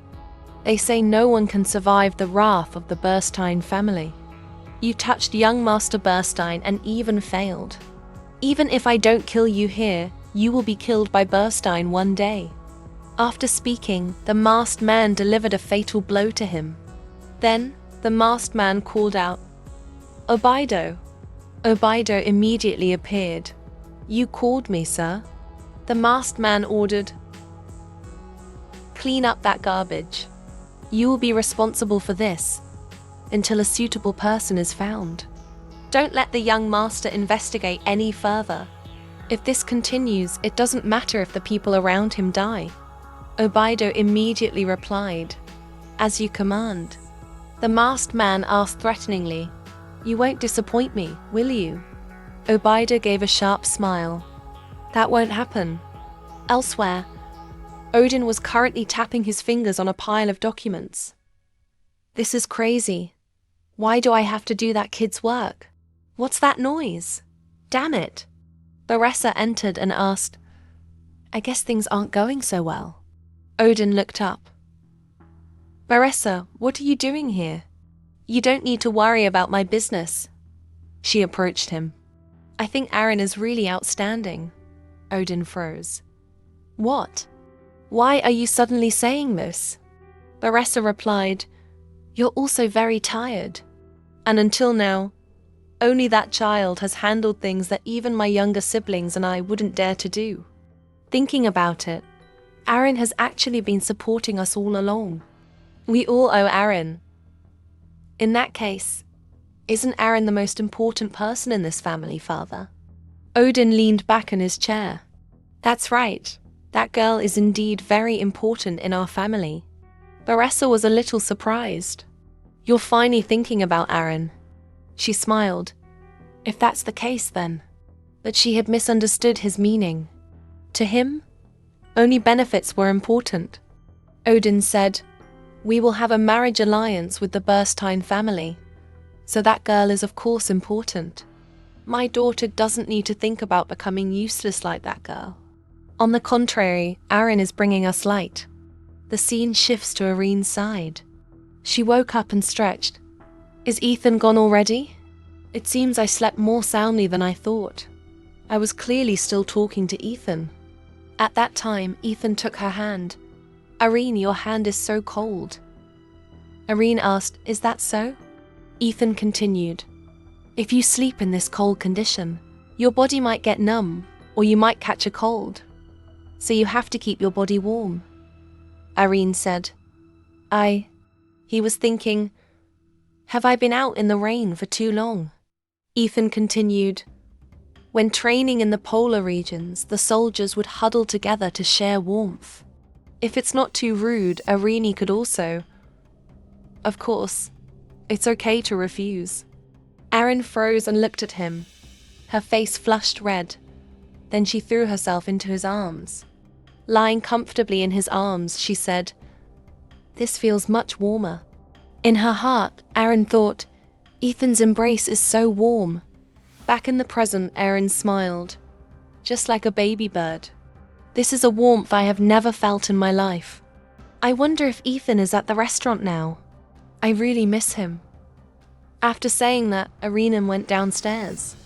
A lovely little girl ran up to her and asked, "Miss, Are you the guest who stayed here yesterday? Irene saw the little girl. She replied, Yes, that's right. The little girl laughed and said, Then let me show you the way. The person with you has already ordered. By the way, I heard you two went through Piet Forest. Is that true? Irene replied, That's right. Looking at the excited child, she thought, so full of energy. The little girl continued excitedly. Even the local people don't go into Piet Forest in autumn. Why did you two happen to go through there? Erin blushed and stammered. We were on our honeymoon. The little girl immediately replied, So love makes people willing to take risks. How wonderful. When the little girl turned around and saw Ethan, she was startled. The food will be right out. Erin said gratefully, Thank you. Ethan sat at the table and smiled. A honeymoon to Piet Forest. It must have been a challenging trip. Erin quickly said, Don't tease me so early in the morning. I was the one Ethan suggested pretending to be a newlywed couple first. Hearing that, he laughed loudly. Ethan asked her kindly, Did you sleep well last night? Is your body still sore? Irene replied, It seems to be okay now. What about you, Ethan? Ethan replied, I'm much better too. Erin felt a little guilty. I should have woken up earlier to wake you up. Ethan said, Because you're always on a tight schedule, I thought it would be better to let you have a good sleep. Erin immediately retorted, Ethan is much more hardworking than I am. Ethan smiled. My duty is to protect Erin, so I'm fine. Erin asked doubtfully, If Ethan gets hurt protecting me, what's the use? Ethan laughed again. Hi now, don't worry. It's still early, but Erin should consider our next honeymoon destination. Erin's face turned as red as a tomato. She shyly cried out, Ethan, Ethan. Ethan replied, I know. I won't say it anymore, as you requested, Erin. Next, we'll go to Peloso Village. I've looked at the map, it's not far from here. Erin said happily, That's great. So, suddenly at that moment, a man with a thick beard and a large kite walked over. Young man, young lady, are you two going to Peloso Village? It's best to give up that idea. Ethan immediately turned around, raising an eyebrow. Who are you to say that?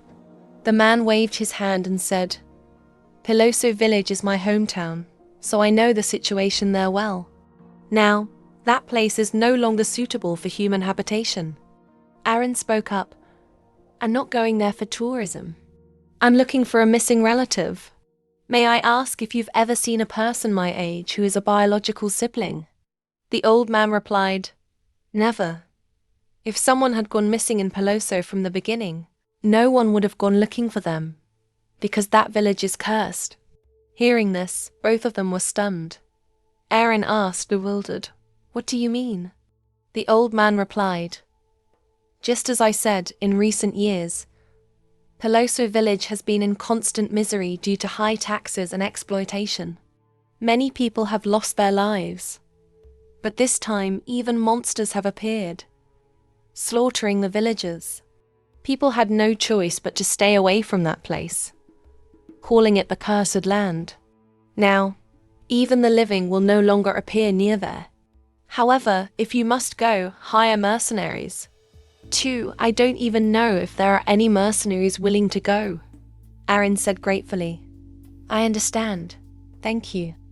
After speaking, the old man turned and walked away. How polite. Irene pondered. The situation is not as good as I thought. Even so, I can't not go to Peloso. That's the hometown of the missing person.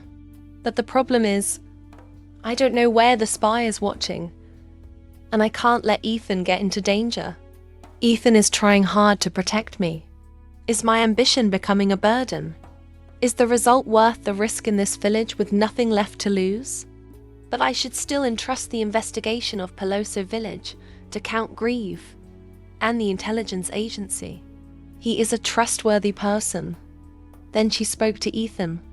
I think you don't need to go to the trouble of going to Peloso Village. Ethan asked in surprise. Is that okay? Doesn't Aaron need to go there to check things out? Aaron sighed. That's right. But I have asked a reliable person to investigate separately. Ethan asked curiously, who is this reliable person?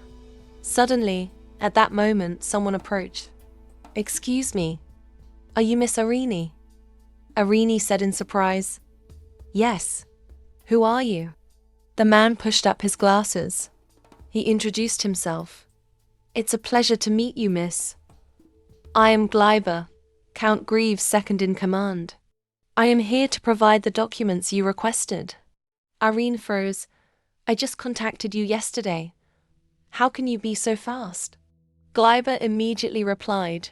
When you contacted us, we had already completed our cooperation with the intelligence agency. Irene thought in surprise. I know Baroness Grieve is very capable, but personally, I didn't expect him to even request cooperation with the intelligence agency. Irene asked.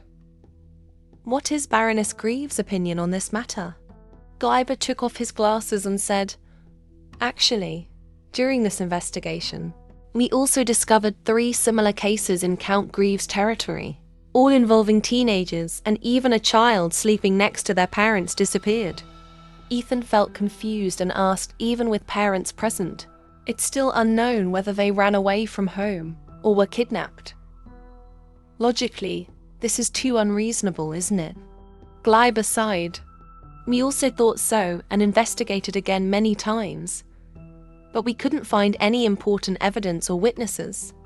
The negligence of the security team and patrol team wasted a lot of time. The Baron was very angry. Irene asked curiously, Is there any guess as to who is behind this? Gleiber replied that there is a character with a similar criminal record. That is, Marquis Bungeon. 15 years ago, an incident occurred. The Marquis handed the children over to the pirates. They said it was to demand more tribute. Irene continued to ask, if the matter has reached that level, shouldn't there have been a trial? Gleiber sighed. You two know. He's like a king in the south. So this matter was gradually forgotten.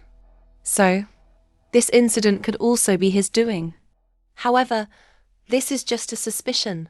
There is no solid evidence. If you speak carelessly, you might be retaliated against.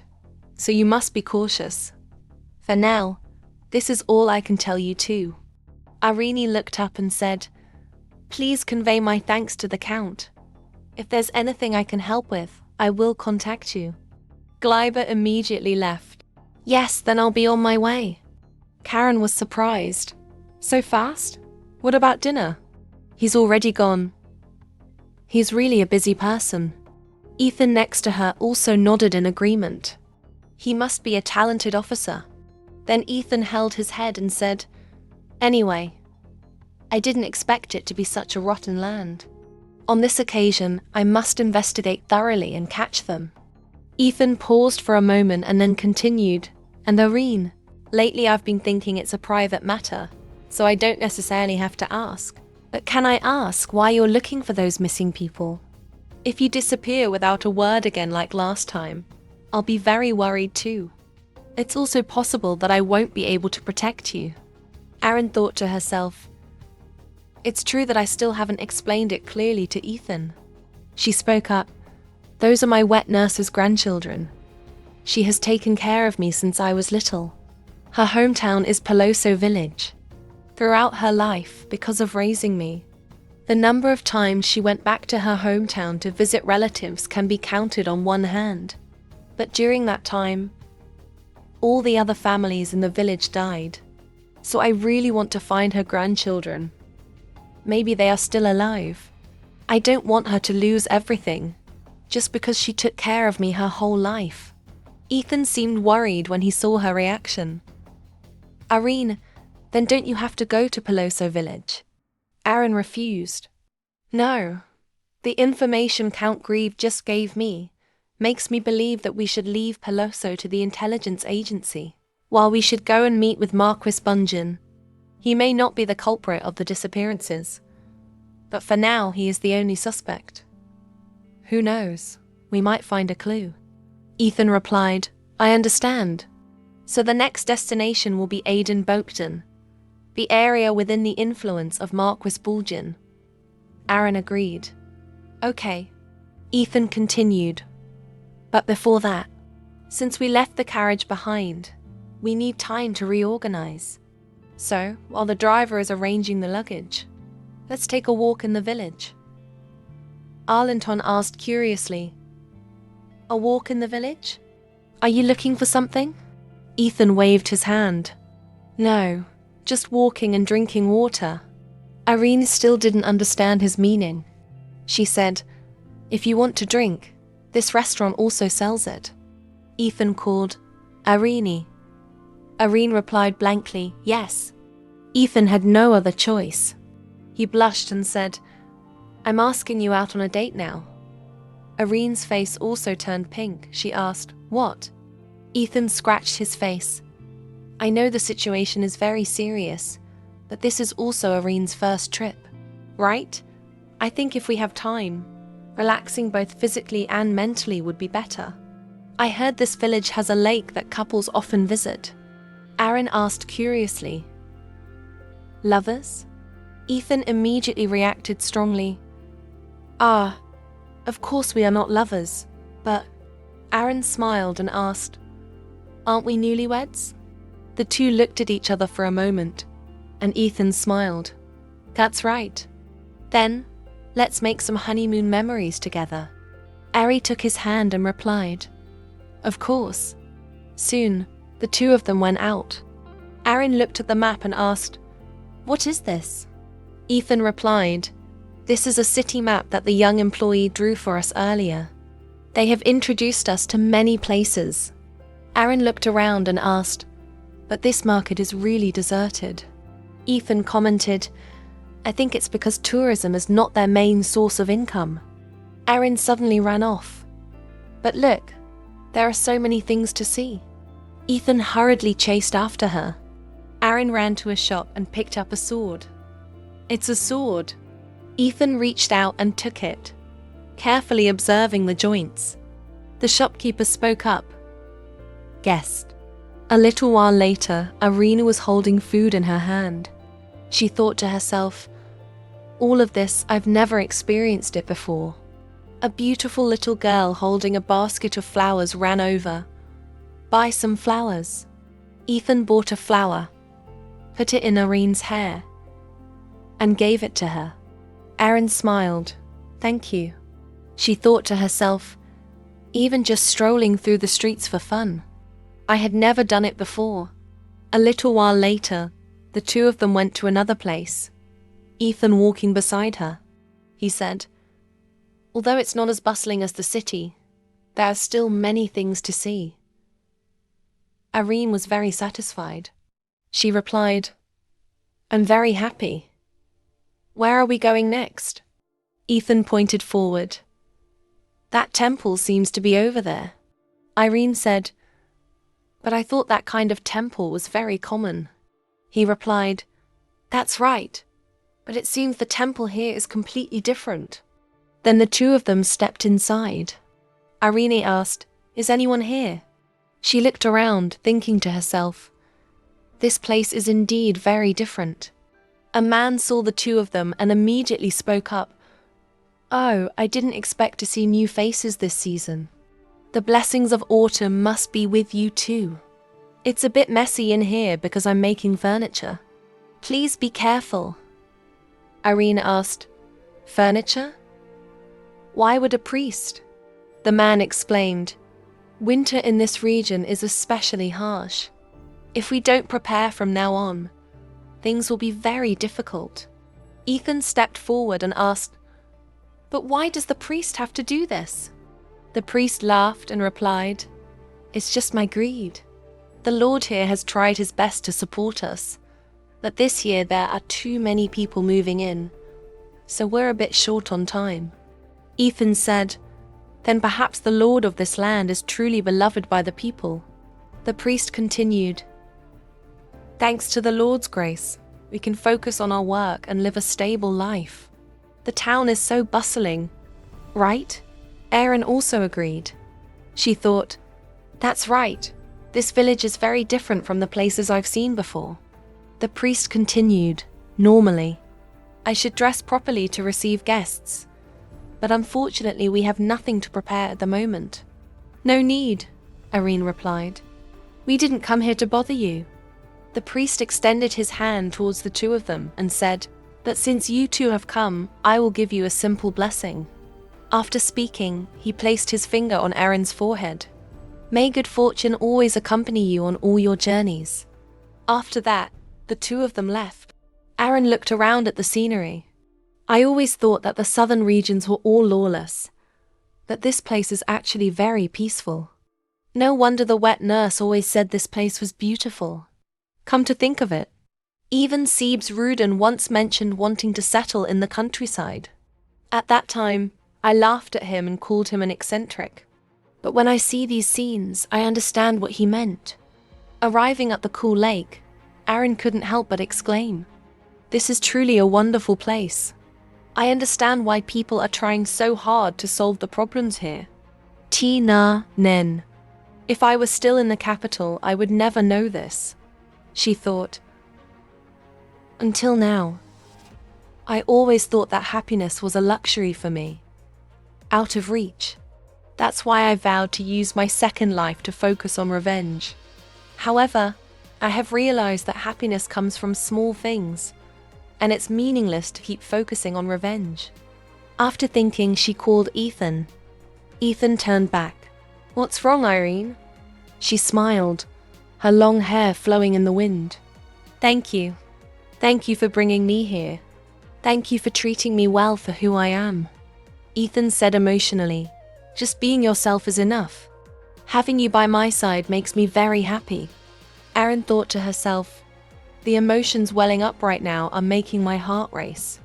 If I were a normal girl, my happiest moment would probably be like this.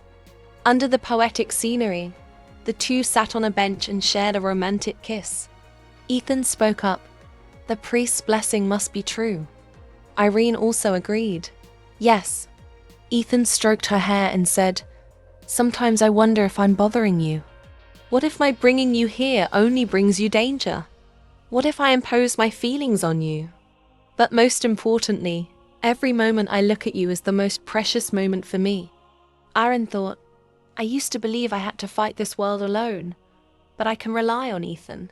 From the moment he gently asked if she was okay, my lady, he has always helped me. No matter what, as long as I wanted his help, he was always willing. He always held out his hand to me, even though I was always called a monster. Is it okay to treat such a person with sincerity? I don't want to lose the small joys that I once couldn't grasp just because of the countless worries I've been through. Ethan took her hand and said, Irene, when all of this is over, would you like to come here with me again? Irene smiled happily. I agree. So the two of them had a very happy time chatting. The next day, everyone got on the carriage and left. Sitting in the carriage, Ethan asked, how much longer until we reach Aden Bogdan? The driver replied, at the earliest, we will arrive tonight. But there's one thing I'm a little worried about. Ethan asked curiously. What is it? The driver replied. I received a notice saying that Aden Bogdan's security has recently been threatened. Ethan was surprised. Threatened? I thought that town was a popular tourist and resort destination. The driver explained, yes, the main road is well managed for profit, but the other areas are full of criminals targeting wealthy tourists. Ethan frowned. So why don't they increase security in those areas? The driver explained clearly. The Lord of Aden Bogdan is a loyal follower of Marcus Boonskin. They have used most of the treasury on bribes, leading to a failure to maintain public security. Erin thought, even a big city like this is in chaos. The driver continued, the situation has reached a point where even the main road has recently been affected. I'm afraid you might be in danger. Ethan was worried for Irene's safety. He turned to her and said, "It seems I need to contact Hockderson to find a guard for us. I will do my best to protect you better. Otherwise, I'm truly sorry." Aaron sighed and replied, "I understand." The driver said, "We are entering the territory of Aiden Bogdan." Aaron looked out the window and said, "It doesn't look as bad as you described." The driver replied, "This road is one of the tourist spots, one of the few well-cared-for areas.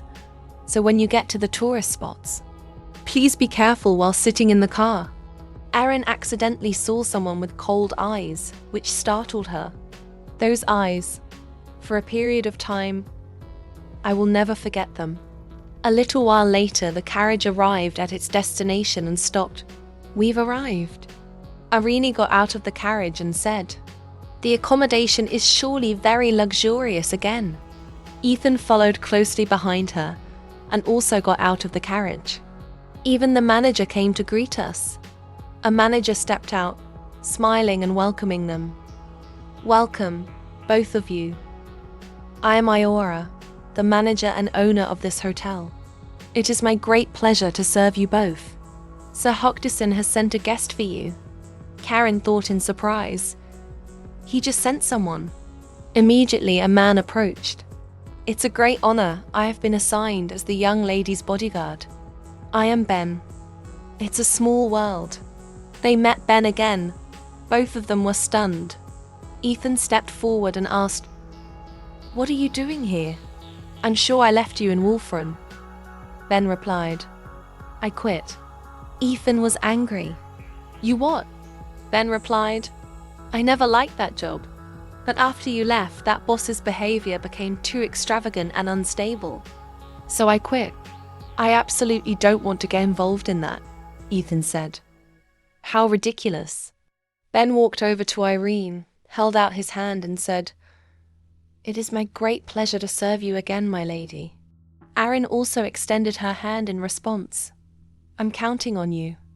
Then the two silently shook hands. Ethan jealously interjected, "Manager, lead us to our room." The manager smiled. Yes, please follow me." Irene turned back and wondered.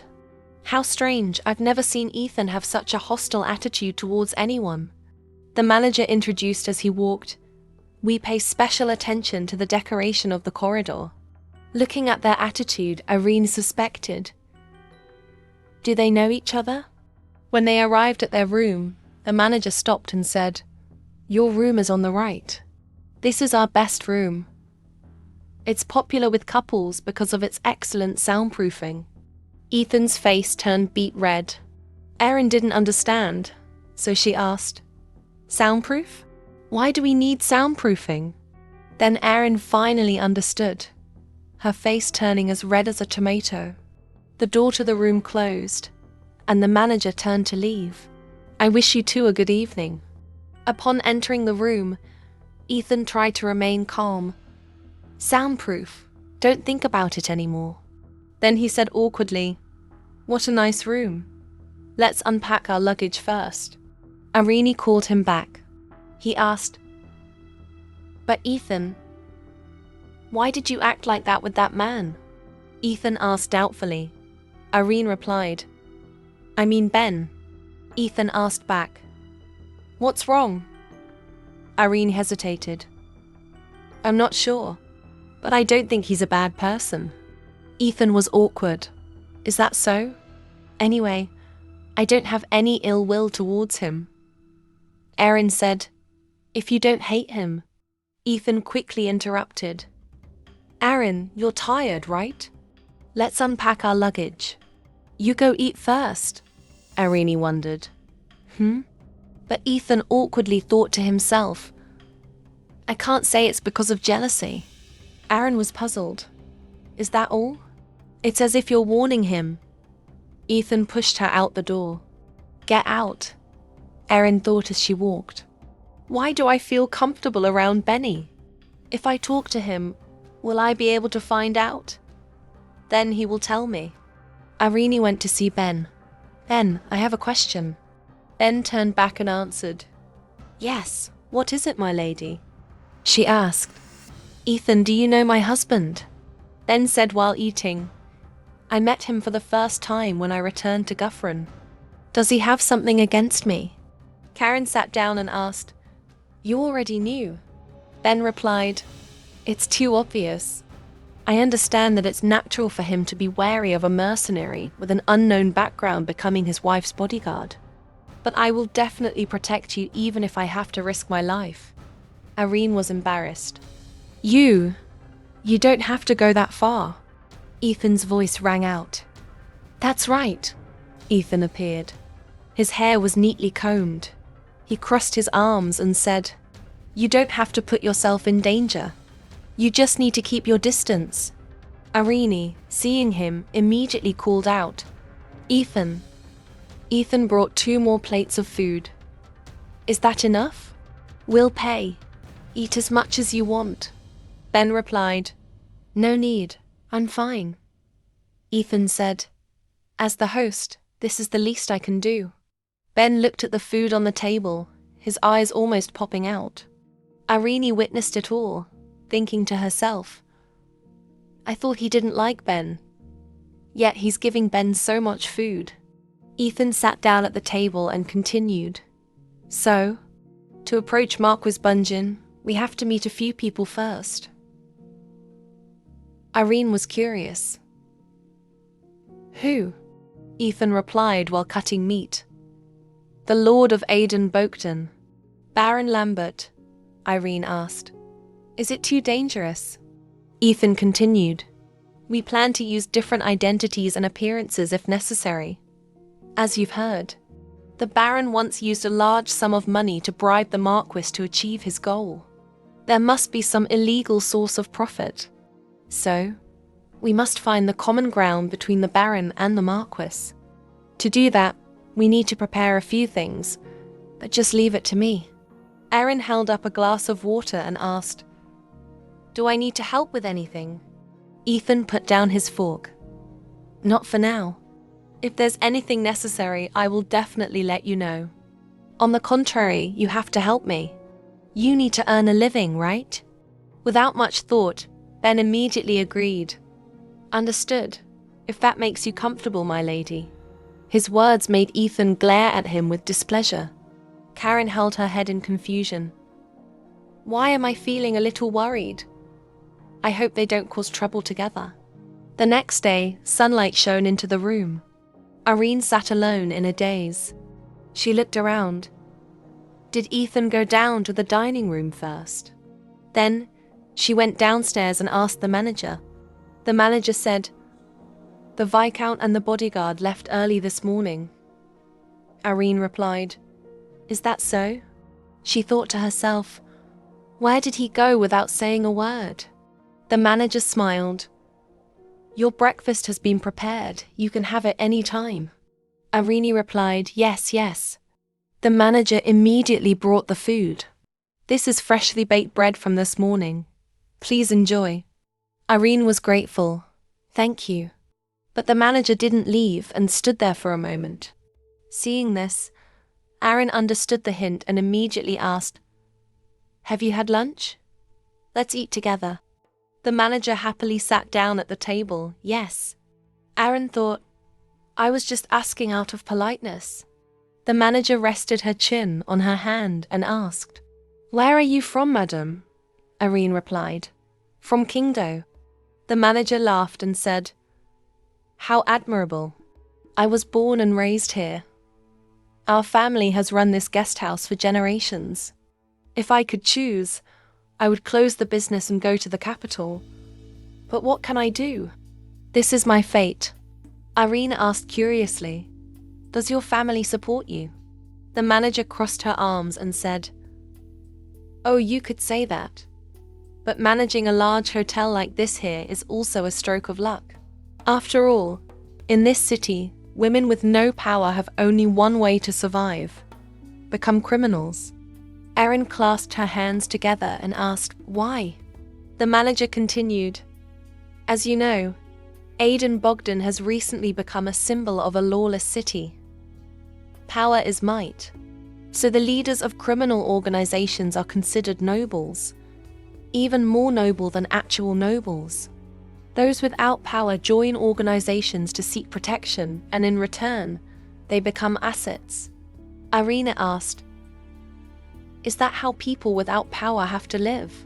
The manager replied, "That's just how things work here. When the powerless speak up, they are found as corpses." Then the manager suddenly stood up. "So be careful. Make sure you always look around when you talk outside. I don't want to clean up a messy room." After the manager left, Ethan entered. Seeing Ethan, she immediately said, "Ethan, finally. Oh my God, are you okay?" Ethan appeared in clean, striped clothes and said, I'm going to take a shower first." Irene replied, "Okay." She wondered with a confused expression, did something happen outside? Then, Irene turned to Ben and asked, "Where did you two go?" Ben, who was drinking water, turned to her and said, "Didn't you hear?" Irene asked in confusion, "Hear what?" Ben walked away, refusing to answer. "If the Viscount doesn't say anything, I will also keep quiet." Aaron chased after him. "Wait, you are my guard. You must answer me." Ben scratched his head and said, "We went to clean up some criminal dens." Irene said in surprise, "Oh my God, are you both okay?" Ben replied, "You don't have to worry. He cleared out the back alley with techniques unfitting of a knight. You should hear the rest from him yourself. Now, if you'll excuse me." After Ben left, Irene was left alone. She wondered with a confused expression, what on earth happened? A little while later, Irene also went to find Ethan. She sat down beside him and said, "Have you eaten yet?" Ethan replied, "Almost." Karen, while drying his hair, said, "So what made you want to do that so early in the morning?" Ethan immediately asked, "Did Ben tell you already?" Karen asked worriedly, "Was it really that important? Tell me why you hid it from me." Ethan blushed. "I didn't want you to see." She asked, "The way you fight?" Ethan replied, "A little, but I don't want you to hear me say vulgar words. Communication in the back alley is often very crude. It can be quite dirty and disgusting. I don't want you to witness those things. I just want you to see my good side." Seeing his expression, Aaron seemed stunned. So cute. Then Irene leaned against his back and said, "But if you're going to do dangerous things, you should at least let me know in advance." Ethan smiled and said, "My fault. I'll definitely tell you next time." Irene continued, "Good, Suddenly she stopped. Shyly, he said, "Anyway, we're a couple." Ethan smiled and said, "I'll keep that in mind." Then they both laughed happily. At this moment, she remembered Odin's words. "You have to smile at him." She wondered, why do I still remember this now? But is our current relationship considered dating? Whatever it is, I don't want my feelings to be used to benefit Odin. Small events are certainly not enough to bring him down. It would be better if he was deeply involved in the affairs of the South. Then I would be able to leave that house, right? Back in reality, Irene was already sitting in the carriage. Seeing her in a daze, Ethan kept calling, Irene, are you worried about something?" Irene replied, "No, I'm just thinking about some things." After that, Ethan and Ben, disguised as illegal smugglers, continued to destroy criminal dens behind the alleys. Today, a letter from Baron Lam Kwok arrived. Ethan asked her. They took the bait really fast. "Irene, are you okay?" Irene, holding the paper, said, "Are we leaving right away?" Ethan replied, "No. We need to prepare some things first. We will disguise ourselves to avoid being recognized." Aaron quickly put on a different outfit. She asked a little shyly, "Do I look different?" Ethan felt guilty. "It's my fault. I didn't want to make you wear this. Aaron replied. This is unavoidable. I have to look like a criminal's mistress, right? It's actually quite interesting. I'm just worried I won't be able to act well. Ethan immediately encouraged her. You don't have to force yourself. If there's anything to keep in mind, it's to speak like a noble. You can use your real name. Just be careful not to let anyone criticize your behavior. Leave the rest to me. Irene thought to herself. Don't worry about me. Does that mean Ethan might act improperly? At this moment, the carriage arrived. We're here. Ethan forcefully pushed the car door from the inside. His face became angry and grim, completely the appearance of a scoundrel. Ethan shouted, Hurry up! The driver immediately knelt down and placed a stool for him. I'm sorry, my fault, Ethan said angrily. You slowpoke. Don't overreact. Focus on your work. Aaron's face turned pale. She couldn't believe her eyes. Ethan glanced at her. There's no time to rest. Irene wondered, who is this man in front of me? She completely didn't recognize him. Irene went to the carriage door, thinking to herself, do I need to act like him?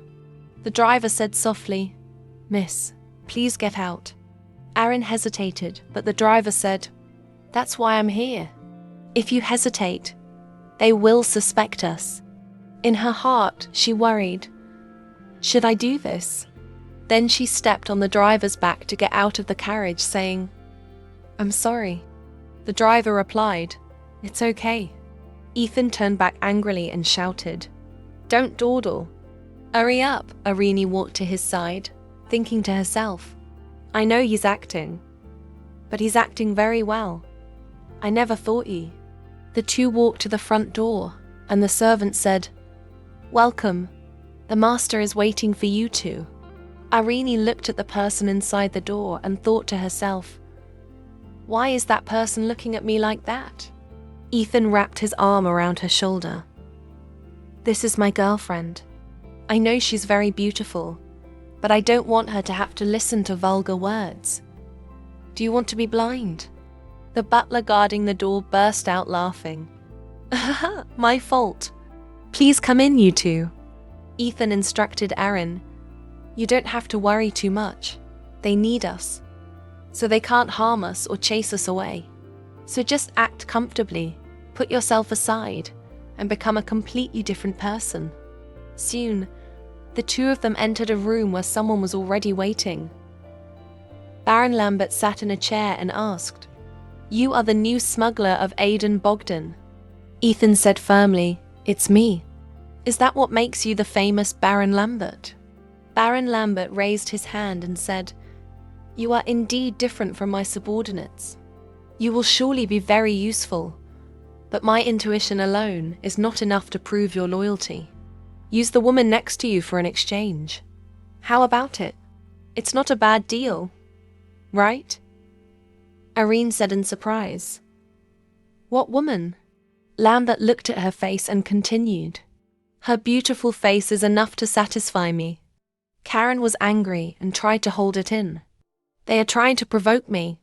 I need to fight back.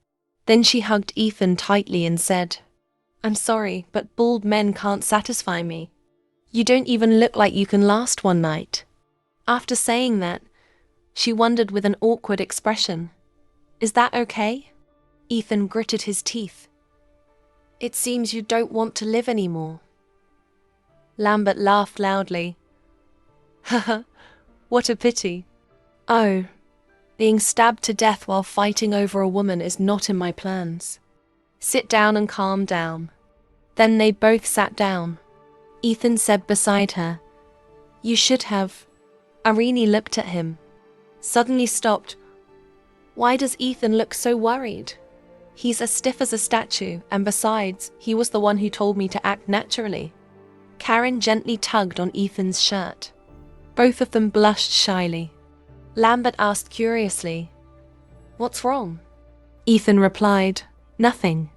Lambert continued, So you want to open an auction in Aiden Bogdan? Ethan immediately replied, Yes. Lambert said bluntly. I'll be honest with you. I won't sign a deal with anyone. If you end up with nothing, unlike your recent achievements, I'll be quite disappointed. Ethan interrupted. What chance? After all, I have what you want. Lambert asked, Oh, what is it?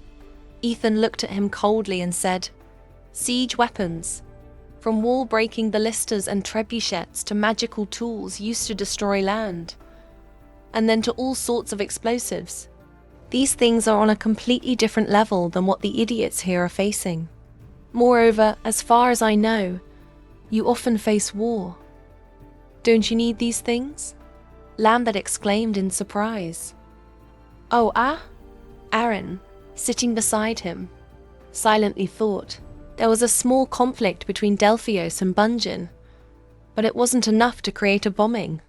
We don't need a war right now. If he accepts our deal, it means he has allied with others, such as the Dice-Liven Empire. After thinking for a while, Lambert spoke up. So, where are the goods hidden?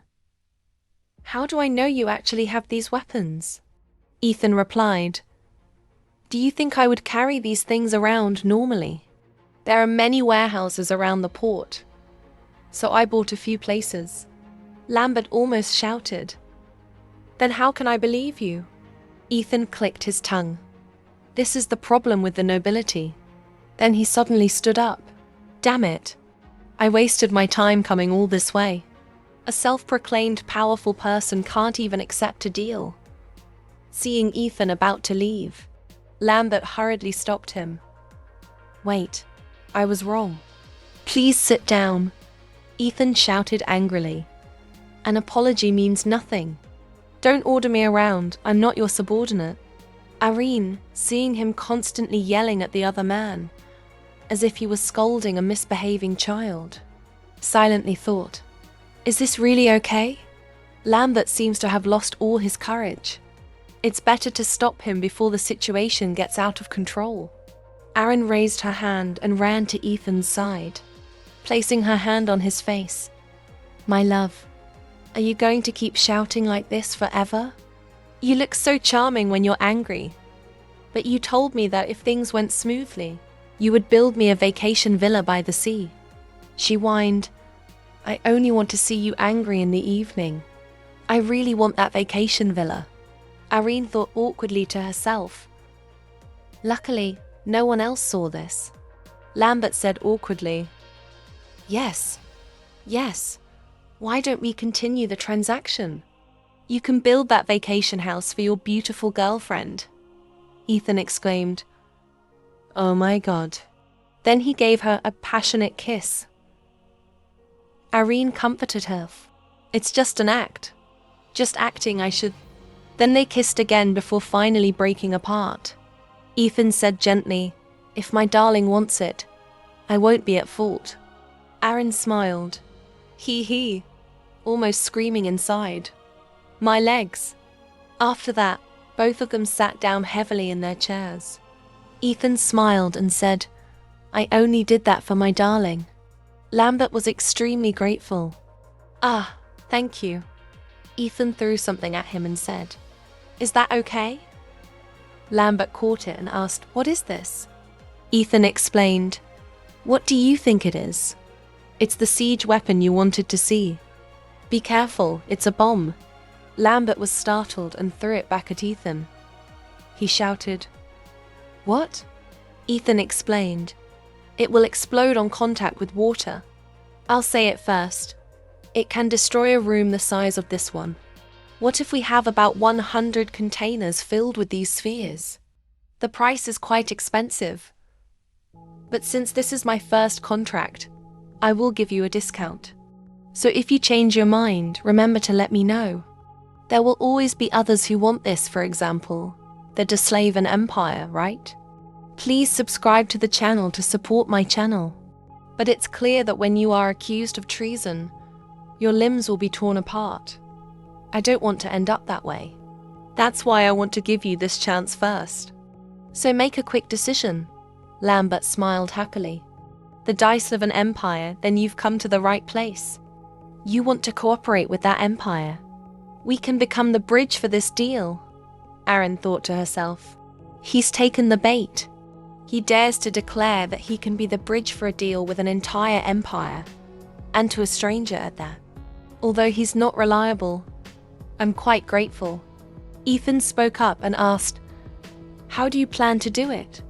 Lambert explained, "Listen, De Slaven has poured money into strengthening its national defense system, but compared to the amount invested, they are having difficulty finding a source of weapons.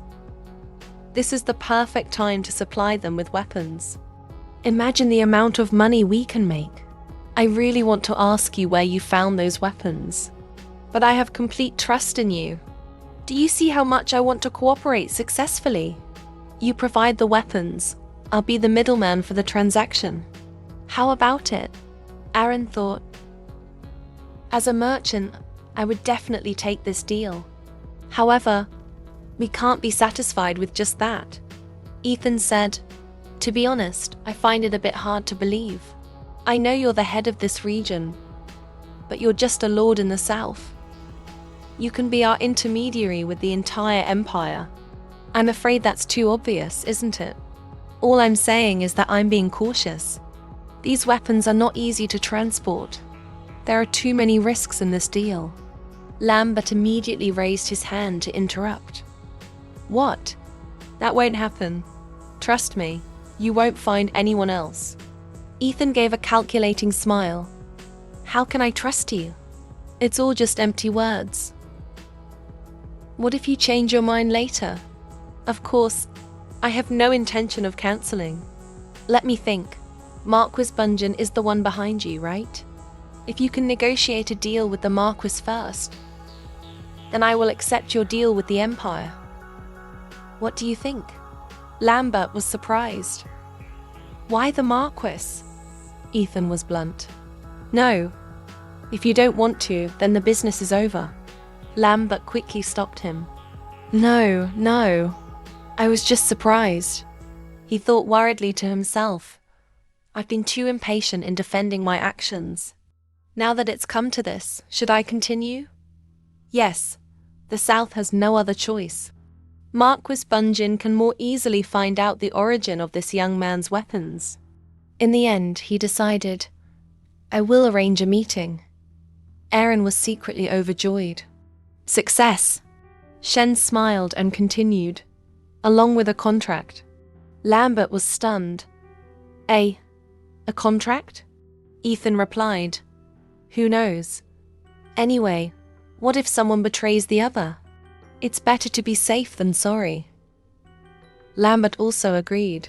That's right. Lambert, while signing the contract, clenched his trembling hand. "But remember, if you don't keep your word, you will pay with your life in this South if this gets out."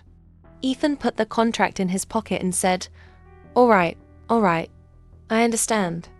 I want to meet the Marquis tomorrow, so please send the letter quickly. That will be the best survival deal." Finally, the two of them got into the carriage and left. Ethan, holding the document, said, "Everything is done." Aaron was also happy. "Really, we finally have a clue." They looked at each other. Suddenly, I remembered the scene in the Baron's room. The intimate moments and kisses made both of them turn away in embarrassment. Ethan changed the subject. The weather is nice, isn't it?" Irina stammered. "Yes." She thought to herself, "Am I the only one who remembers?" On the training ground, On crossed his arms and said, "Why does he always call everyone over and then arrive late?" Govan, standing beside him, scratched his face and said, "Well, you ask me, I can't help you either. I'm sure His Highness has a lot to worry about, the constant mining and the public's complaints, plus the rising crime rate after the truce. The conflict between the war supporters and those who just want peace is becoming more and more serious." He sighed deeply. "Peace? There is no peace or war. Being off guard due to the lack of an immediate threat could be the end of everything. I hope to see what's going on in the minds of those idealistic peace supporters." Aston heard the two of them talking, turned to look, then he got dressed. He walked over and said, "Why didn't you let me know you two were here?" O immediately blamed Gervin. "This weak old man is worried about your safety, so I'm listening to him complain. He's very worried." Gervin, hearing himself called weak, immediately asked back, "Weak?" Eston sighed. "It's right to be worried. Actually, I called you two here because I have something to say. There have been many suspicious activities near the border. Their Slaven continues to expand their military forces even after the ceasefire. There might be a power imbalance. In addition, there are rumors that they are recruiting magicians." On was extremely shocked to hear this news. "You mean those crazy researchers could participate in the war?" Aston avoided answering directly. His eyes filled with worry. "Until recently, our military equipment has been malfunctioning. I can't help but wonder, when did our army start using substandard equipment? What if war breaks out now? It may not sound good to say this, but it's very likely we will be defeated by Dyslaven." Gervin was also very worried. "It seems we must prepare for war. At this time, I can only hope that Duke Brixia will not stand by and watch." On sighed deeply. "The Duke looks like an eagle, but in reality, he is a timid cat. If the Brixia family, a core noble family, becomes indifferent to current affairs, the support of other nobles may also waver. Then our borders will become even more fragile." "And hey, is there any new news about the two people in the south?" Aston replied, "Not yet. However, I believe we will receive good news soon. After all, I have great faith in my friend." On said with pride, "Why do you trust that kid? Compared to him, Lady Brixia seems more reliable." The scene shifts to Ethan's side. "We have achieved one of our goals. If the royal family can find Baron Lambert's secret ledger, the investigation into the south will be over." Erin raised her hand, her expression doubtful. "It's a little strange. It seems easier than I thought. A lot of the information could be wrong." Ethan asked curiously, "Where?" Erin replied, "The conflict in the south originated from a dispute between two marquises, right?" Ethan explained, "Most middle-ranking nobles wouldn't know the details of the conflict. This has become a bad tradition that has lasted for centuries. In addition, Marquis Bungin's allies maintain a close relationship with Dyslaven. This may play a certain role, but we may have gone in the wrong direction." Aaron picked up the document and looked at it. "But according to the intelligence agency's data, although there have been many battles between the marquises, the casualties are almost zero. This means that the battles were agreed upon by both sides." She thought to herself, creating tension might just be to create an opposition of forces. Why push for a real war? Then Aaron suddenly said, "That's it. Countless items were lost in the battles. It's very likely they are smuggling lost items from battles to sell to Dyslaven.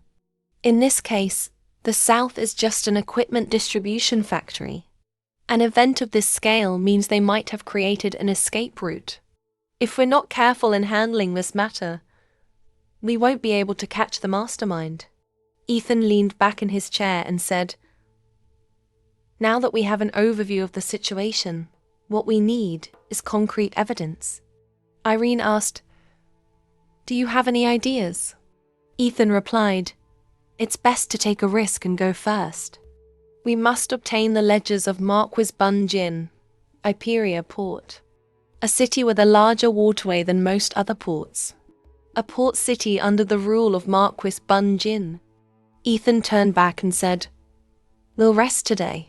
Tomorrow we'll go see the Marquis, using Lambert's letter of introduction." Aaron wondered, "So we have to dress up again?" Ethan smiled and replied, "Not this time. Unlike Lambert, Mr. Bungin will not be easily provoked.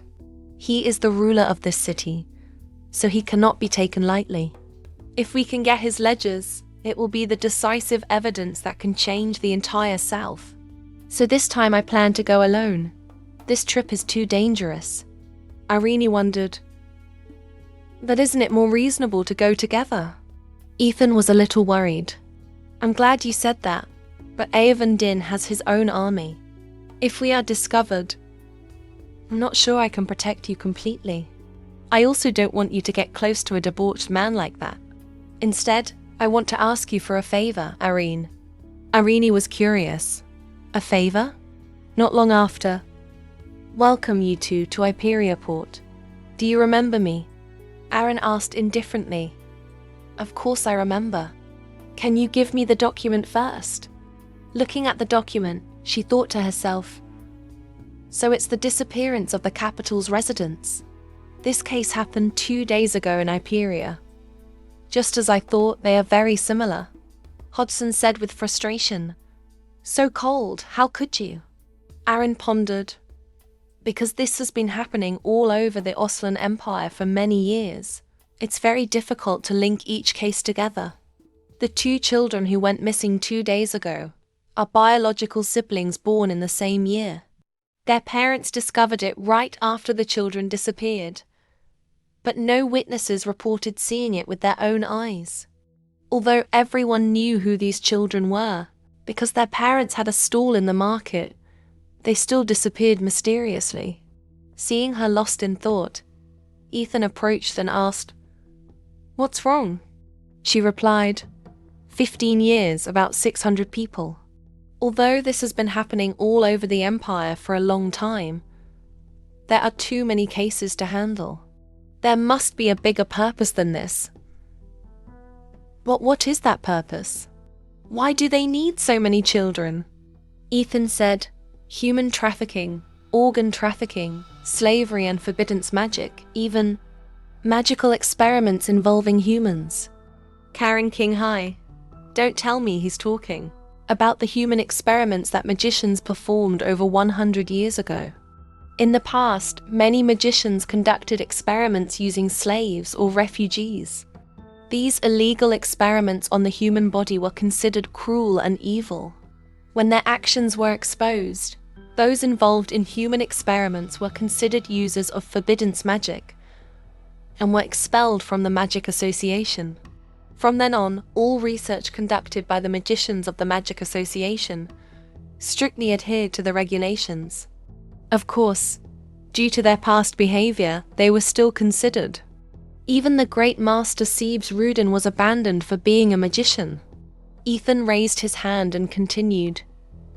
Although it's still unclear why only children are targeted, if these cases are related to human experiments, then all empires must speak out and condemn what is happening. Ethan voiced his thoughts. But I thought we didn't have anyone left who could use forbidden magic. Hodson continued. It was like that from the beginning. But in this world, there are still many people who will do anything to get what they want. It's hard to say that they have completely disappeared, Irene said dejectedly. We can only hope that this is just our hypothesis. Hodson smiled and comforted her. Don't be sad about things that are not certain. I hope you two are not too tired after the trip. I will take you to a great restaurant at the port. She thought to herself. That's right. This is just the worst case scenario in our hypothesis. After that, Karen put away her net. Thank you, thank you. The hotel you recommended last time was very good. Hodson said excitedly. Really? I'm very happy to hear that. The next day, Ethan wore a very beautiful suit and asked, Do I look okay? Erin smiled, walked over. Maybe unbuttoning a few buttons and rolling up your sleeves would be more comfortable. Ethan, don't push yourself too hard. If it's too dangerous, run away immediately. Remember to get back safely. Ethan leaned his face close to hers and smiled. Thank you for worrying about me. That makes me very happy. Thank you for worrying about me. The words made Irene cry out in embarrassment. I'm serious. Ethan burst out laughing. I know. I will be very careful. When this is over, let's go see the sea together. You said you've never seen the sea. right? Irene also agreed. That's a great idea, Ethan said gently. Now I have to go.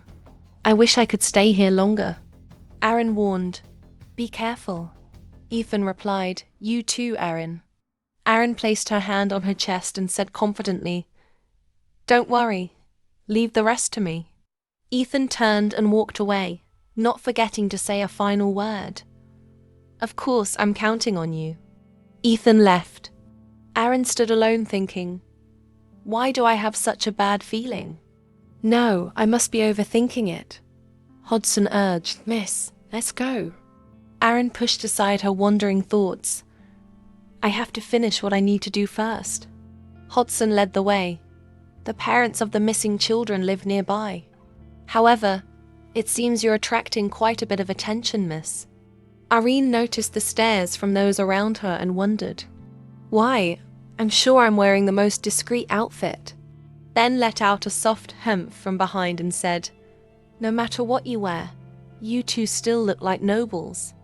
Hodgson scratched his head. Really? I really hope this won't hinder us. Then asked back, Hinder. Commoners have no good feelings for nobles. Just one small mistake can ruin their entire family. So they are very cautious and wary when they are near nobles. Aaron was surprised. They are afraid of us. Then Dap replied, That is the difference between commoners and nobles.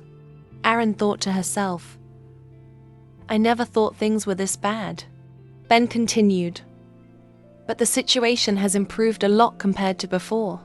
The more people who think like you, the better the world will become. Aaron sighed. A better world. I wonder when. Hodson was already quite a distance ahead. He waved and called out, You two this way. Then he knocked on the door and asked, Is anyone home? A man opened the door halfway and asked, Who is it? Hodson asked, Are you the father of the 2 children who went missing 2 days ago? The man replied coldly, Yes. Everyone thinks they just ran away from home. What's a noble doing visiting a rundown place like this? Please leave. He bowed his head and said, Goodbye. Please subscribe to Laylee School's channel so you don't miss any exciting videos. Aaron spoke up, I don't think they ran away. They were kidnapped. Someone is targeting the children. We came here to help, because the children couldn't have run away without anyone seeing them. I mean, they're not even 10 years old. The man slammed the door shut and said, But our guards and high-ranking officials don't care about this at all. Aaron thought in confusion, What on earth is happening? Faced with his coldness, Aaron still didn't give up. She called out loudly, Please, are you going to give up like that? Just like that? You shouldn't lose hope that your children are still alive. No matter how long it's been, the man opened the door and shouted angrily, This has nothing to do with you. A woman appeared from inside. The man turned to her and said, My love, you need to rest. You're still sick. The woman slowly walked out and asked, It seems to be very noisy outside. What's going on? Who is it, my love? The man walked over to his wife and placed his hand on her shoulder, saying, It's nothing. They're about to leave. Now go inside. What if you faint again? Knowing that the mother would not easily give up on her child, Irene seized this opportunity with all her might. Please wait. We can find the children. The woman turned back. Her expression was grim. What did you say? The man still tried to ignore Aaron. Don't pay attention to them. It's just empty words. What's the point of listening to those selfish nobles? The woman immediately objected, exclaiming, But she said she could find the children. They're talking about our children. Aren't they, my love? Irene stood outside the door and called out loudly, We are investigating a case with more than 100 missing children, a situation similar to your children's case.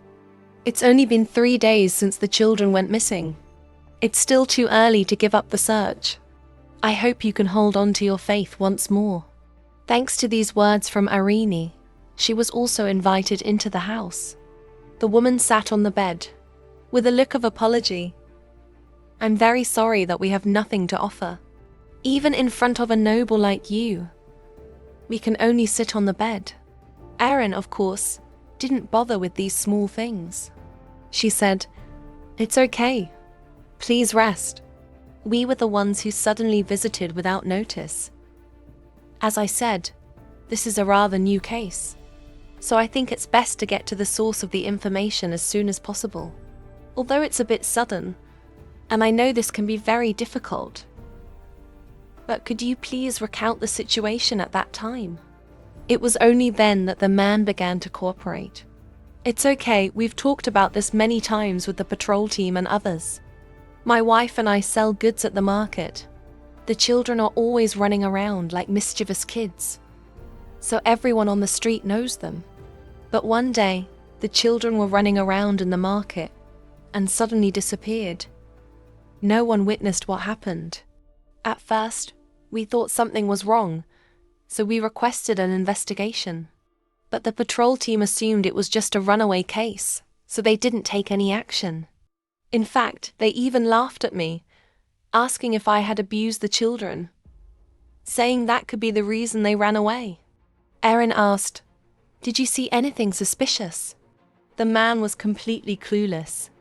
He replied, "Absolutely not. In our town, no one has a motive, and our children are not so naive as to follow strangers. That's all we know about that day." Hodgson bowed his head in thanks for their cooperation. Then, the man saw Arini off. "Thank you for listening to us. So far, no one has taken our words seriously. I'm sorry for what happened just now." Arini replied, No need to apologize. What you did was completely reasonable. There's no reason to apologize." Suddenly, Arini saw something. She paused for a moment, but then she turned her face away again. The man spoke up and asked, "You said you were investigating similar cases. Did you happen to find the children?" Irene still didn't understand his meaning. "What?" The man said, "I want to talk about the missing children. Those children. Is it possible to bring those children back to their parents?" When Irene was still worried about this question, Hodgson spoke up. "We've done it. Not all of them, but we found some cases. Just the recent ones." Hearing him say that, a glimmer of hope arose in the man's heart. "I truly feel comforted for those children and their parents." Faced with this lie, Aaron couldn't help but worry. Is it really okay to lie like this? Why can't I deny those words? Then Irene turned to leave. "We will definitely contact you again." The man replied, "Yes." Although he appeared strong, as soon as Irene was out of sight, the man collapsed to his knees, sobbing. Afterwards, the three of them also left. Aaron asked, "How did they leave?" Hodgson shook his head. "It's the same here. The patrol team only randomly questioned a few merchants, never really caring about investigating the incident." Ben spoke up. "But for everyone, not seeing the missing children was the same. There wasn't even a single clue." Irene raised her hand and thought for a moment, then said, "Is it possible the children were transported by magic?" Hodgson replied, "That's a possibility, but on this continent, not many people have reached that level of magic." Ben also offered his own deduction. They might have used a magical tool, but teleporting objects could be equivalent to an entire castle. Using them to kidnap children is not economical at all. Hodgson crossed his arms and said, "Making someone invisible can only be done by a high-level mage, and there's no way to use magic to create an underground tunnel."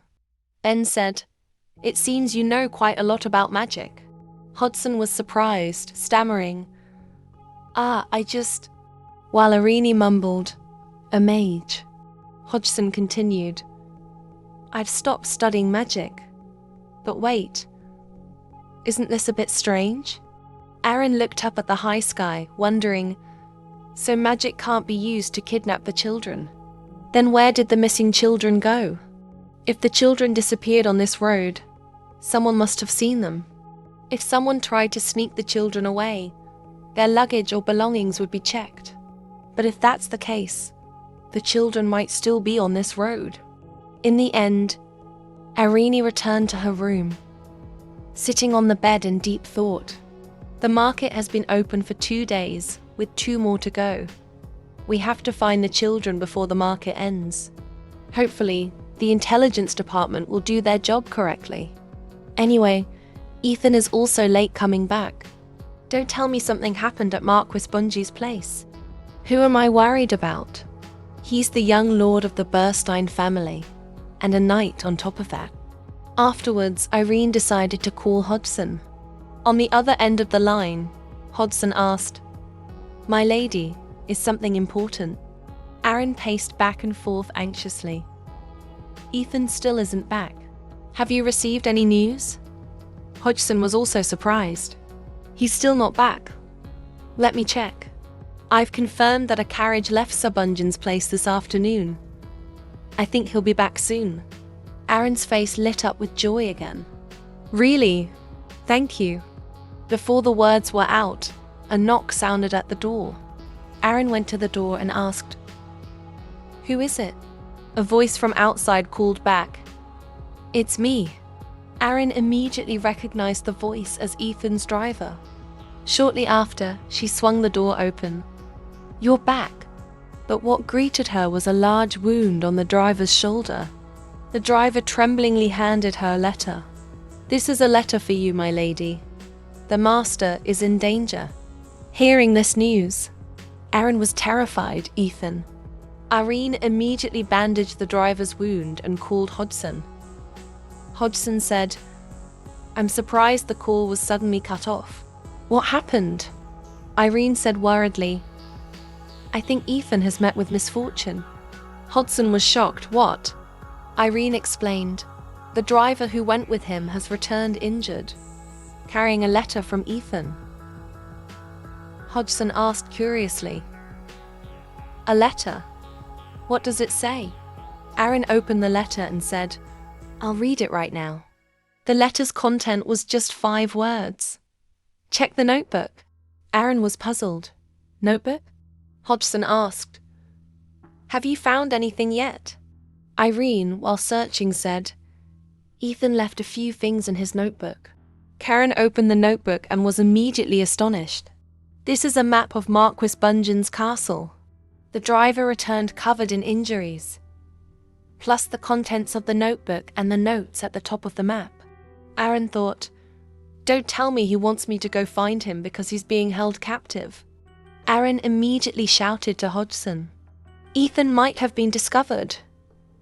This startled Hodgson. "Huh?"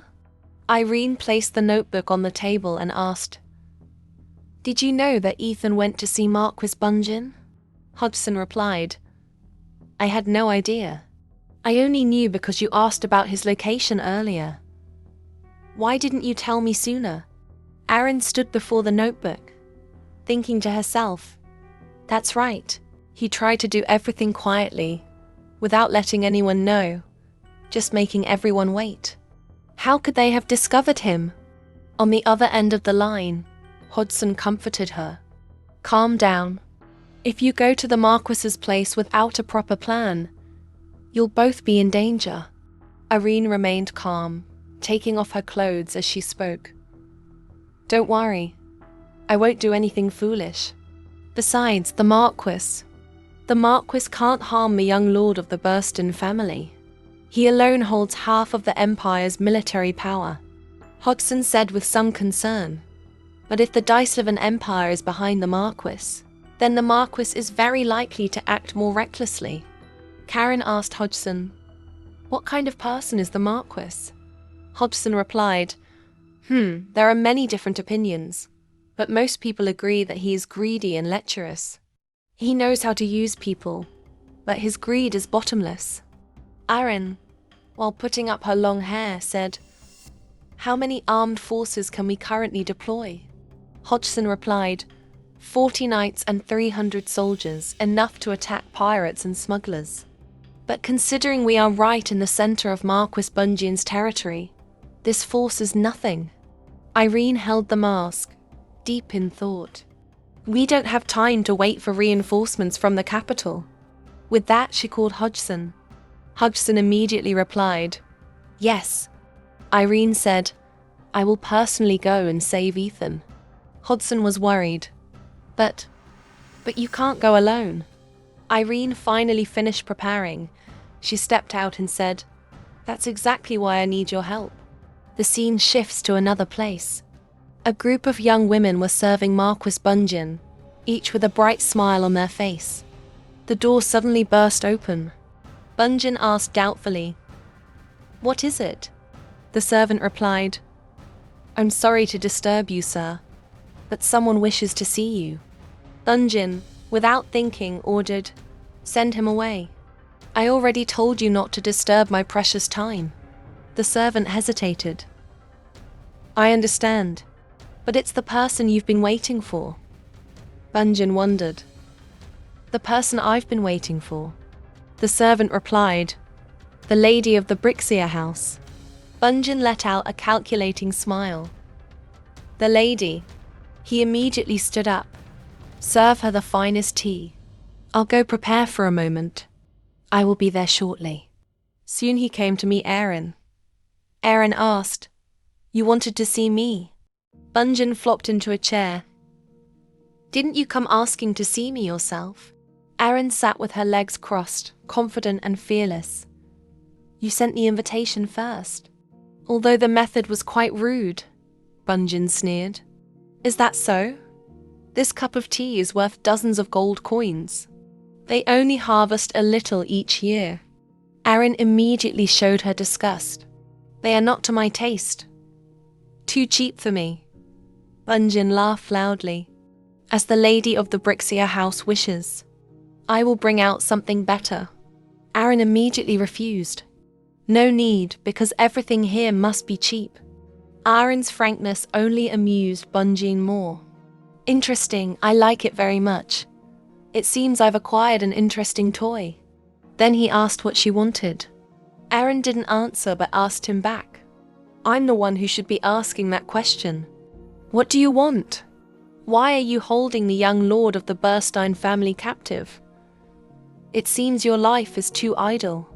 Bunjian burst out laughing.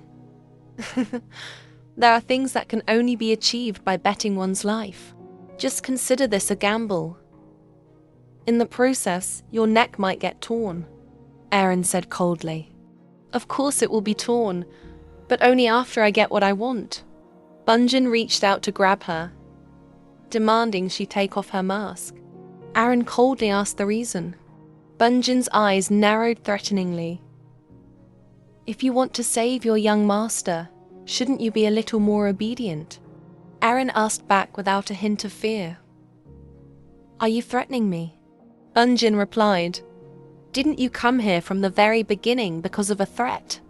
Aaron looked straight into his eyes and said, "Those who ask me to take off my mask are divided into two types. Those curious about my ugliness, or those who want to use my ugliness to elevate themselves." "Which type are you?" Bunjian immediately answered, "Both." Aaron then removed her mask. Seeing her face, he was so astonished that he stood frozen to the spot. Aaron asked, "Well, have your expectations been met?" Bunjian flashed a demonic smile full of lust. Then he pushed Irene to the ground. "What a surprise. I thought you were hiding something terrible. After all, you have the nickname Monster." Irene replied, "I've disappointed you." Bunji continued, "That's right, but it's not bad at all. After all, beautiful is still better than ugly." Moonjin then pushed Aaron away, causing her to cough violently. He thought to himself, "How interesting. She must be in a lot of pain." However, even at that age, she remained calm in the face of the threat of death. A normal person would cry and beg not to be killed. How boring. but she accepted the fear of death with an emotionless expression. This went far beyond normal composure. Interesting, she's truly too captivating. I want her. I must have her. Afterwards, Bunjin extended his hand, smiled and said, Lady of the Brixia House, if you choose me, I will release the young lord. What do you think? Erin asked. Is that all? Are you satisfied? Faced with this question, Bunjin said in surprise, What? Erin closed her eyes and continued, Isn't there anything better than just having me? What do you think of a partnership? If you release the young Lord of Burstein, I will help you with the human trafficking business. Bunjin sat down on the chair and said, Cooperation. Perhaps you've forgotten where you are. Or because of your noble upbringing, you don't know how to assess your situation.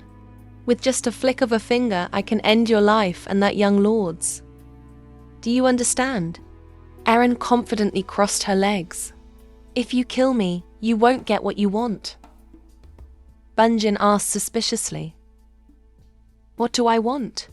Erin continued. Something more valuable than my beauty. You want a domestic distribution channel, don't you? You must know about the business led by the Brixia family, right? Bunjin said, Of course, your family has a monopoly on military supplies. Erin continued. Transporting weapons by sea is very convenient, but it also carries many risks. The sea freezes in late winter and early spring, and sea conditions change. The goods are increasing, plus a completely disappearing winter and the nuisance of pirates. Isn't it better to find another route? You won't have to pay the pirates. And with warehouses near the waterway, transporting goods will be easier. You also won't have to worry about the port freezing over. I am the lady of the Brixia family, handling most of the business on behalf of my father. With my help, you won't have to worry about this. Which one will you choose? A little while later, Irene was pushed into a room. She stumbled but managed to keep her balance. Erin gripped the doorknob tightly, cursing, Damn it. Before that, Bunjin did not answer right away, but said that this was too important a decision to be made now. I will temporarily postpone my answer. During this time, for safety reasons, you will be taken care of under my management. She ground her teeth. This sly fox. The prison is too luxurious. My body hurts so much, it's horrible. It's strange, I've never been so afraid of death. But at that moment, the desire to live was too strong. Now is not the time for reminiscing. I must act according to the plan. After speaking, she immediately contacted Hodgson. Hodgson replied, Everything is ready. We only have one chance. You know that. Irene naturally understood his meaning. Hodgson continued, I'm very sorry for putting you in a dangerous situation. Irene remained calm. She replied, This is still better than entering the enemy's territory. Don't worry about me. After that, she ordered, Let's start. Hodgson immediately acted. I will see you again soon. A loud explosion rang out. Erin also realized that everything had begun. Panicked voices could be heard from outside. What? What was that? Erin went to the door and asked, What's happening outside? The person outside replied, We are checking. So please stay put. Erin slipped a small piece of paper under the door and said, If you can, could you please give this to the Marquis? It's very important. The gatekeeper asked her, What is this? But after a long period of time, there was no movement outside. Erin leaned against the wall, wondering, did it succeed? Then, Erin opened the door. It really worked. They've been drugged. This one-time door opening charm is really useful. Maybe I should ask him to make more for me. This is a one-time door opening charm made by Hodgson. Irene walked leisurely. Due to the explosion, all the guards have left. Well done. The explosion happened at the west entrance, so my current location must be nearby. This means this is where the antiques are kept. If Ethan's prediction is correct, the accounting books must be here. Then she went in and searched everywhere. The second explosion, I have to hurry. From this direction, the voices of several people could be heard. Catch them. We must guard these artifacts at all times. Our master is certainly not normal. Damn it, are these faces really that important? We can only obey orders. Karen quickly hid behind the flower vase. Her face panicked. I should have looked more carefully. I hope they leave soon. Suddenly, the soldiers saw something and stopped. What's that? Why is this ribbon here? That's right, why? Besides us, no one comes here. The soldier drew his sword. There's an intruder. Karen was scared and could only pray to Buddha. Don't come this way. Isn't that my ribbon? Suddenly, a hand covered her mouth and pulled her away. Be quiet. Aaron was surprised to hear this voice. The soldiers searched for a long time, but found nothing. What's going on? There's nothing here. Strange. What about this ribbon? Maybe some crazy person did something here. What are you talking about? The only crazy person here is our master. The space gradually became quiet. The person covering Aaron's mouth asked, Are you okay? Aaron turned around, surprised to see Ethan. What are you doing here? Ethan was equally surprised. I want to ask you the same question. Aaron. Aaron was about to cry. She shouted, I saw your notebook, so I came looking for you. Ethan was stunned. You didn't see the plan in the notebook? The two stared at each other, not understanding the other's meaning. A few hours before arriving at Marquis Bungin's mansion, Irene repeatedly urged, Are you done yet? Hodgson, tortured by the magic, also wanted to cry. This takes a lot of time, and I haven't used magic in a long time. Back in the present, Ethan asked in confusion, So you saw the plan I wrote and came here? Aaron replied, I thought it was a distress signal. Ethan asked, A distress signal for whom? Aaron pointed at herself, me. Yishin said wickedly, I left my notebook because I didn't want Irene to worry. Irene still didn't understand. She asked, Worry about what? Ethan replied, I was worried I couldn't get out. As expected, something happened. On the way to the meeting point after talking with Marquis Bungin, the disguise potion wore off in less than a day. Someone suspected or recognized me. So I asked the coachman to pass on the message, but it didn't get to the right place. Aaron recounted the coachman's condition at that time. He came back in tatters. I thought you were injured too. He said he snuck out, but it seems someone was following him. Ethan denied it. No, it seems like he was deliberately released to drag you into this. Aaron wondered, so that piece of paper was meant to reassure you from the beginning?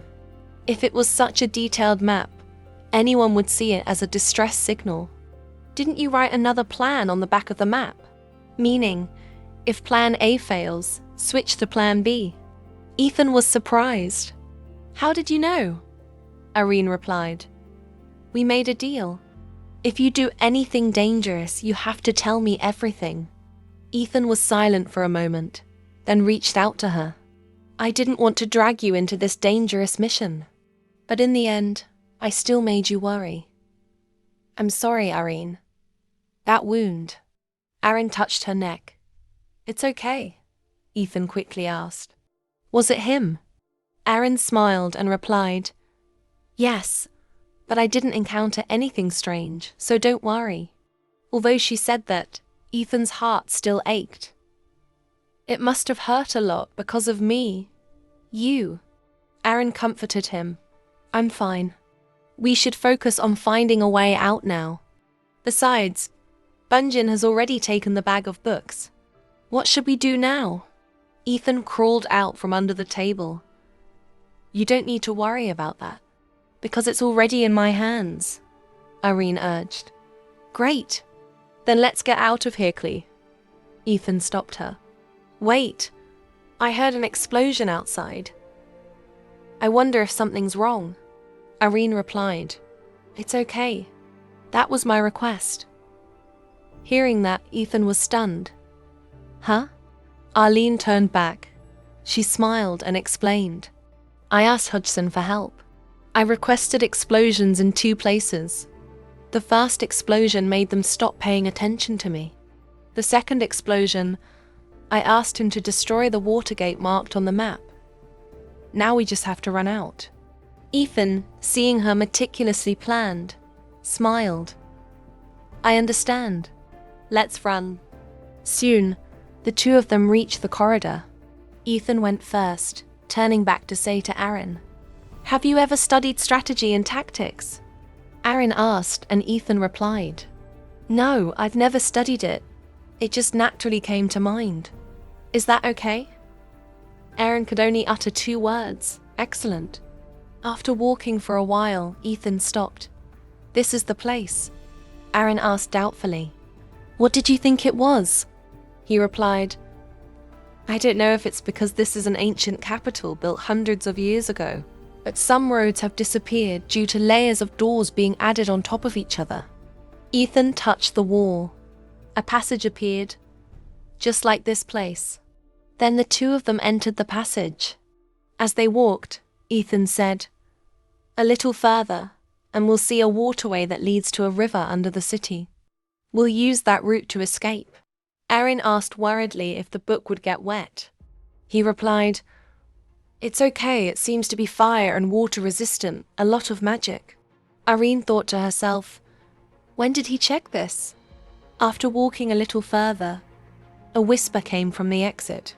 Ethan stood in front of her and said, Aaron, be careful. Aaron stuck her head out and said, I'm fine. It might be Hoctison. Suddenly Ethan froze, causing Aaron, who was walking behind him, to bump into him. Ethan said, We've been tricked. As soon as the words were out, a group of soldiers pointed their spears at the 2 of them. A voice rang out, Finally, you're here, welcome. The owner of that voice was none other than Marquis Bunyan. Ethan stood in front of Aaron and asked, You knew everything? Bunyan replied, Of course, how lucky. When the servants said they couldn't find the knight, I didn't believe them. But when the Duchess disappeared, I was sure she had taken the secret tunnel. Heaven also helps me. Aaron's subordinate has also been captured. He continued, You're very clever. Only bringing a few people, right? Give me the book, or they will all be killed. Ethan took a book from his pocket. Then he threw it towards him. Bunyan took the book and said, I know you were aiming for this, but I never thought you could find it even when it was well hidden. Furthermore, you even mobilized that Duchess to escape. How astonishing. Ah, wait. Are you satisfied with the gift? Ethan was skeptical. What gift? Bunyan provoked. I have left a mark on the body of the Duchess that you are trying so hard to protect. So it's best to follow my advice and go back. Because of your stubbornness, that lovely Duchess will face terrible things in the future. Of course, I will treat you well, so you just have to follow and watch. How about it? Fun, isn't it? Irene shouted. What are you talking about? Vithuan immediately stopped her. Ethan said coldly, Aaron, you just said you wanted to save me. Aaron looked at him with a skeptical expression. Yes. Did you suddenly think of something? Then he smiled. This time, let me save Irene. Irene said wickedly, Huh? Before she could react. Ethan rushed out. A lightning-fast punch landed on the face of the guard behind him. So fast that even Bunyan couldn't react in time. Even his accomplice was stunned. Next came Bunyan's scream echoing throughout the room. Is this kid crazy? In the blink of an eye, all of Bunyan's subordinates had fallen. Only one was left running towards Aaron. He reached out his hand. But before he could do anything, Ethan delivered a powerful punch that sent him flying. Aaron remembered what Ben had said. "My lady, you don't have to worry at all." That day he even used martial arts techniques that were not like a knight's. He cleared out every alley. Aaron thought to herself, actually, the strength of the Burston family might be half due to the military power of the Empire, not just the number of soldiers, but the bloodline and lineage of the Burston family. At this moment, Bunjin was beaten black and blue. "Please save me." Ethan let out all his anger. His face suddenly became cheerful. "Don't worry, I don't intend to kill you, because if you die before being officially tried at the royal palace, it will be very troublesome. But I must get justice for the harm you have caused Aaron. What should I do? Since I can't cut off the whole tongue, I'll just cut off half of it. Or how about gouging out an eye? Or cutting off the thing that replaces that brain?" Bunjin's voice trembled. He kept begging, "Please spare me. I was foolish to sell weapons to other countries.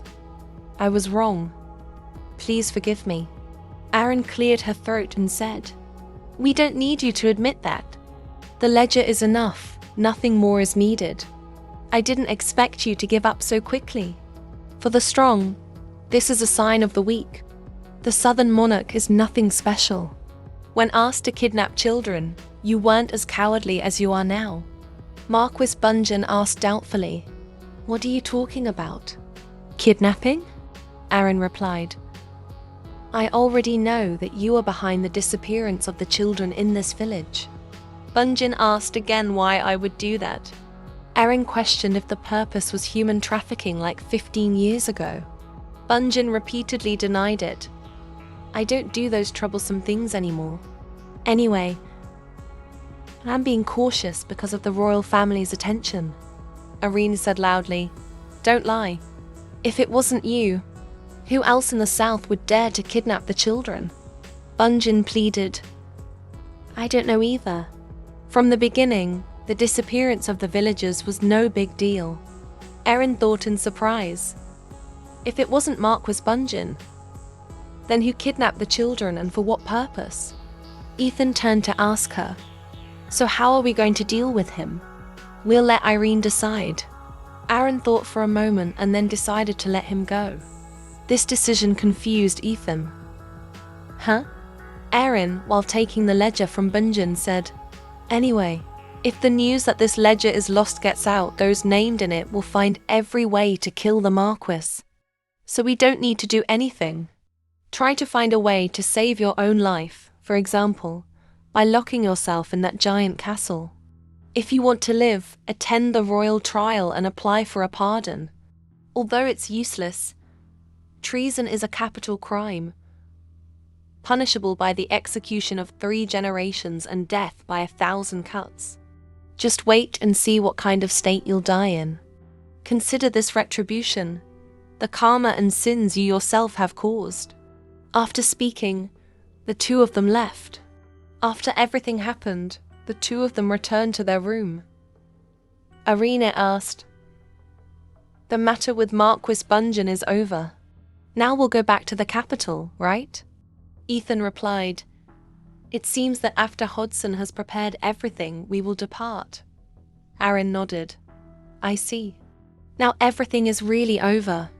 If it couldn't be resolved, I was planning to hand this matter over to Count Grieve and then leave. Come to think of it, this wasn't a long trip, but a lot happened. I was like a frog in a well. Then there's the matter of taking off the mask." I also understood Ethan's feelings. Aaron turned to him, her cheeks blushing, and said, "You've worked hard, Ethan." Ethan immediately replied, "No, to be more precise, I'm sorry for putting you in danger." Aaron laughed. "What's there to be sorry about? Those are all memories." After saying that, the two of them looked at each other in silence for a moment. Ethan placed his hands on her face and called out, "Aaron." Then he gave her a passionate kiss. His hands slowly moved down from her neck. Their eyes met.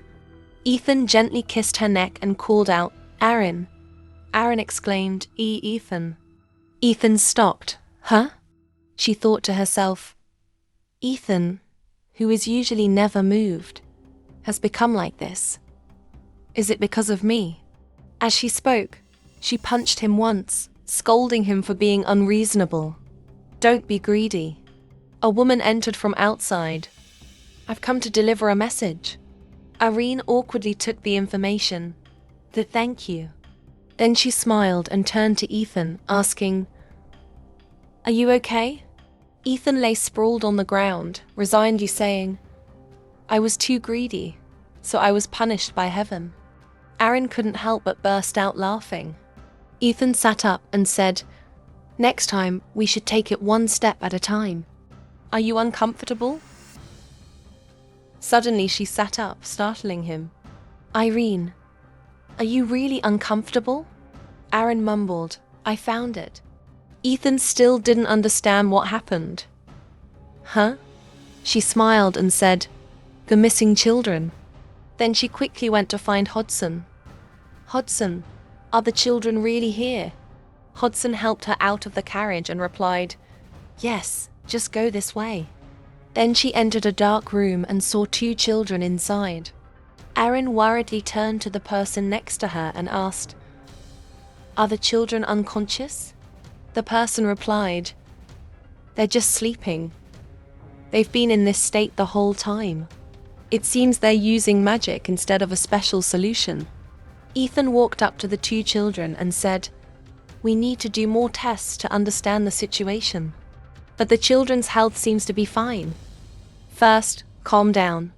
Karen asked curiously, How did you find these children? Hodson replied, As I said, I searched the places where children often go.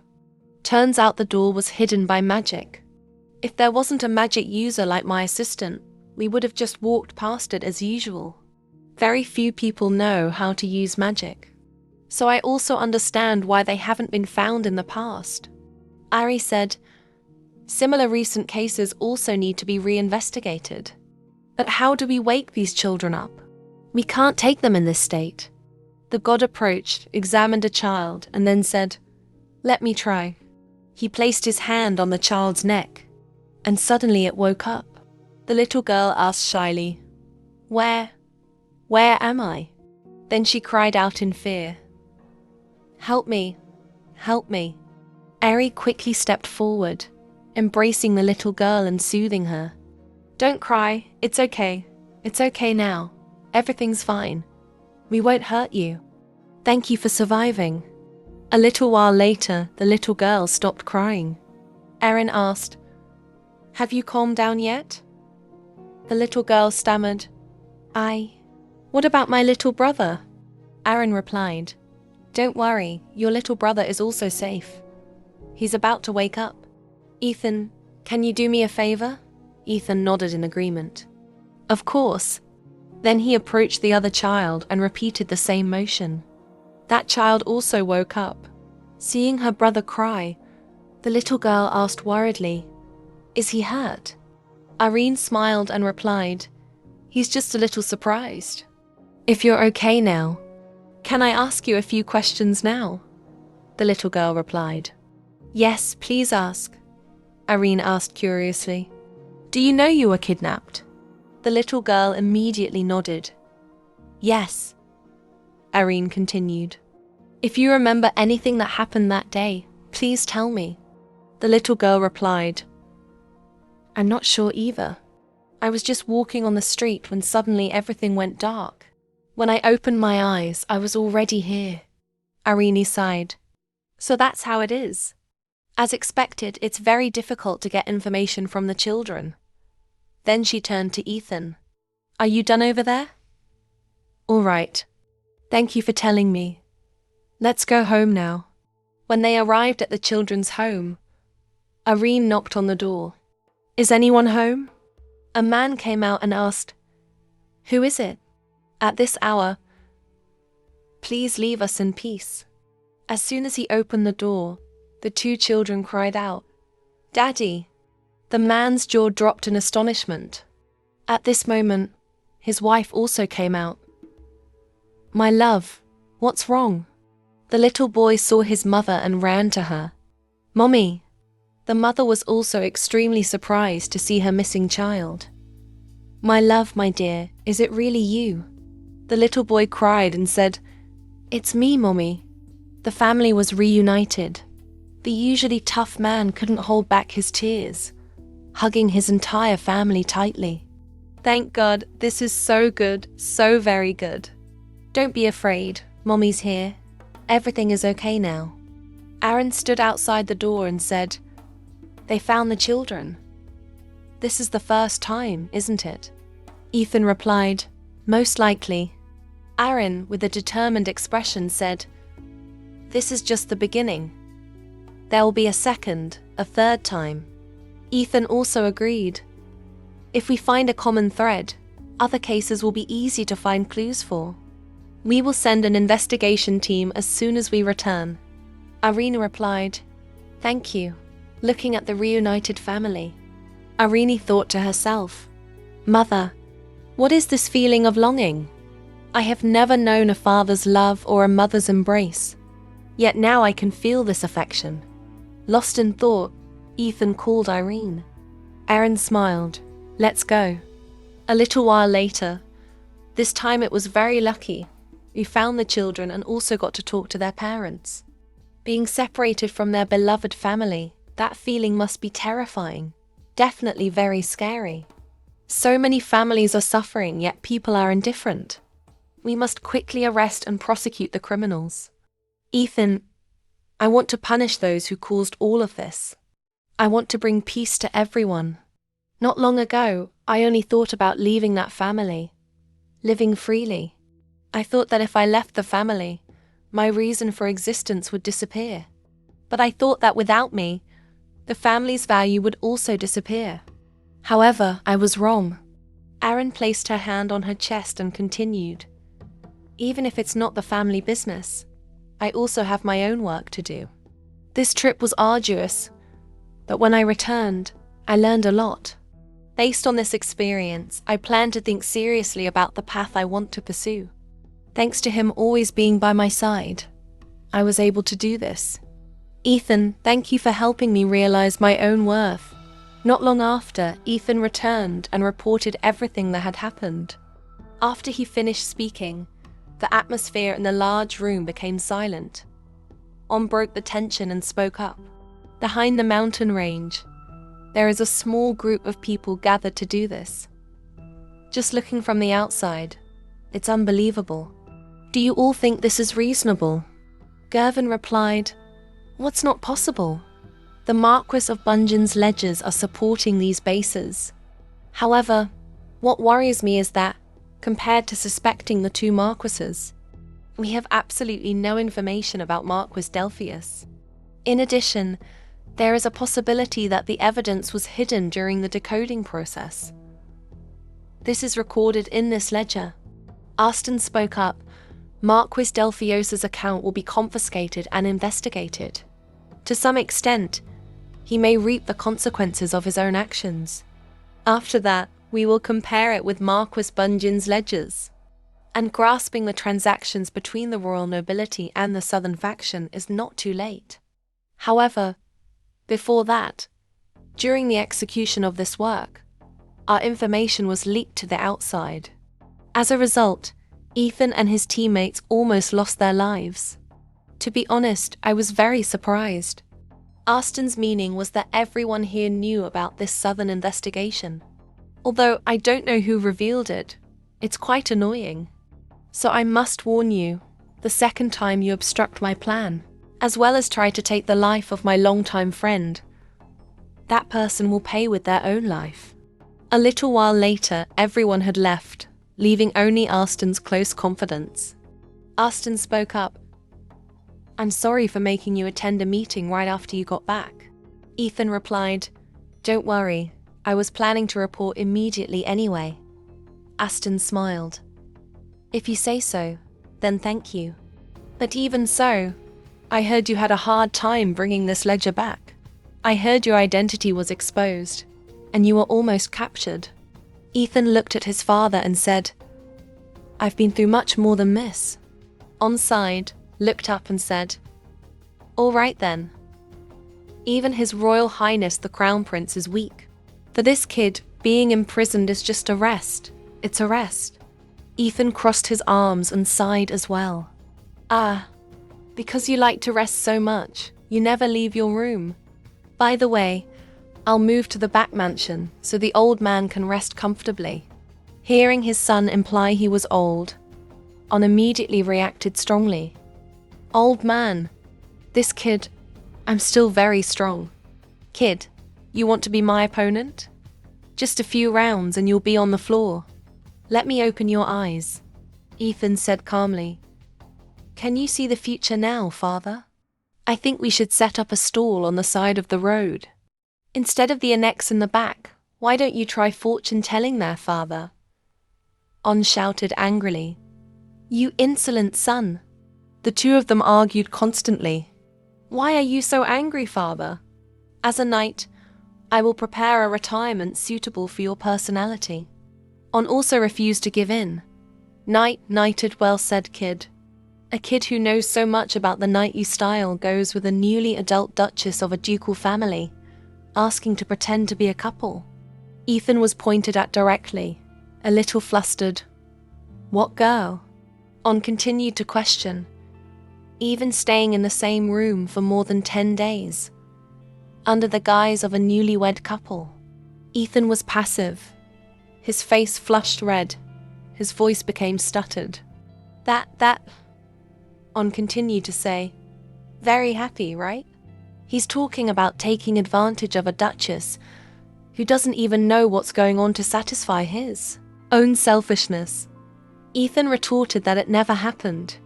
Where did these ridiculous words come from? On continued to dig deeper into the issue. How many impure thoughts does a son have when sharing a room? 10 days sharing a bed. What a pity. My son is a scoundrel who only talks about the knightly style. Ethan's face was now as red as a tomato. You call me a scoundrel? Do you think I look like a kid whose mind is full of lustful thoughts? On slammed the table and asked, Isn't that so? He immediately asked his father if he had any proof. Oh immediately shouted loudly, Of course there is. This kid was born that way. Hearing him say that, everyone was shocked. The atmosphere became silent again. Seeing this, Aston forced a laugh. Let's disperse. The scene shifts to Irene's side. The wet nurse's voice rang out. My lady, you're back so early. You're not hurt, are you? Irene smiled and replied, I'm fine. Wet nurse. Her eyes turned sad. Also, I'm very sorry. I still haven't found my wet nurse's family. The wet nurse caressed her face and said, My lady, to me, you are like family. As long as you return safely, that's enough. Aaron was a little moved. She hugged her wet nurse. Thank you, wet nurse, but it's so quiet here. The wet nurse replied, Miss Arthurine has returned to the academy, and young Master Beric Tass doesn't seem to be very busy. While you were away, the mansion was indeed very chaotic. She asked curiously, What happened? The wet nurse recounted the events that had taken place. Several officials, nobles, and knights came looking for the master. They kept insisting and urging him to produce some documents as soon as possible. Aaron looked at the pile of documents on the table, thinking to herself, could it be that? Can't even simple documents like these be handled by themselves? Impossible, it turns out it was my job, so I was negligent. Then she spoke up. So what happened? The wet nurse recounted everything. What else could have happened? At first, he thought that just submitting the documents would be enough to end it the next day. But the chaos grew, and people came one after another asking what to do if it was handled carelessly. Karen sat on the sofa thinking to herself, there must be a problem. It seems like all it needs is a quick stamp. I don't even need to look to know. Seeing her leaving, the wet nurse asked doubtfully, My lady, where are you going? Aaron replied, To father's library because I have something to confirm. The wet nurse said, He's probably not there now. Irene turned around and smiled. I know. A little while later, Irene arrived at the library. I guessed it, but it's too messy. I didn't even read it before approving it. Just sitting in one place, you can destroy yourself. This isn't important. There must be clear evidence of a connection between the South and Odin. He embezzles like it's a daily meal. There's no way he would ignore the South. The family's accounting data and the amount of assets don't match. It's hard to believe one person can so much money. They should have gone bankrupt long ago. I wonder if he's secretly running another business. If a man can secretly do business, as expected, it's just smuggling. This is all just meaningless speculation until I find convincing evidence. Finding evidence isn't difficult, because I understand the flaws and weaknesses of this family better than anyone else. I will use this to get the salary, allowance and compensation for mental distress that I couldn't get while working here. Should I start with the amount of money that could easily buy a castle? While engrossed in writing, a knock came from outside. Wet nurse 10 in. Baressa opened the door, stuck her head in. Isn't it Aris? Busy? A week without seeing you, I was very worried. As you can see, there's a little bit of work left over. So, you're doing the work your father assigned you? Irene replied. Of course. She thought to herself, actually this is my job. Of course, Irene asked, are you satisfied with the room? I can switch with you. Baressa quickly waved her hands. No, it's not that. I just want you to move into the main house. Not the annex.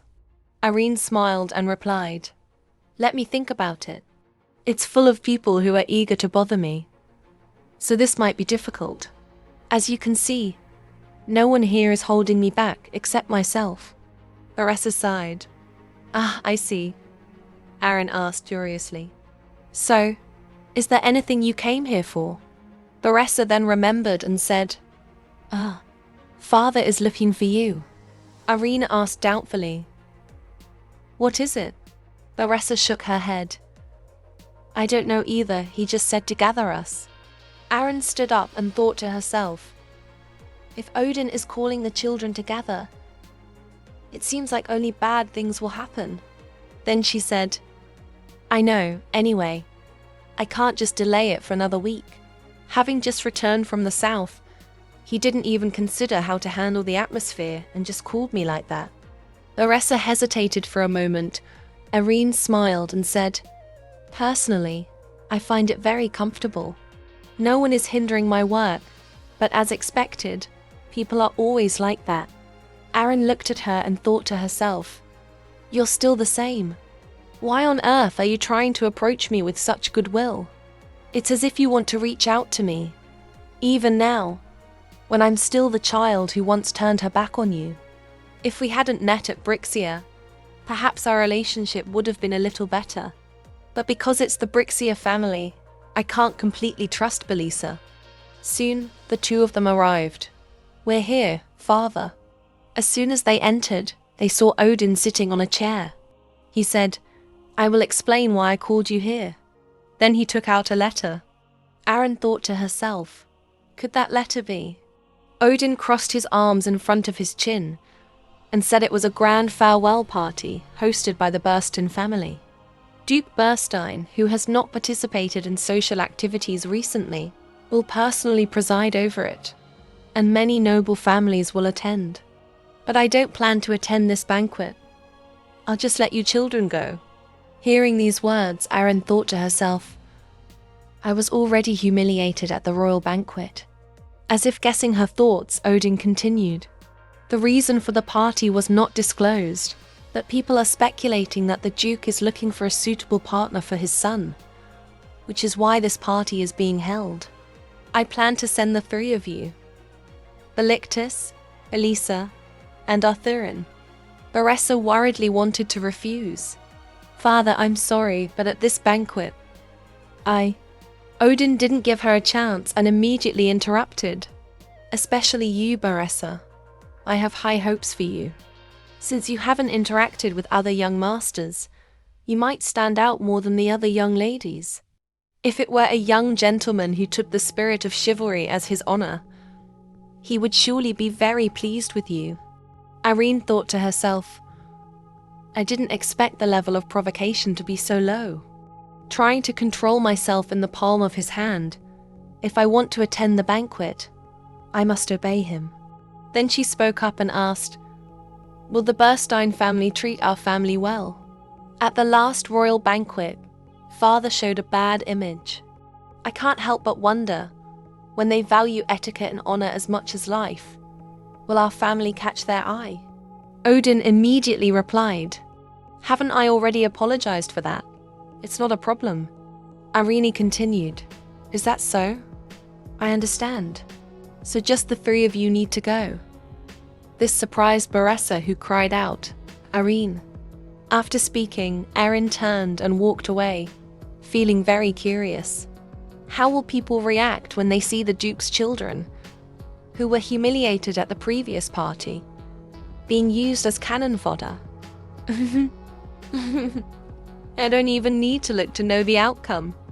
Odin trembled with anger, pointed at her and shouted, You ungrateful wretch. Erin walked away, thinking to herself, I thought I would fall for this cheap provocation. By the way, I might have to endure some humiliation there, so it's best to pretend I don't know Burston at all. Don't think about it too much, there's a lot of work to do now. Going to the window, Irene stopped. She looked into the distance and looked up. Ethan, I miss you. The banquet also started quickly, and the three Brixia siblings were also present. On's voice was a little angry. That damned Odin completely ignored my letter. Aston wondered. What did you send? On replied, guess what I sent. Aston thought for a moment and then said, with the personality of Duke Burstein, it seems he wrote clearly to send Lady Erin. On said loudly, you know too well, yet despite the request, he only sent those children. Isn't this deliberately looking down on me? Aston shrugged, thinking to himself, if it were me, I probably would have written the same thing. Then he turned to Ethan and asked, you must be very sorry, right? Ethan turned his head back. What?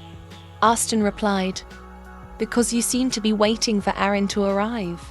Ethan turned his face away, his voice a little disappointed. She might be busy. Aston smiled and asked, you mean you sympathize with her? Ethan replied, how can I not sympathize with such a small thing? Besides, she went through something like that last time, so she might not like to come either. If Irene doesn't want to come, I don't want to force her. But don't you miss her? Aston was stunned. What? Ethan continued.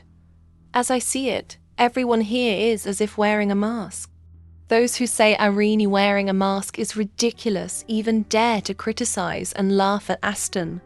Seeing Ethan leaving, Aston immediately called out, where are you going? You're the main character. Ethan turned back and said, I'm going to rest for a bit. Anyway, there's still time until tomorrow evening. The story returns to Erin's thoughts. In fairy tales, the princess is loved by everyone, dances with a handsome prince at a social gathering, and lives happily ever after. But for me, a person living in reality, even a sumptuous dinner and a warm family are a distant dream. That's why I don't like fairy tales very much. From a young age, my daily life was far from a fairy tale. I have no regrets about not being able to attend the party. I can also bear not seeing Ethan. We were together for the whole trip, and it's not like I can't control my emotions, to the point of being worried after just a few days of not seeing each other. Now is the time to focus on my goals. If it's for that, I can endure as much as I need to.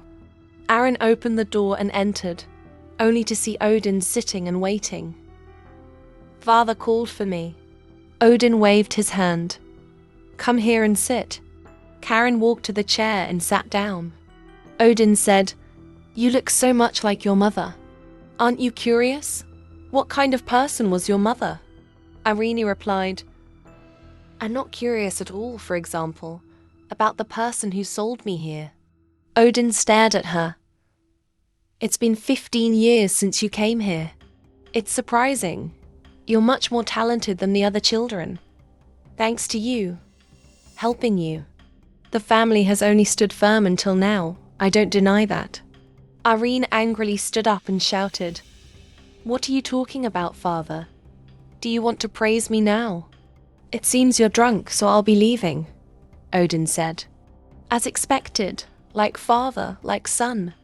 I'm very surprised that you caught the eye of the youngest son of the Burstein family.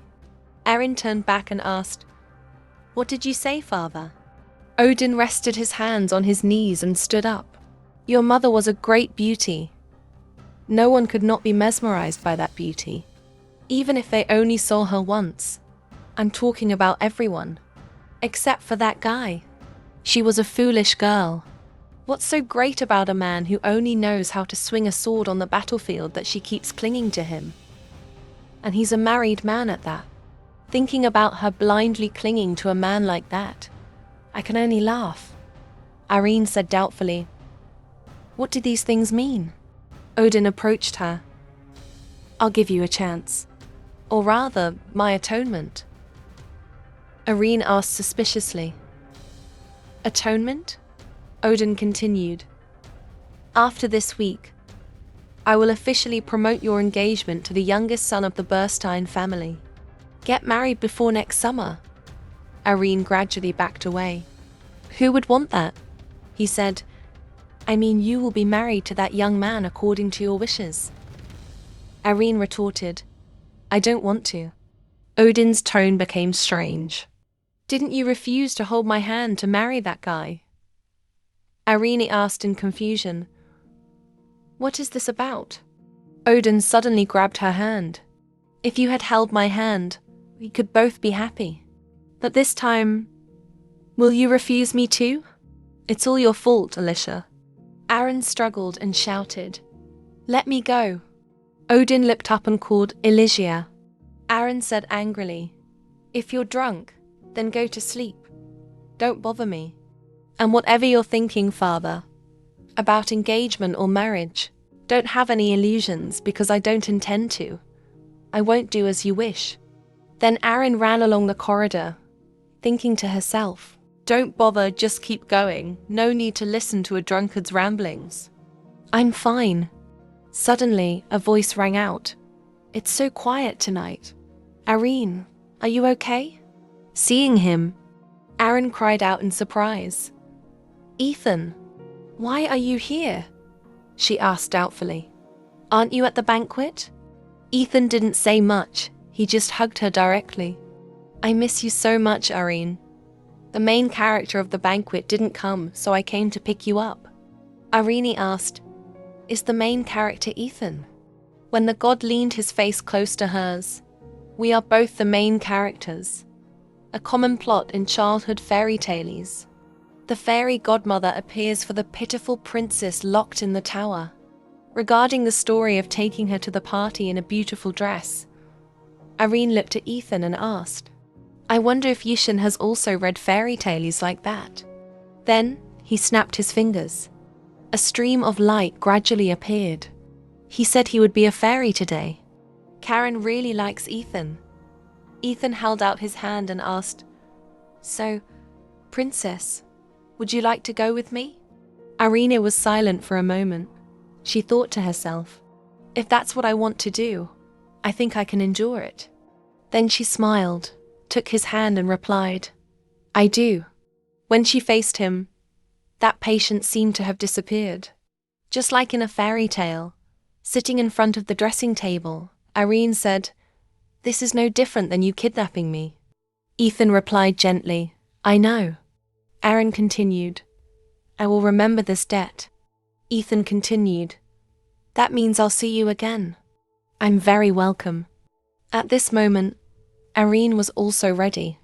She stepped out and said, I have truly never read a fairy tale about going to a party with a fairy who saved me from a tower. Ethan had been waiting for her for a long time, he asked. Is that so? Irene stepped out, revealing a beautiful image. She had also taken off her mask. But a fairy tale like this isn't bad either. Then, Ethan led her along the corridor. He said, "If you feel uncomfortable, you can wear a mask." Irene refused. She said, "No need, I don't care anymore." Irene linked arms with Ethan and took a deep breath. "That's right, now is the time to be brave, because I am not a criminal." The door opened. The party was still very lively. Everyone who saw Ethan immediately started talking animatedly. The young Duke didn't even show up on the first day of the party. Suddenly you're here. But who is the girl with him? Irene said worriedly. There are more people than I thought. Ethan comforted her. Don't worry. Just think about the two of us. Walking up to On, he called out, "Father." On turned back and scolded, "You're only just now showing your face to everyone." Suddenly he froze. He blurted out the name in his head. Elysia. Karen, hearing this name, immediately remembered, Alicia, that name is very clear. Odin's voice still echoed in her ears. It's all your fault, Alicia. On ran up and asked, Why are you here? Irene replied blankly, Huh? On froze again for a moment. Then he scratched his head and laughed awkwardly. It must be because I'm old that I mistook you for someone else. I'm sorry, Irene replied. No, it's okay. He introduced, I am on Flibrick Burstein. Just call me On. Aaron replied politely, I am Aaron Freebrithia. You can call me Aaron. Duke. On immediately turned to scold his son. So that's it. You were absent from the very first day to go and pick up the Duchess. Ethan raised an eyebrow. Shouldn't you be praising me? From the beginning, didn't you want to meet Lady Arryn, which is why you organized this party? On said, At least you should have told me first before going. Not only did you not give any notice about bringing the Duchess, but you also just walked in abruptly. Ethan gritted his teeth. If I did that, would you have been easy on me, father? On also refused to back down. Anyway, this kid doesn't want to say a single word to his father. My son only knows how to speak rudely, and he's also not tactful with women. This kid still has many shortcomings, but I hope you can understand him. Irene replied hesitantly. No, it's okay. Suddenly someone next to her called out. Duke. The Duke replied. Wait a minute, I know. Then he waved goodbye. Sorry, something came up. You two just enjoy the party. Irene replied politely. Yes. Irene turned to Ethan and said, He seems very busy, even during the party. Ethan replied, He's always buried in work. Before, it was on the battlefield, and now it's buried in a pile of documents. He's a busier person than anyone else. Irene smiled to herself, thinking, although he speaks bluntly, it turns out he still respects his father. Come to think of it, Jukon also mentioned the name Elysia. Who is that? Is it someone related to me? Suddenly she looked at the people around her and said, It's getting too much attention. Ethan said, The main character always attracts all the attention. Are you uncomfortable? Irene replied. It's okay. Taking off my mask now doesn't feel much different. Anyway, those people are also wearing masks that the naked eye can't see. Ethan also agreed. I really think so too. People on the outside congratulate, but in their hearts they are thinking of other things. Somehow they want to build a close relationship with the noble family to gain greater power. Do you know how many marriage proposals I receive every day? About 100 barrels. I don't even know the faces of the daughters of the families who sent the letters. Erin sighed. You're really popular, Ethan replied. So what? It seems like the person next to you doesn't even think about it. Erin was surprised. Me? Ethan hesitated. Irene, don't you like it? For example, engagement or marriage or something like that. She hesitated. Suddenly, she remembered what Odin had said. Marry the young Duke Burstein. After this week, father will officially promote your engagement to the young Duke Burstein. Then she stammered, I still don't have any intention of that. Ethan froze, he sighed. I see, I was so rude. Irene said worriedly, if my feelings are taken advantage of more than anything else, I don't want to get engaged or married according to someone else's wishes. I've lived like a puppet, working for the family my whole life. So I want to choose for myself. I want to be with that person. I want to rely on that person, the person I love. If I do that, no matter what the outcome, I will not regret it. Of course, that doesn't mean I'll cut ties with Ethan. It may sound a bit cold, but even as time passes, looking back, it's not a bad thing. Ethan also agreed with her, Irene said. That's right. If I have Irene by my side, even waiting will become enjoyable. Aaron closed her eyes and leaned against his shoulder. Suddenly, a shout came from somewhere. Arthurine, stop it. Arthurine shouted, Let me go. She rushed towards Aaron. You lowly bastard, how dare you deceive us all this time? Baressa shouted loudly. Arthurine, can't you stop making a fuss? Arthurine pointed directly at Aaron. She shouted, Sister, aren't you angry? Aaron has betrayed us, or telling us to go alone to hide that filthy face. That's right. Pretending to be pitiful and then seducing the young Duke. Why disguise yourself like that? It must be because of the filthy blood of a bastard. The behavior is so cunning. Lorenza grabbed Arthurine's hand, trying to stop her. Didn't I tell you to stop? Arthurine kept screaming. Why is it like this? Don't you want to question her? Baressa coldly warned. You should understand your own bad habits. Our parents have spoiled you too much. You can't do that, Arthurine. Catherine frowned and asked, What did you say? Where? Baressa warned.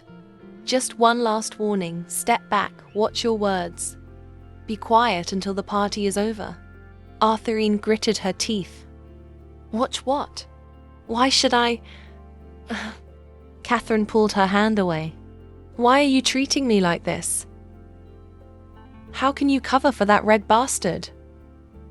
Isn't that right? Belictus spoke up. What's wrong?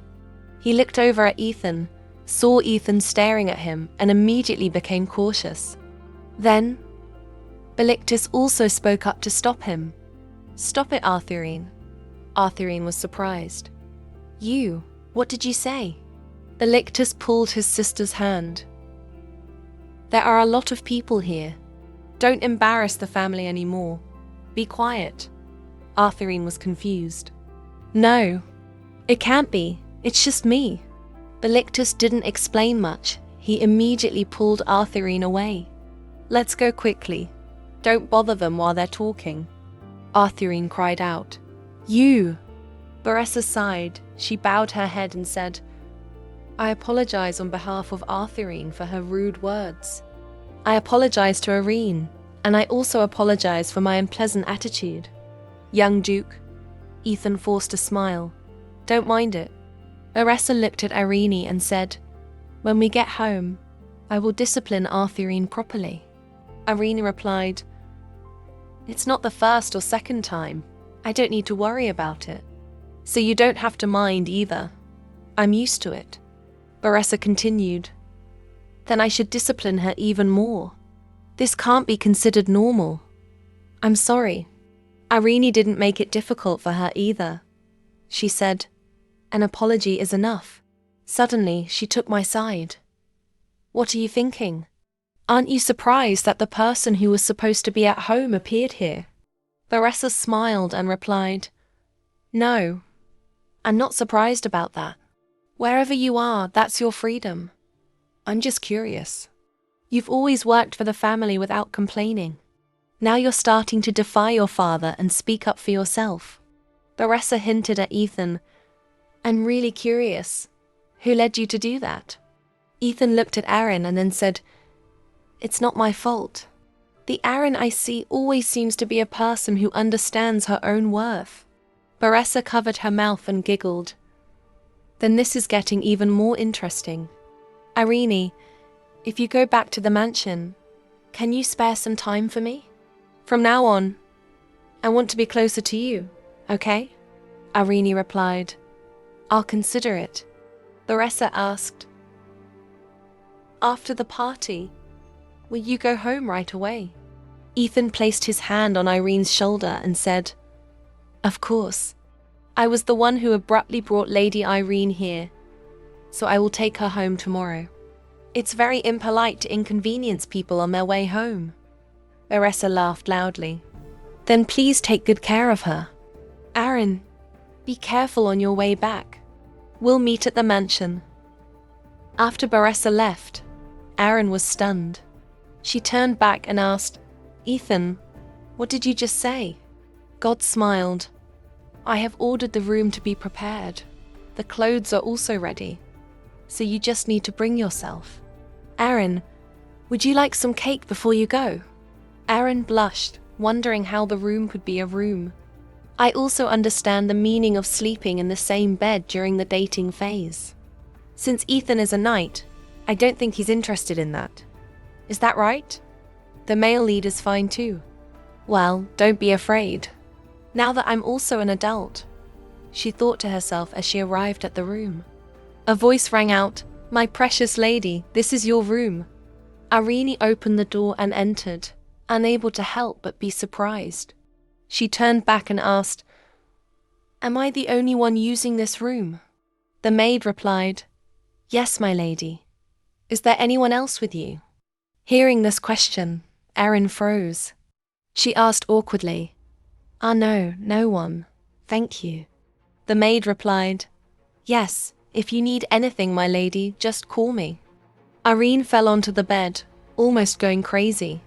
Earlier, Ethan had instructed her, The maid will take you to the break room. I thought he would come first and wait for me. What am I thinking?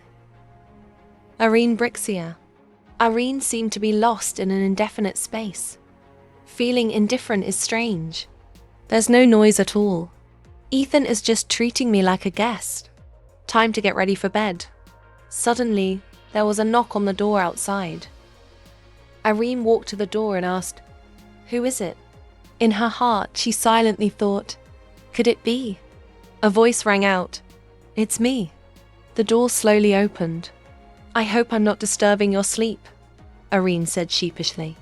No, is there something important? On asked. Can you spare a moment? Erin turned back and asked, What did you say, father? Odin rested his hands on his knees and stood up. Your mother was a great beauty.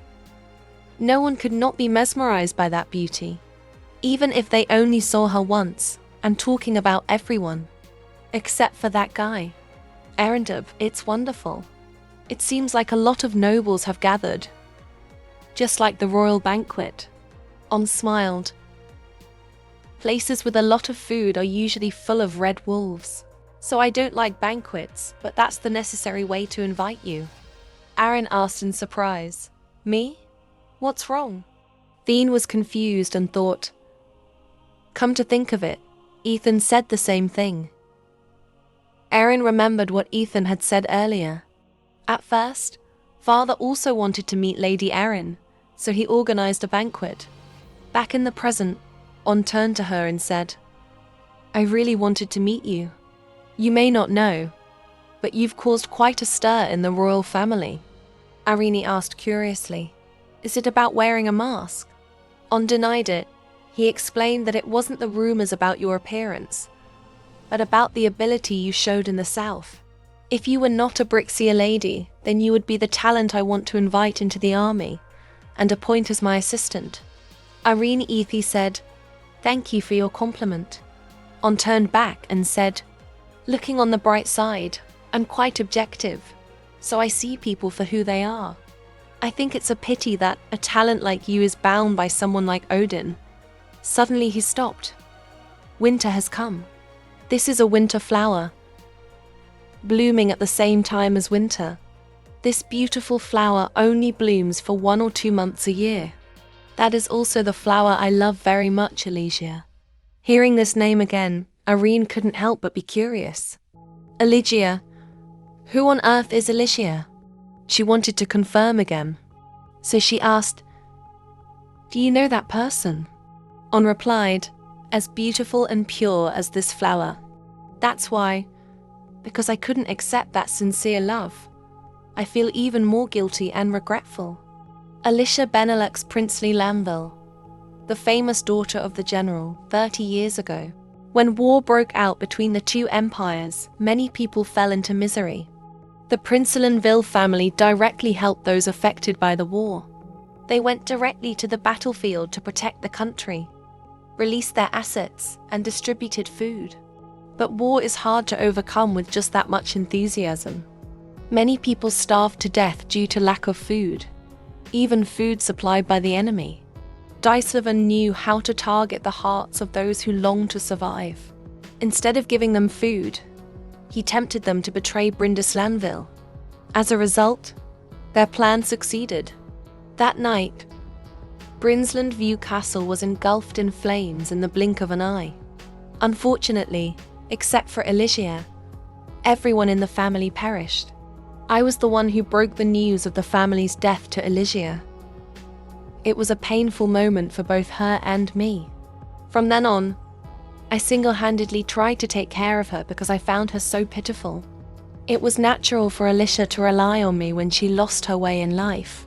But because I was already married, I couldn't accept her feelings. After the war ended, Alicia disappeared. No matter how much I searched for news, I couldn't find her. Until now, I sometimes still regret it very much. It was clear that there was a chance to keep her. Her sweet smile for everyone is still vivid in my mind. From the first time we met, I wanted to tell her everything. Haha, Aaron quickly replied. No, it's not like that. Suddenly, On stopped and looked at Irene. He remembered her mother again. Then he said, "After meeting you, perhaps Odin already knew Alicia's whereabouts." "I think so because he longed for her affection." Aaron reacted strongly. "So that person really is?" Ondat replied, "I can't be sure." "So why don't you ask your father, Odin?" Aaron thought to herself awkwardly. Hearing this from that person's mouth, suddenly a gust of wind blew past. On walked closer. Being caught in this cold place for too long, I have no right to say anything to my son. Irene replied, "It's okay, I'm fine." On said, "If you're okay, then let's go inside." Aaron walked away thinking, Alicia might be my mother. Seeing her dejected, On spoke up. "It seems I keep telling you heavy stories. But this is not to find fault. I just want to tell you this. She was a warm and gentle woman. The two of them had just entered when they saw Ethan standing there waiting. He asked, "Where are you going at this hour?" Seeing Ethan wave, she quickly called out, "Ethan." On replied, "I'm going out for a drink with Lady Brixia late at night. Are you not satisfied?" Ethan immediately questioned, "What are you drinking when it's this cold?" On also refused to give in. "I want to enjoy a conversation with a guest in my house." "Why are you complaining so much?" Ethan emphasized, "It's not that I'm not satisfied. It's a bit cold. It's best to drink hot tea. So then, my lady, please go back and rest well." Irene replied, "Yes, thank you." Duke On. After speaking, Duke On left, but not without waving goodbye to both of them. Ethan gently turned to ask, "Are you okay?" Aaron looked up and replied, "I'm fine. It's just that you seem angry with Duke On." Ethan laughed awkwardly and replied, "Don't worry, my father and I are always like this." Irene was confused. Ethan quickly changed the subject. "First, let's go inside and warm up. I'll make you a cup of tea." Aaron asked curiously, "It's so late. Do you still have something to do?" Ethan replied, "I want to talk to Aaron for a bit. I know my father really wanted to meet Arini. I didn't expect him to take you out like that. Was it inconvenient?" Irene shook her head. "No, on the contrary, I liked it better that way." Ethan was surprised. "Liked it better?" Karen replied, "Yes, I really liked it. I heard a completely unexpected story. Aren't you curious?" Ethan smiled. "It would be a lie to say I'm not curious, but I don't want to force you." She smiled happily in her heart. "Ethan always cares about me, always watching me from afar.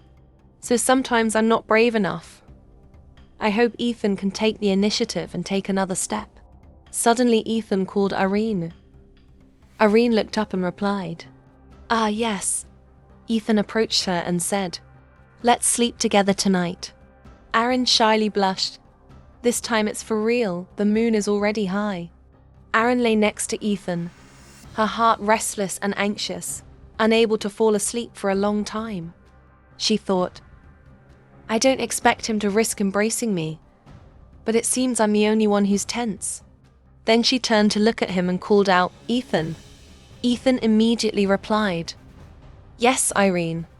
Irene asked curiously, "What are you thinking about?" Ethan turned to smile at her. "I'm thinking about Irene." Irene raised an eyebrow. "Don't joke around." Ethan stroked her hair.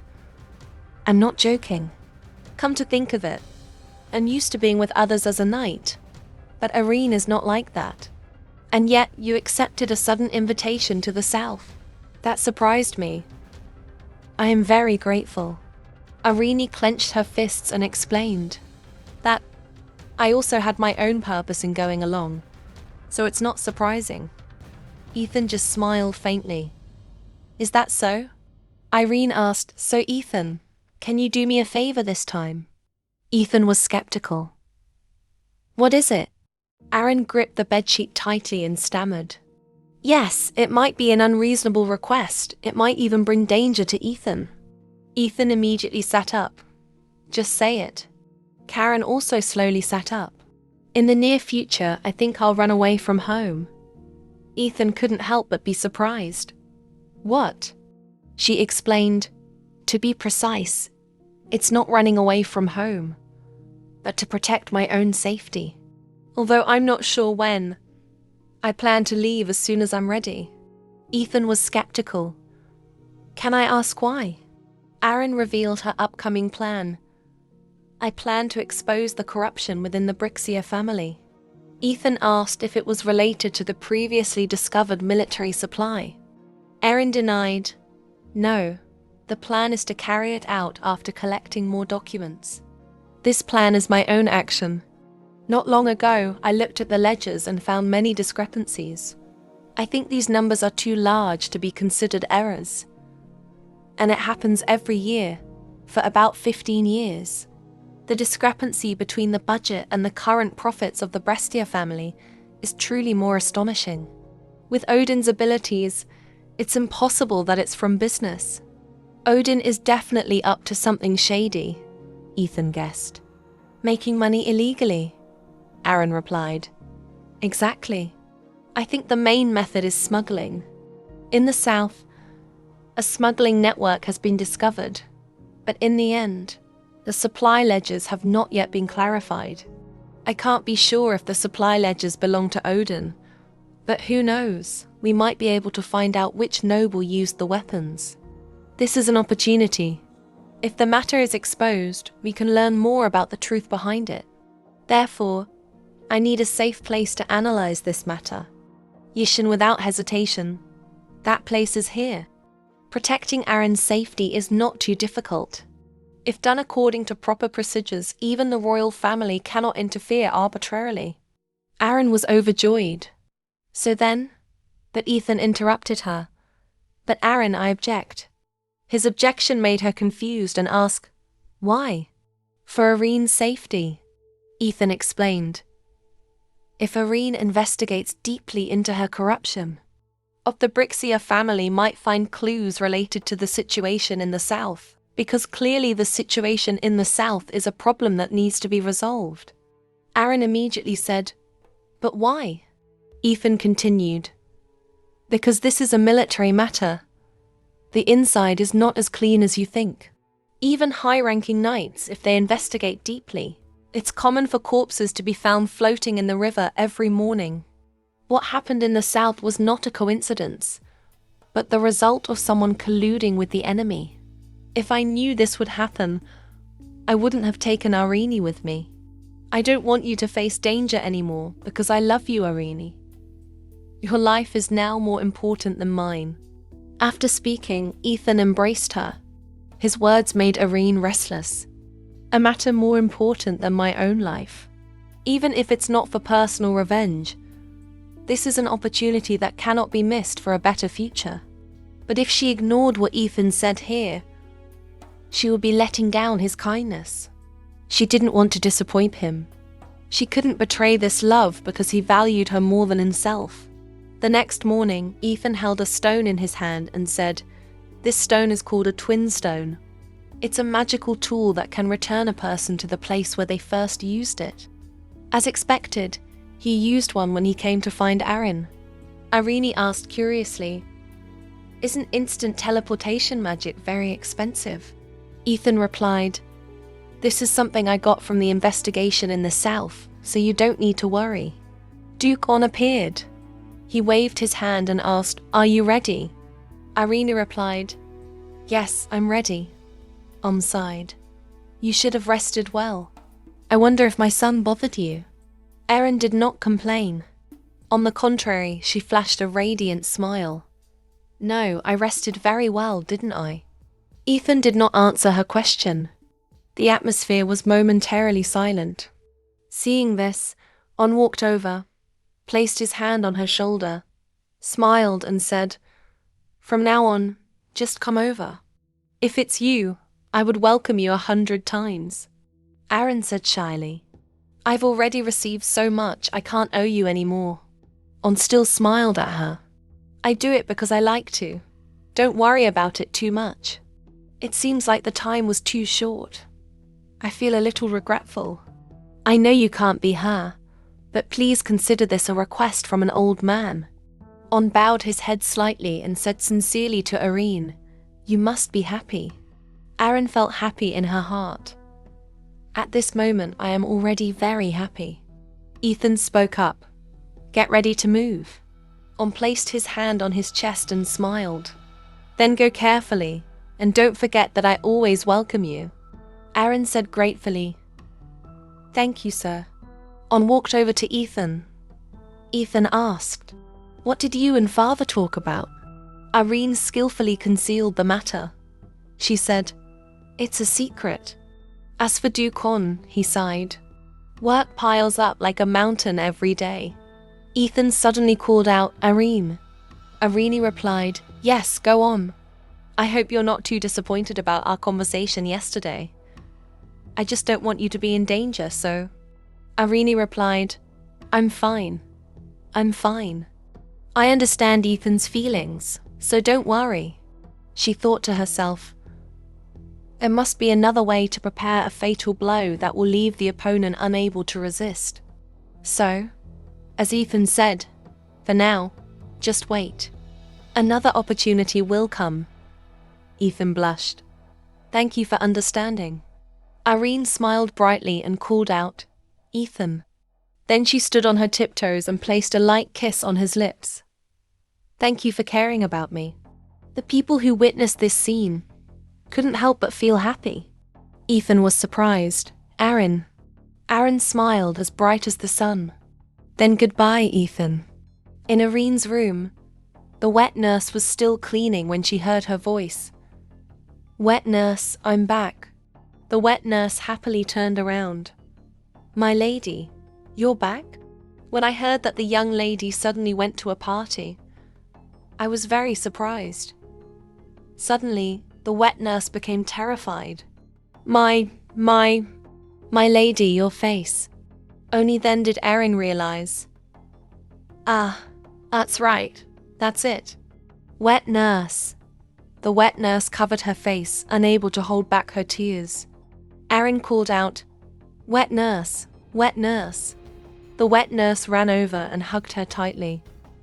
"My lady, this is so good. Truly so good." A few days after the party ended, I noticed a change in the eyes of everyone in the mansion. Every day was busy adapting to the new circumstances. Afterwards, Erin and Belisa chatted. Bellica picked up her teacup and said, "Father said he's coming home today." Aaron asked curiously, "Today? Where has father been lately?" Elisa's face darkened. "What, you know father's personality too?" "I don't want to know." Arini also nodded. "That's true." She thought to herself, "If Odin comes back today, then I can ask him." A little while later, Aaron went to Odin's room and knocked on the door. Hearing the knock, Odin said, "Come in." "I'm busy. Keep it short," Arene called out. "Well," he looked up and asked, "Why do you remember me?" Seeing that she wasn't wearing a mask, he was surprised. "No, it's not Alicia. It's, Aaron. What's wrong with your face?" Karen said calmly, "I came here because I have something to ask you, father. I heard the Duke talk about the girl you mentioned. Don't pretend you don't know." Her voice became stern. "Please tell me about the person named Alicia." Odin fell back into his chair in panic. He asked, "Why are you curious about this?" Arini clenched her fists and questioned, "Is that person my mother? Is she dead?" Odin looked up and asked with a skeptical expression, "Why are you curious about this? You once said you didn't care about your mother." Arena replied, "I have heard about that person. She is very much like me, with a kind heart. She helped many people during the war, and she also helped Duke Burstein." At this moment, Odin leaned back in his chair, scratching his head. "That old man must be old. That's why he's become so sentimental." "What a chatterbox," Irene said. "So please tell me how that person is now. If it's you, you'll surely know." Odin could no longer hide it, deciding to tell the truth. "All right, you have the right to know. Alicia is indeed your biological mother. Whether you live or die, I also don't know." Aaron cried out in astonishment. "What did you say, father?" Odin buried his face in the table again, holding his head. "To be honest, I also know very little about Alicia. I also tried to find her, but half of what I received was useless information. But one thing is for sure, right before she disappeared, she came to me. She gave you, who was still a baby at the time, to me and then disappeared." Aaron placed her hand on her chest, clenching it tightly, and wondered, "Disappeared?" Odin continued, "She was a strange girl. A girl hard to grasp, both physically and spiritually. Why did she entrust you to me and not someone else? I don't know what she was thinking. In the end, at least to get her attention, I used the excuse that you were my illegitimate child for the family to accept you. However, I have a feeling that I will never see her again. As you gradually grew up, I saw that you became more and more like her. I was very distressed, but that's not the only reason I pushed you away." Aaron asked doubtfully, "So what's the reason?" Odin looked straight into Aaron's eyes and said, "Your eye color, it's completely different from Nanaeon's red. Alicia has beautiful lake blue eyes, but your eyes are red like flowing blood or a blazing fire, a color of misfortune. No one on this continent can have eyes like that. So, aren't you watching me? Even though you're not my biological child, you still carry the Brixia name, grew up here and were protected." Aaron was stunned by this information. "The person named Alicia is my biological mother. Odin is not my biological father. So who is my biological father?" Odin placed his hand on the table. He stood up and said, "I told you not to be curious about her life and death. 30 years after the war ended, You were given to me 20 years ago. 15 years have passed. I haven't even heard any news about Alicia. She's no different from a dead person. So even if you miss your mother, don't go looking for her. That's the only advice and information I can give you. The scene shifts to another place. A mysterious person wearing a cloak that completely covers their body. Suddenly a voice called out, "Here!" The door opened. The mysterious person entered.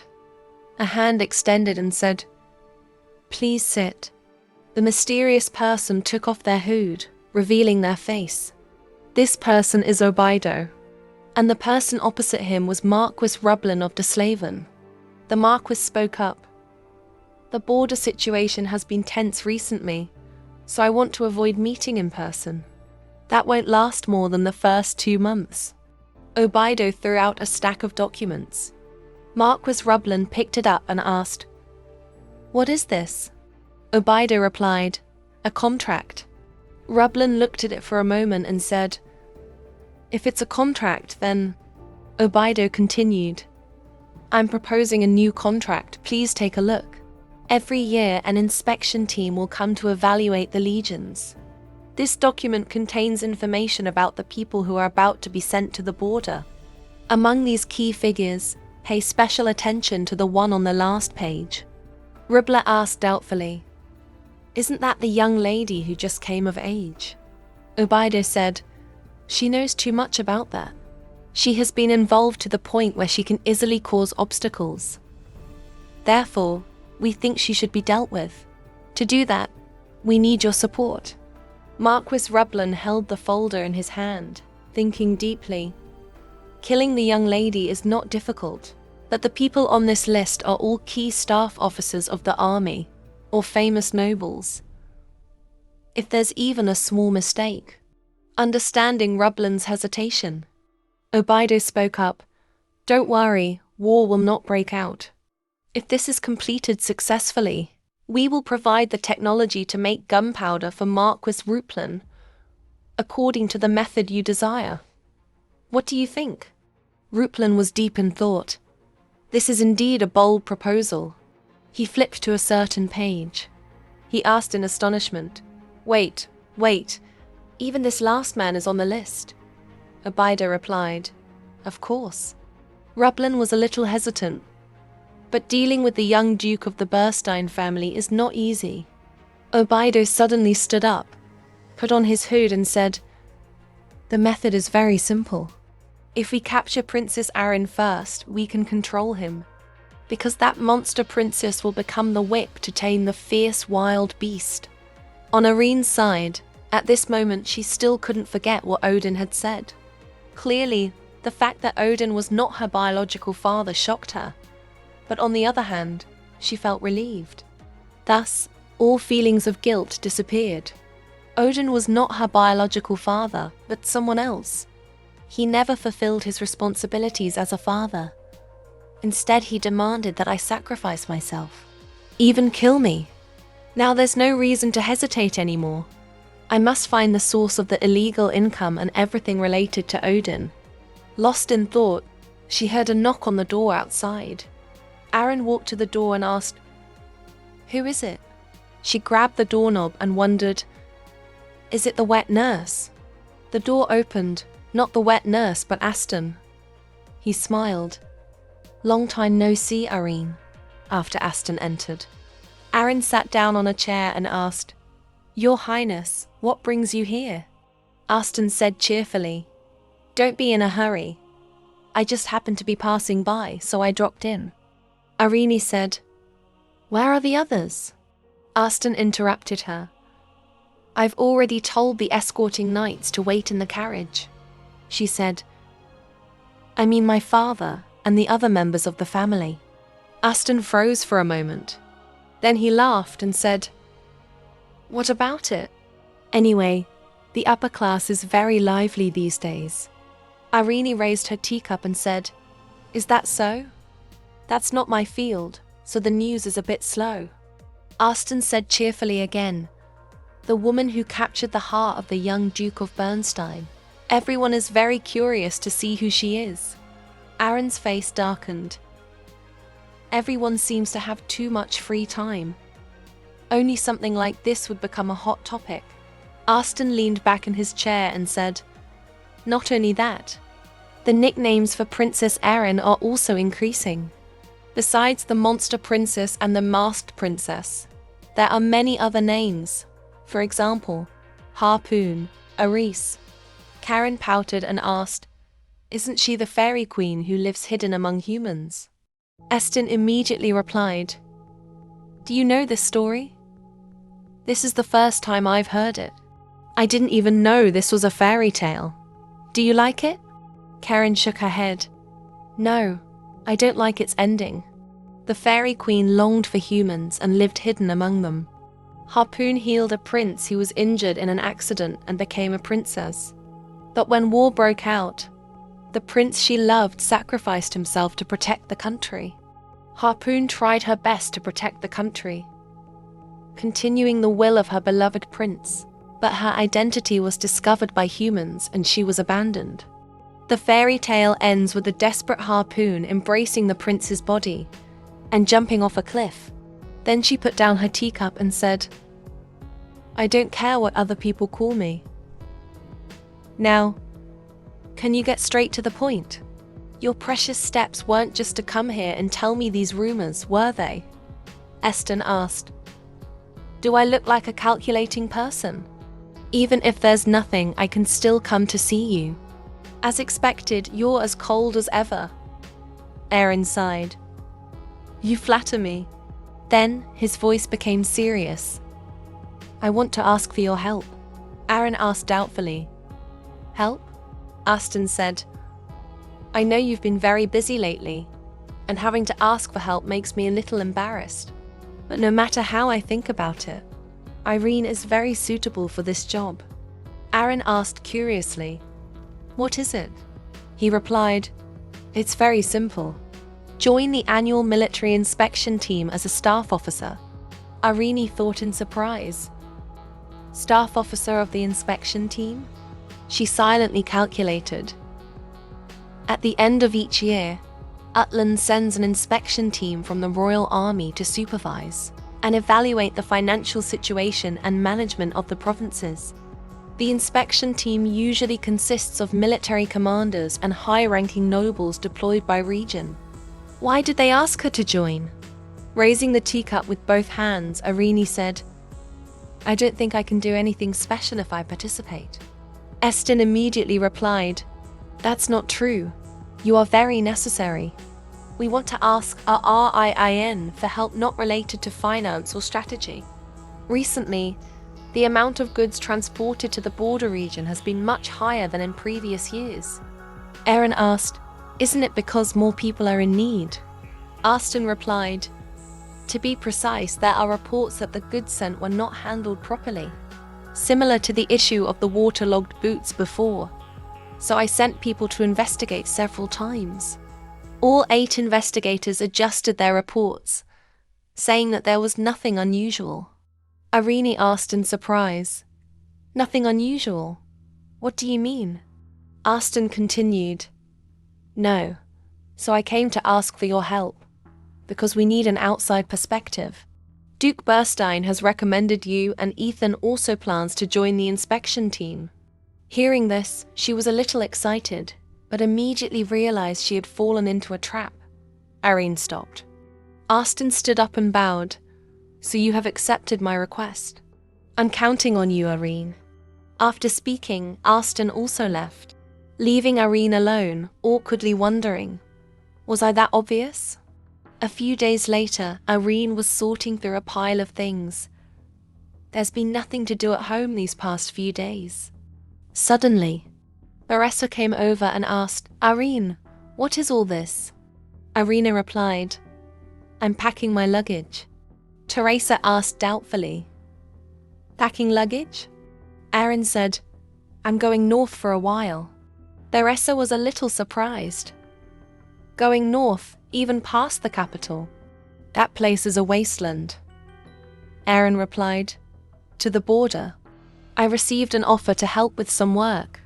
Baressa reached out and took his hand, saying, If it's the border, does that mean you're going to join the inspection team? Irene didn't expect her to know this and asked, "How did you?" Teresa explained, "Father also said he would be sent with the inspection team to the north this time. This time he holds the position of team leader and will go as a representative." "You don't know?" After hearing this news, you don't know? Then Irene was a little disappointed.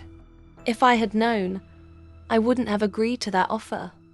She thought to herself, "What team leader? That person doesn't even like to work. What on earth is he thinking?" Anyway. Then she called the wet nurse. "Is anyone there?" The wet nurse immediately entered.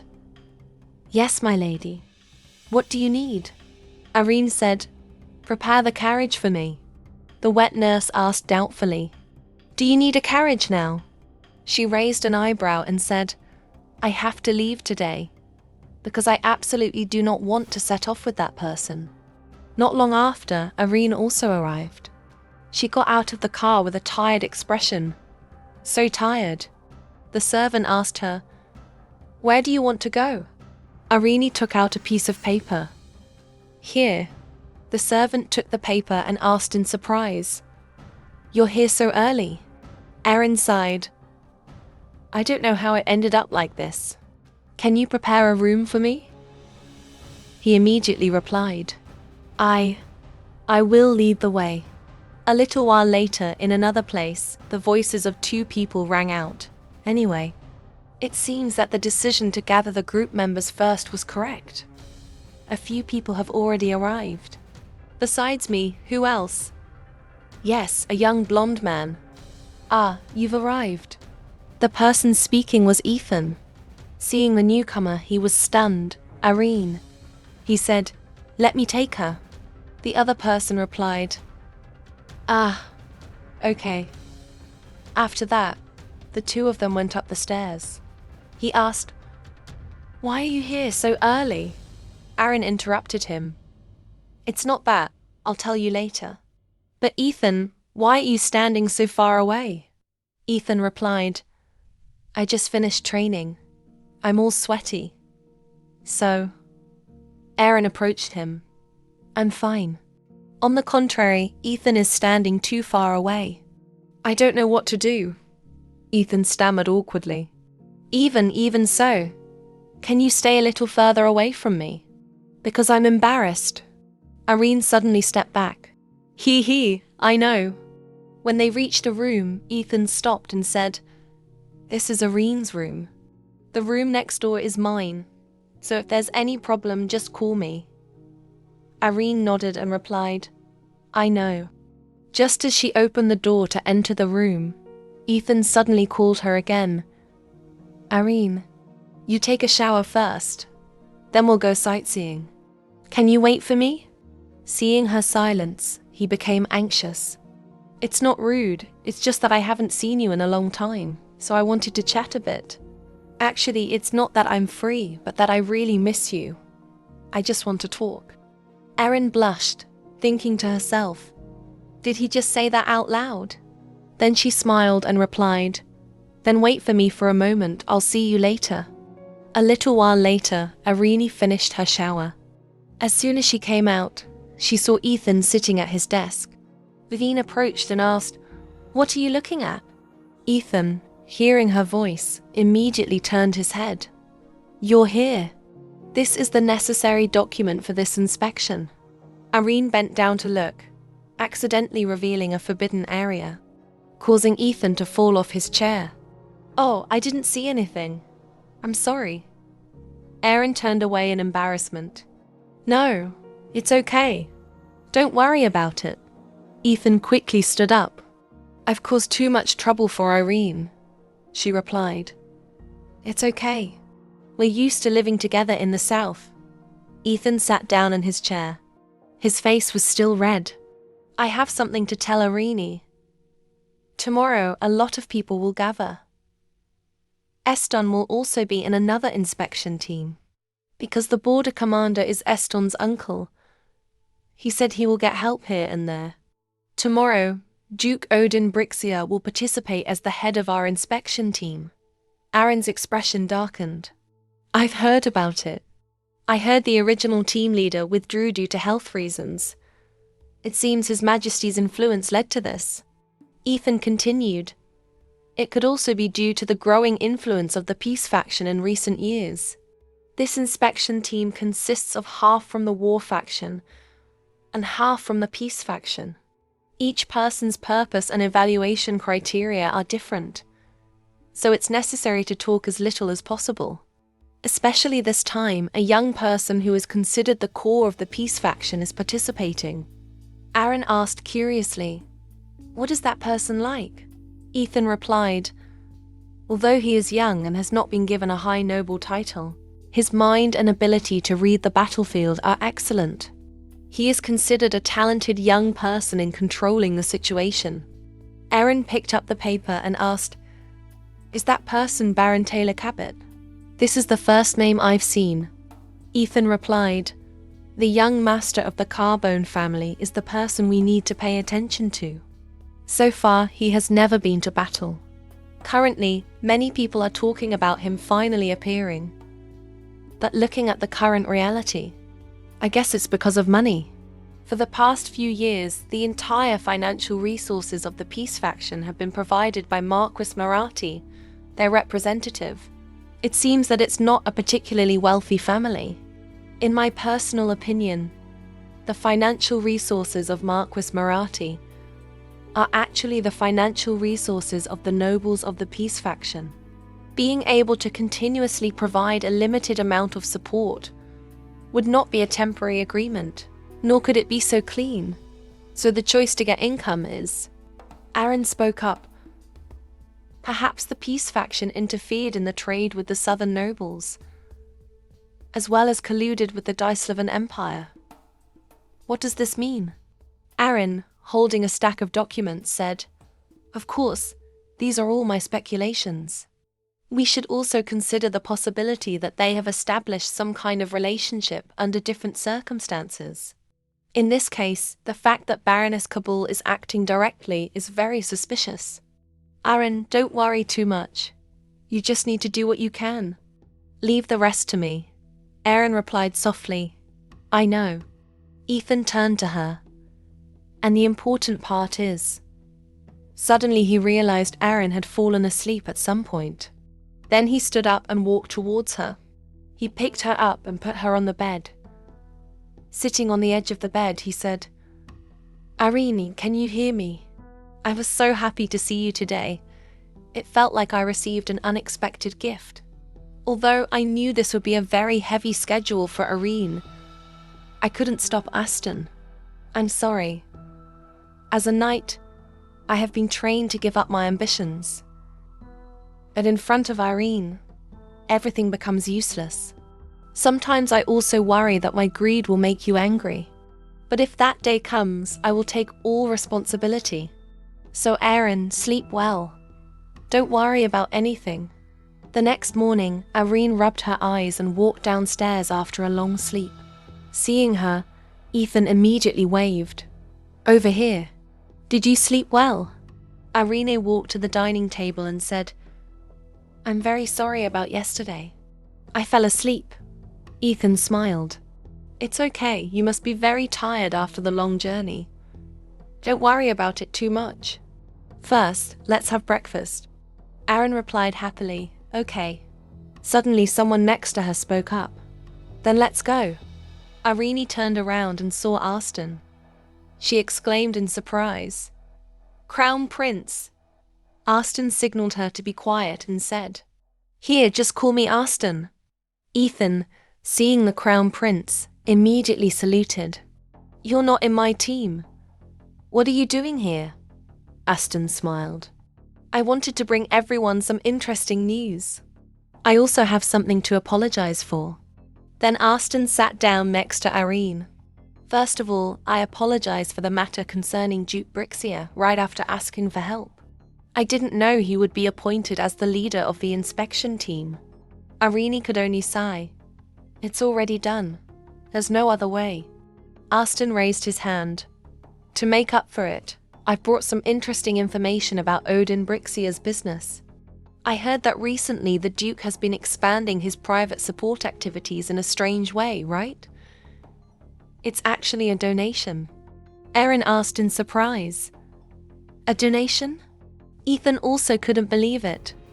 Are you sure it's a donation? Estended has been developing his original business, donating food, clothing, and agricultural tools for many years. Irene thought for a moment and raised her hand. If so, there is one noteworthy point. Donation activities have a tax reduction effect, so there must be a separate record. Eston also agreed. That's right. Irene continued. However, among the ledgers I have reviewed, there is no such record. She thought to herself, a miser like Odin would never spend such a large sum of money on donations. Then, she gave her judgment. But if it's in the name of a donation, it's actually... If you want to embezzle and appropriate about 10% of the discarded supplies in the army, there will be no records. And it can also be done in the form of a donation. If it's just speculation, I have nothing to say. But I think this has a certain degree of credibility. Most importantly, the fact that the big-bottomed Odin personally came to the northern border seems to be to hide something. On Odin's side, the carriage stopped. We've arrived. Inspection team leader. Odin entered the room where everyone was discussing. Seeing Aston, he bowed his head in greeting. Greetings, sir. Aston waved his hand. Long time no see. Inspection team leader. Then he turned to Irene. I was wondering if I should go with you or not. Turns out you've already arrived. Aaron said coldly, do you need to be so concerned? After all, you're just an outsider. The people present, hearing her say that, began to whisper. Did you hear that? The Duke, an outsider. It seems something is going on. Odin, hearing this, gritted his teeth. These bastards. Then he walked towards Aaron. Let's talk for a bit. Ethan's face clearly showed his displeasure. Can't we talk directly here, team leader? Odin sighed. You want to hear about our family's business? The young Duke has no right to interfere in the affairs of our Brixia family. Right? Ari took his hand. Ethan, it's okay. I'll be back in a bit. Ethan had no other choice. He let out a sigh. I know. As soon as he entered, he heard Odin questioning. What right do you have to accept the Crown Prince's order to join the inspection team? Your behavior is so arrogant. Aaron bluntly retorted. That was His Highness's order. Could I have ignored it? Odin replied, well said. You can get away with just an excuse. Don't think you can get cocky just because you can get along with them. You're just prey. Giving you to that little brat will bring me a lot of benefits, prey. Aaron stood before him, unfazed. I never even thought of listening to my father. Odin turned his face away. It's not just about listening. Although I'm not your biological father, I raised you. So shouldn't you repay me? Those documents, handle them yourself. It's no different from what you did at the mansion. Aaron thought angrily. I knew it all along. But in reality, nothing has changed. Odin glanced at her and continued. However, don't touch the documents with the lion seal. Give them to me. Because these are documents that only the team leader can see. If you touch it, there won't be any good results. Aaron crossed her arms and said firmly, if it's such an important document, how can you give it to me? If I open it on my own, who knows what will happen? Odin laughed loudly. If you want to see it, you can see as much as you want. I mean, if you can see it. After that, Aaron also went out. She mumbled, a document with a lion seal. Seeing her, Ethan immediately called out, Irene, are you okay? Is it like last time? Irene smiled and replied, it's okay. That won't happen. Hearing the noise below, she looked down and asked, why is it so noisy down there? Ethan replied, The other inspectors have arrived. There are a lot of people on our side. Ah, do you see that boy over there? Irene asked curiously. Who is that person? Ethan replied, That's Baron Kabul, whom I mentioned yesterday. Kabul. Taylor accidentally glanced at her. Aaron was a little surprised, but suddenly he flashed a strange smile. It startled her. What's going on? That guy. Instinctively, she felt that boy was very dangerous. Not long after we arrived. My daughter has arrived. This is Peruzo, a natural fortress that has never been breached or destroyed. In the history of the Utland Empire, 300 years ago, Peruzo Elefot, the hero of the Utland Empire, was the first female to be knighted and led to victory in many wars. It is said that this giant fortress was named after her to show respect. Karen looked around. It's so cold and you're still praying. Ethan laughed and said, Luckily it's warm, so it was easy to get here. A little while later, thank you everyone for taking the time to come here. I am Baron Anbeck, captain of the Peruzo Guard. We will do our best to ensure everyone's safety and comfort until the inspection is over. The second floor on the left is for men, and the right is for women. Breakfast is ready. Anyone who wants to eat can go to the dining hall. A little while later, both of them also left. Irene asked, Baron Ambeck seems like a good person. Ethan sighed. Not really. Aaron asked doubtfully. Is that so? Ethan began to explain. He's a typical opportunist. I heard that since he was a powerful advisor in the capital, he has been a petty person who knows how to be soft when necessary and hard when necessary. As a result, he committed many crimes of embezzlement and bribery and was exiled from the capital to the border. Hearing these words, Irene thought to herself, so there are people like that everywhere, just like someone else. Ethan leaned closer to her and whispered, I just saw him invite Duke Brixia for a drink. Aaron asked in surprise, Invited for a drink? He replied, He must have seen some benefit from Odin and is planning to return to the capital. Irene said sarcastically, They're a match made in heaven. Then she said, The captain of the guard is drinking so early in the morning. I can see the hardships of the soldiers here. Ethan replied, That's why I said so. Then he stood up. Today's work is done. Let's go home now. She asked doubtfully, Is it okay not to help the others? He said, Because the work is assigned according to necessary expertise. Even if we go there, it's hard to help much. Irene now understood, I see. While walking, the two met someone. Aaron walked up and asked, Excuse me, who are you? The person, holding a stack of documents, said, Ah, is it Miss Aaron? The team leader told me to give this to you. Aaron took the documents and sighed heavily. The person handed them to her and quickly left. Then I'll be on my way. Ethan walked over and asked, What is this? Aaron replied, Odin's trick. These documents, whether they are done or not, the approval has been completed. All that's left is to sort the documents. But if I ignore these things, this is a test for me, whether I should follow my own will or not. Ethan asked, What are you going to do? Irene thought for a moment and then said, Let me think about it. Then she went to a nearby furnace. Irene stood there looking for a moment, her lips pressed tightly together, holding the stack of documents high. Then she threw it straight into the roaring fire. Ethan walked over and asked, Is it okay to do that? She replied, I don't know. Ethan turned around in surprise. Huh? Irene turned her back and walked away. She said, I don't know. But no matter what the problem is, it's not my responsibility.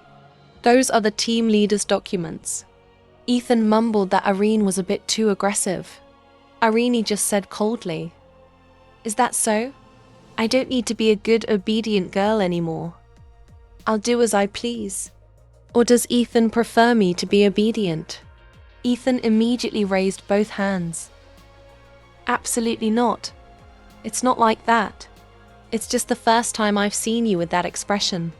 I feel like I'm looking at a different person. Aaron nodded and confirmed again. It's just because I'm determined to change myself. I'm still the same as before. Ethan walked over and pulled out a chair for her. That's right. Those words are all true. Are you tired? Aaron sat down and replied, I'm fine. I want to go for a walk. Because in this weather, it seems like no one would try to cross the city wall. Do you have to go out of the city? Ethan Jot poured a cup of tea and said, Yes, I heard that 30 years ago, the war period was also very harsh. It snowed continuously for 6 days and all the roads were blocked.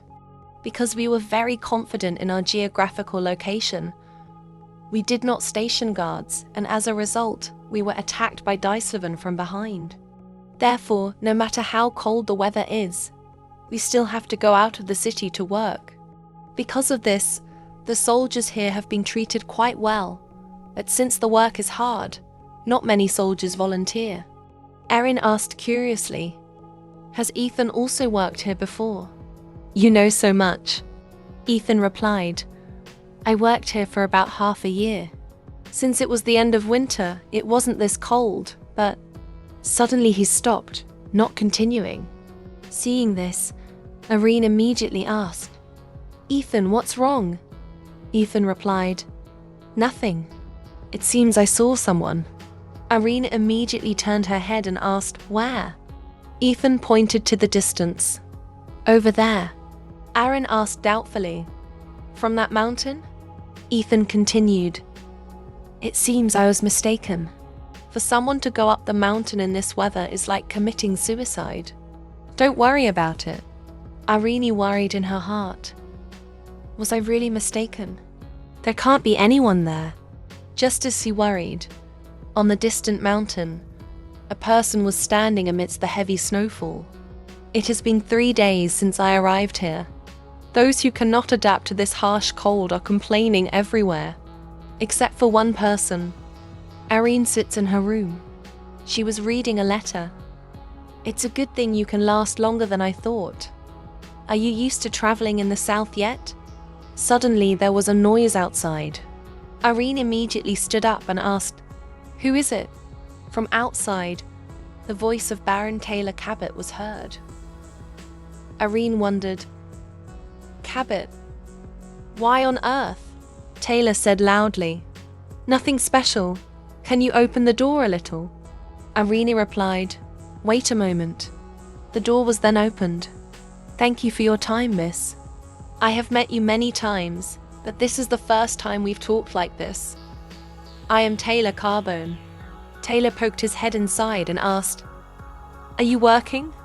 Irene replied, Yes. But what brings you here? It would be better if you could get straight to the point. Taylor replied, It's nothing. I was thinking, how about we have a wine party together today? What do you think? Aaron asked doubtfully. A wine party? Seeing Aaron's suspicion, Taylor quickly explained, You don't have to be so suspicious. It's just a gathering for social purposes. A lot of people are curious about this. The famous masked Duchess. Me too. Karen immediately refused. I'm sorry, I'm not good at drinking. Taylor asked again, Is that so? I'm on the opposite side of the Duchess, so it's not that I'm making you feel uncomfortable, is it? Irene became worried, but Taylor continued, If not, then together. Just then, Ethan's voice rang out. What are you doing? Taylor immediately turned around. Ethan crossed his arms and asked, Are you disregarding my words? I'm asking what you are doing here? Baroness Taylor awkwardly explained. It seems you've misunderstood something. I was just inviting her to a wine party. Ethan questioned. The invitation seemed threatening. Moreover, if it were the young lady I know, I think she would definitely refuse. Taylor thought to himself, I know. Ethan immediately sent Taylor away. Now, please go back to your game. Neither I nor she have any intention of attending a wine party, so please don't bother us anymore. Taylor stepped back and waved. All right, I'm leaving now. Ethan growled at him like an angry cat. Then, he gently turned to Irene and asked, Are you okay?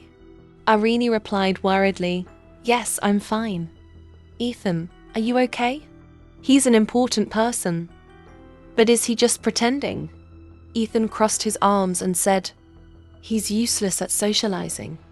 No matter how important the person is, Irene's safety is still paramount to him.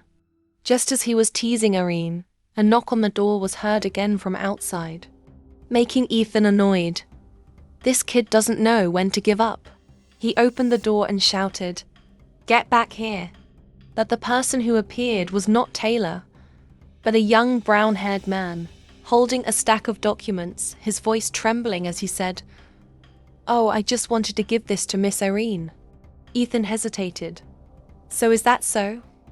Thank you. Irene took the documents. Stepping inside, Ethan followed behind and asked, Are those the same documents again?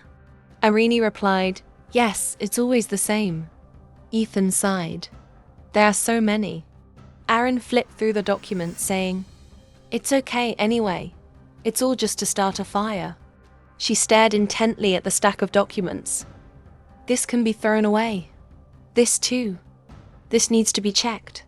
When she saw a red lion-shaped seal, she stopped. This, the lion seal?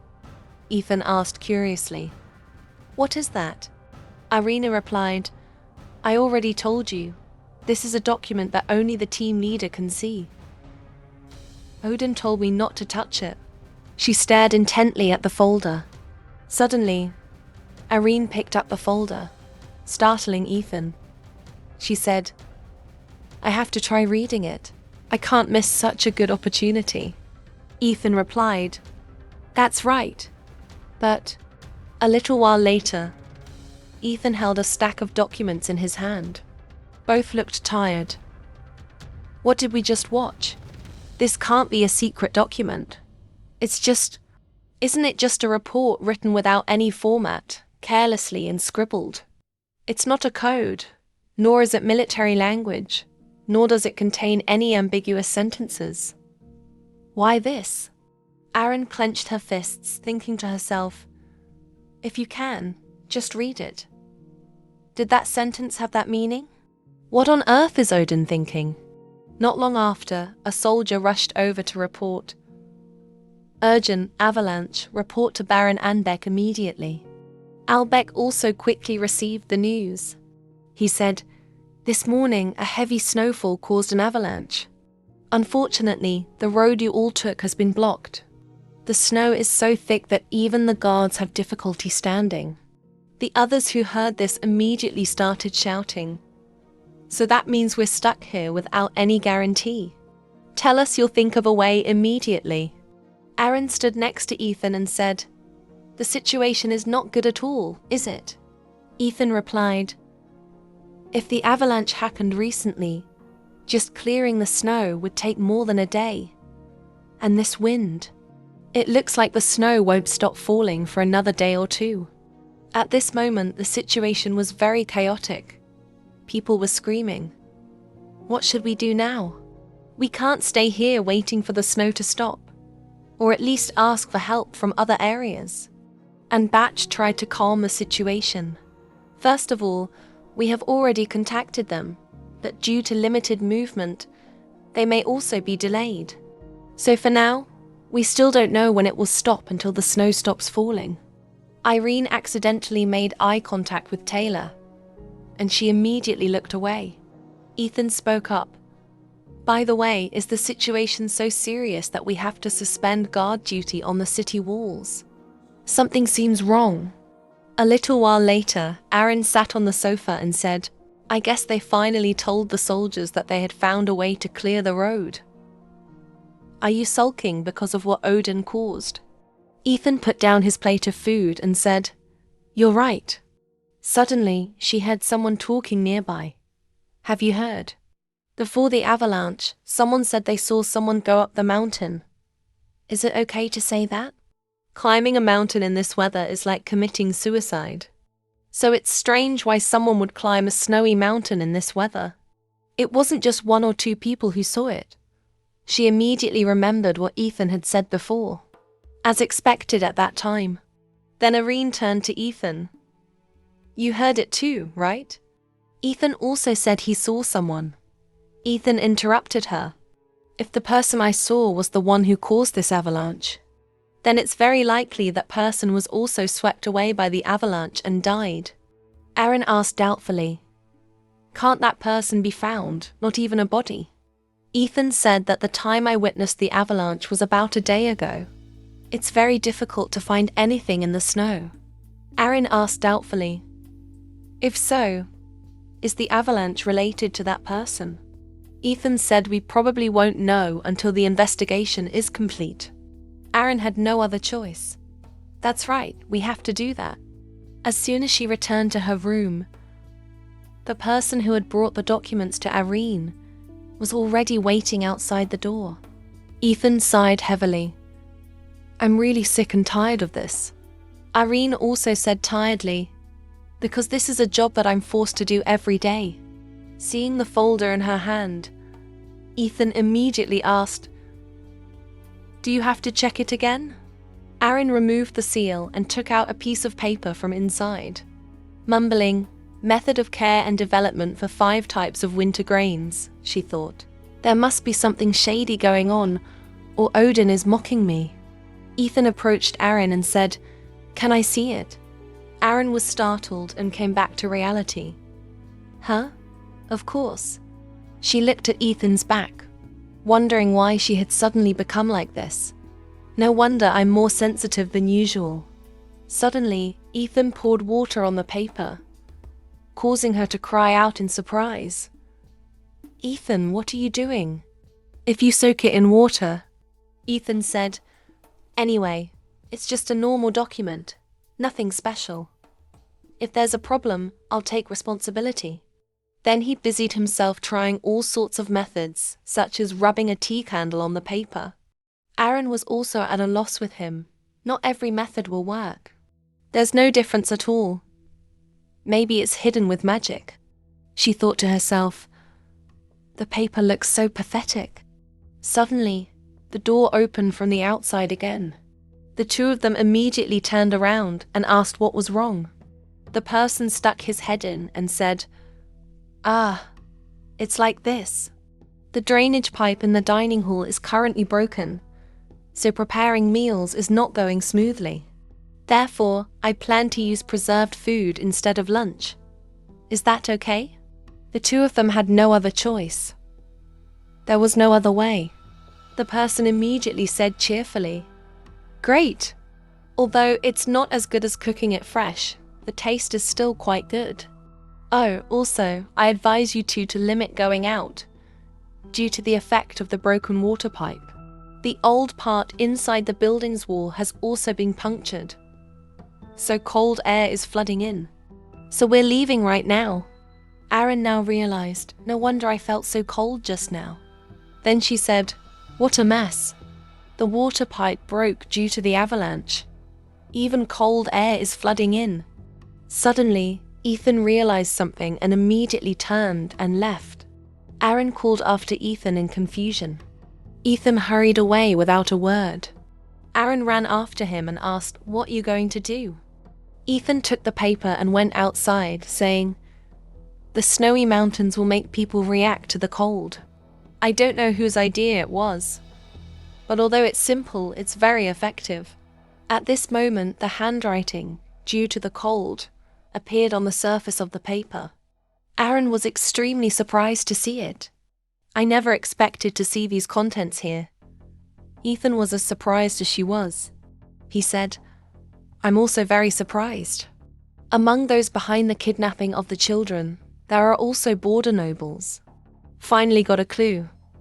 Ethan held the paper and said, Turns out it was ink made from birch tree resin. Birch tree resin is transparent at warm temperatures, but when the temperature drops, it turns black.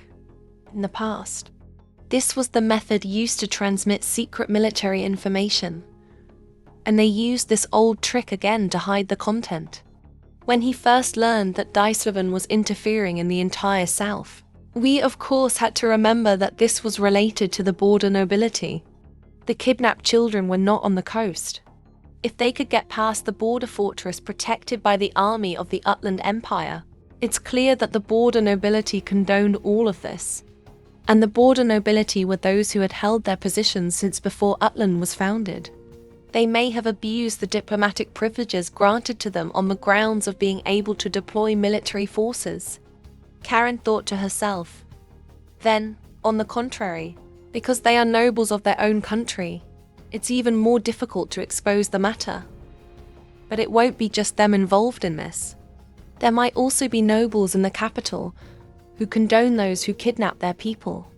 And it is certainly Odin, the one who secretly received this document, who is also involved. Please subscribe to the channel to support my channel. Ethan walked towards Aaron and said, I also have to check the remaining documents. Do you know when Odin will check these documents? Aaron replied, maybe before he returns. Ethan said, so that's 2 more days. But since the road is blocked, there will be a few free days. I'll keep this. If it's discovered later, I'll handle it, Aaron said worriedly. Will there be any danger? Or should I let? Ethan interrupted her. Not just Odin, everyone involved in this is in danger. I don't know what will happen if we're discovered. Aaron sighed and said, I understand. Ethan gently pressed his forehead against hers and said, thank you for understanding me, Irene. Irene worriedly advised, even so, Ethan must also be careful. The heavy snow fell unceasingly. Misfortune that seemed to have been waiting for a long time struck one after another. Due to the broken water pipe and the punctured inner wall, cold air enveloped the entire building. Even the magical tool for adjusting the indoor temperature broke. Finally, the temperature control was interrupted. Everyone was tired from the cold, so the atmosphere became heavy. Everyone exclaimed in unison, how long do we have to endure this? We have to break that wall as soon as possible so we can get out. Act quickly. The 3-meter man tried to reassure everyone. I understand everyone's feelings, but if we let the soldiers work in this cold weather, there will be frostbite or fatal accidents. The crowd protested. So if it's not the soldiers, who will solve this problem?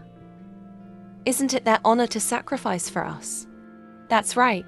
Shouldn't soldiers do that? Hearing these words, the soldier frowned in displeasure.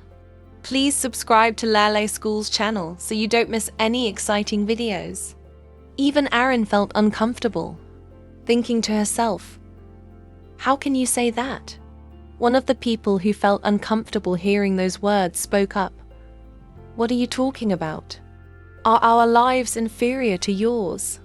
Do you mean to sacrifice the lives of 5,000 people to protect the country's shortest road, so that 50 nobles can return? Is that what you mean? Everyone here has a home to go back to. We are all citizens of the country. We have brothers, families, and lovers waiting. But we have to sacrifice our lives to save more than 50 nobles. A noble said angrily, Ah, you dare. Ethan immediately stepped in to prevent the situation from worsening. Stop here. Because I know your full thoughts, these things are enough. I know what they said was rude. I understand your pain. But if the conflict escalates, I have no choice but to intervene. Hearing Ethan say that, the spirit also had to concede. Ethan bowed to the nobles and said, Please forgive their rudeness. I'm very sorry. We will discuss this matter later. It's best to disperse here. Ethan turned to Aaron and bowed as if asking for permission. I'll talk to them for a bit and then come back. You go and rest first, Aaron replied. I know. After speaking, Ethan left, leaving Aaron with a group of nobles. Only then did the nobleman dare to speak up. If he had just barged in like that, I would have scolded him. The others chimed in. Yes, that's right. Karen walked away dejectedly, thinking to herself, so annoying. She hadn't gone far before she stopped. She saw her hand and smiled, asking, Aren't you surprised? Not everyone can lead so many soldiers with just a few words. I thought only Duke Burstein had that kind of oppressive aura. Turns out the young Duke is the same. A tiger father begets a tiger son. Just as the saying goes. Aaron frowned and asked, So what do you want to say? Taylor lamented, I'm completely hated, aren't I? It's heartbreaking. I'm a philanthropist. I don't want to be hated by everyone. Aaron ignored him and continued walking. These two things have nothing to do with each other, right?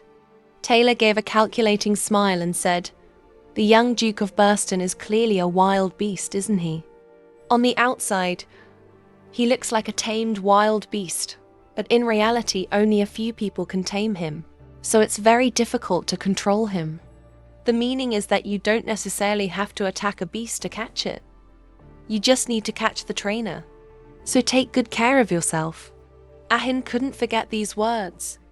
The beast trainer. Could he be referring to me? Catching the beast. What on earth is he planning? At this moment, Ethan ran back happily and called Erin. As soon as she saw him, she asked, Is there anything else? Ethan replied, No, I just gave some advice.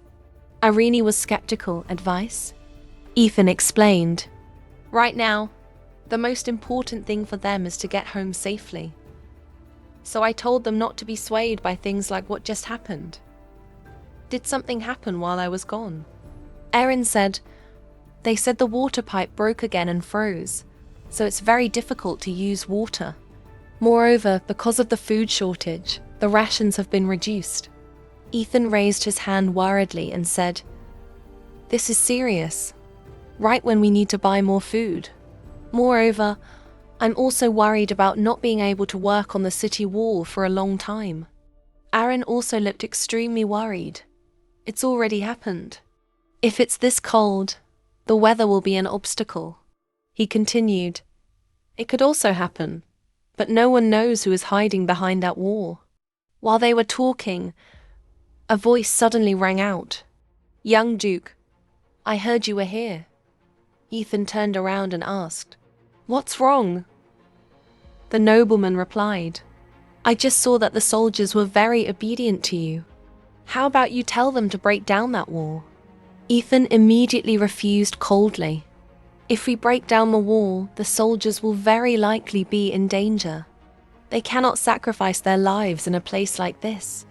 The nobleman accidentally saw Irene and immediately said, Even in this emergency situation, you are still comfortable here with that girl. I think I can assume that. Indeed, right now. It's better to be lost in the warm embrace of a lover than to lie on a cold bed. Others are struggling to get out. But even a family like the Bursteins can't restrain themselves in front of a girl.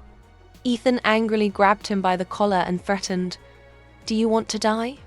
Is it so cold that you can't distinguish between what should be said and what shouldn't? The nobleman trembled with fear.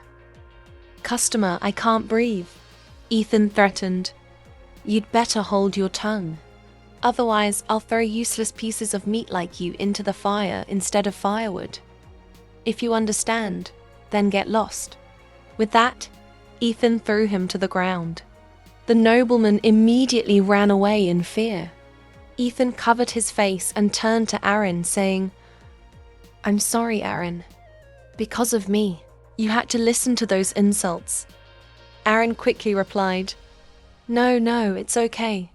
She continued, I should go back. I won't bother you anymore. Irene hesitated. Ethan said, No, I'm fine. Ethan quickly left. Then you go rest. Then Ethan left, leaving Aaron standing there alone, lost in thought. He'll be back, right? At least I should be prepared to respond. A little while later, Aaron held a teapot in her hands, thinking to herself, It seems he's really not coming today. Suddenly, the door opened from outside, making Aaron happy. Come in. Would you like some hot black tea? But all she got in reply was silence from outside the door. Irene held her breath. Ethan clearly heard the door open but didn't come in. When she turned around, someone restrained her, holding a knife to her. Arlene cried out in panic. Someone, the masked person, signaled for silence. Elsewhere, under a heavy snowfall, a soldier was standing guard when he suddenly saw someone approaching. He asked, "State your rank. Who are you?" Upon closer inspection, the guard found this person very suspicious. He immediately shouted, "Intruder!" Before he could finish his words, a stream of blood spurted out. The intruder took a bomb from his pocket and threw it into the pool of blood. A terrifying explosion immediately rang out, creating a shocking sound. This sound startled Irene awake. Where is this? What happened? Oh, right. Someone broke into my room. Seeing her wake up, the kidnapper approached and asked, "Are you awake?" Aaron frowned and asked, "What do you want?" The kidnapper replied, "Nothing, just stay here quietly as a hostage and wait until you're needed." Hearing the masked man's tone, she thought to herself, "What a strange tone. Like a foreigner speaking Utlan." Irene asked, "Are you using me as a tool to threaten Ethan?" The kidnapper was a little surprised. "You know a lot. We don't want to kill you so soon either, so don't struggle. You have to live, so that monster won't come in here." Irene trembled all over. She bowed her head and said, "I'm going to die anyway, just kill me." The kidnapper turned his head back. "I don't intend to kill you directly. Even if my hands aren't stained with blood, you'll still die a painful death. So isn't it better to cooperate obediently?" Irene shouted angrily, "Get lost." The kidnapper said, "You look fine, don't you?" Irene bowed her head. "I want to ask something. You're from the Daislavan Empire, right?" The kidnapper was very surprised to hear that. Aaron continued as if she had seen through everything and had infiltrated at the right time. "It's obvious that you were instigated. Someone must have provided the information, right?" The kidnapper angrily clenched his fist. "Too noisy." Aaron continued to speak. "Is it the peace faction? Is Baroness Sageo the mastermind behind this, right? I'll give you a piece of advice. It's not too late now. You should quickly cross the border and go back. Right now you don't know what the situation is." "I know. That's why I'm telling you. You made a mistake in thinking that just by capturing me, you could control that man. Ethan is Ethan, no one can tame him." The kidnapper burst out laughing. "Let's test if that's true. I don't know if you can live until then." After speaking, he left Irene alone in the dark room. Elsewhere, another explosion occurred. The knights immediately reported an attack. All prepare for battle. Before the intruder could finish his words, a sword pierced through his back. At this moment, the atmosphere was extremely chaotic. A nobleman who heard the screams ran out and asked, "What's going on?" The scene that met his eyes was soldiers lying dead on the ground. He turned around and said, "There's no one here." Before he could finish his words, a sword was pointed at his face. "If you don't want to die, stand still. Bring all the other nobles here." The nobleman, terrified, obeyed. "I understand." A little while later, all the nobles were captured. "What's going on? Please save me." After capturing everyone, the kidnapper reported, "All the nobles have been gathered." The leader looked around and asked, "Where is he?" A noble looked up and asked, "Huh? Who are you talking about?" Suddenly, a shout came from outside. The leader's eyes widened. Finally, he's here. Ethan entered, his face full of murderous intent. He asked, Who are these people? Where is she? The leader pretended to reply. I don't understand what you're talking about. Immediately, a person standing behind him was knocked down. Ethan's eyes were cold as he asked, I asked where she is. The leader broke out in a cold sweat, thinking, how astonishing.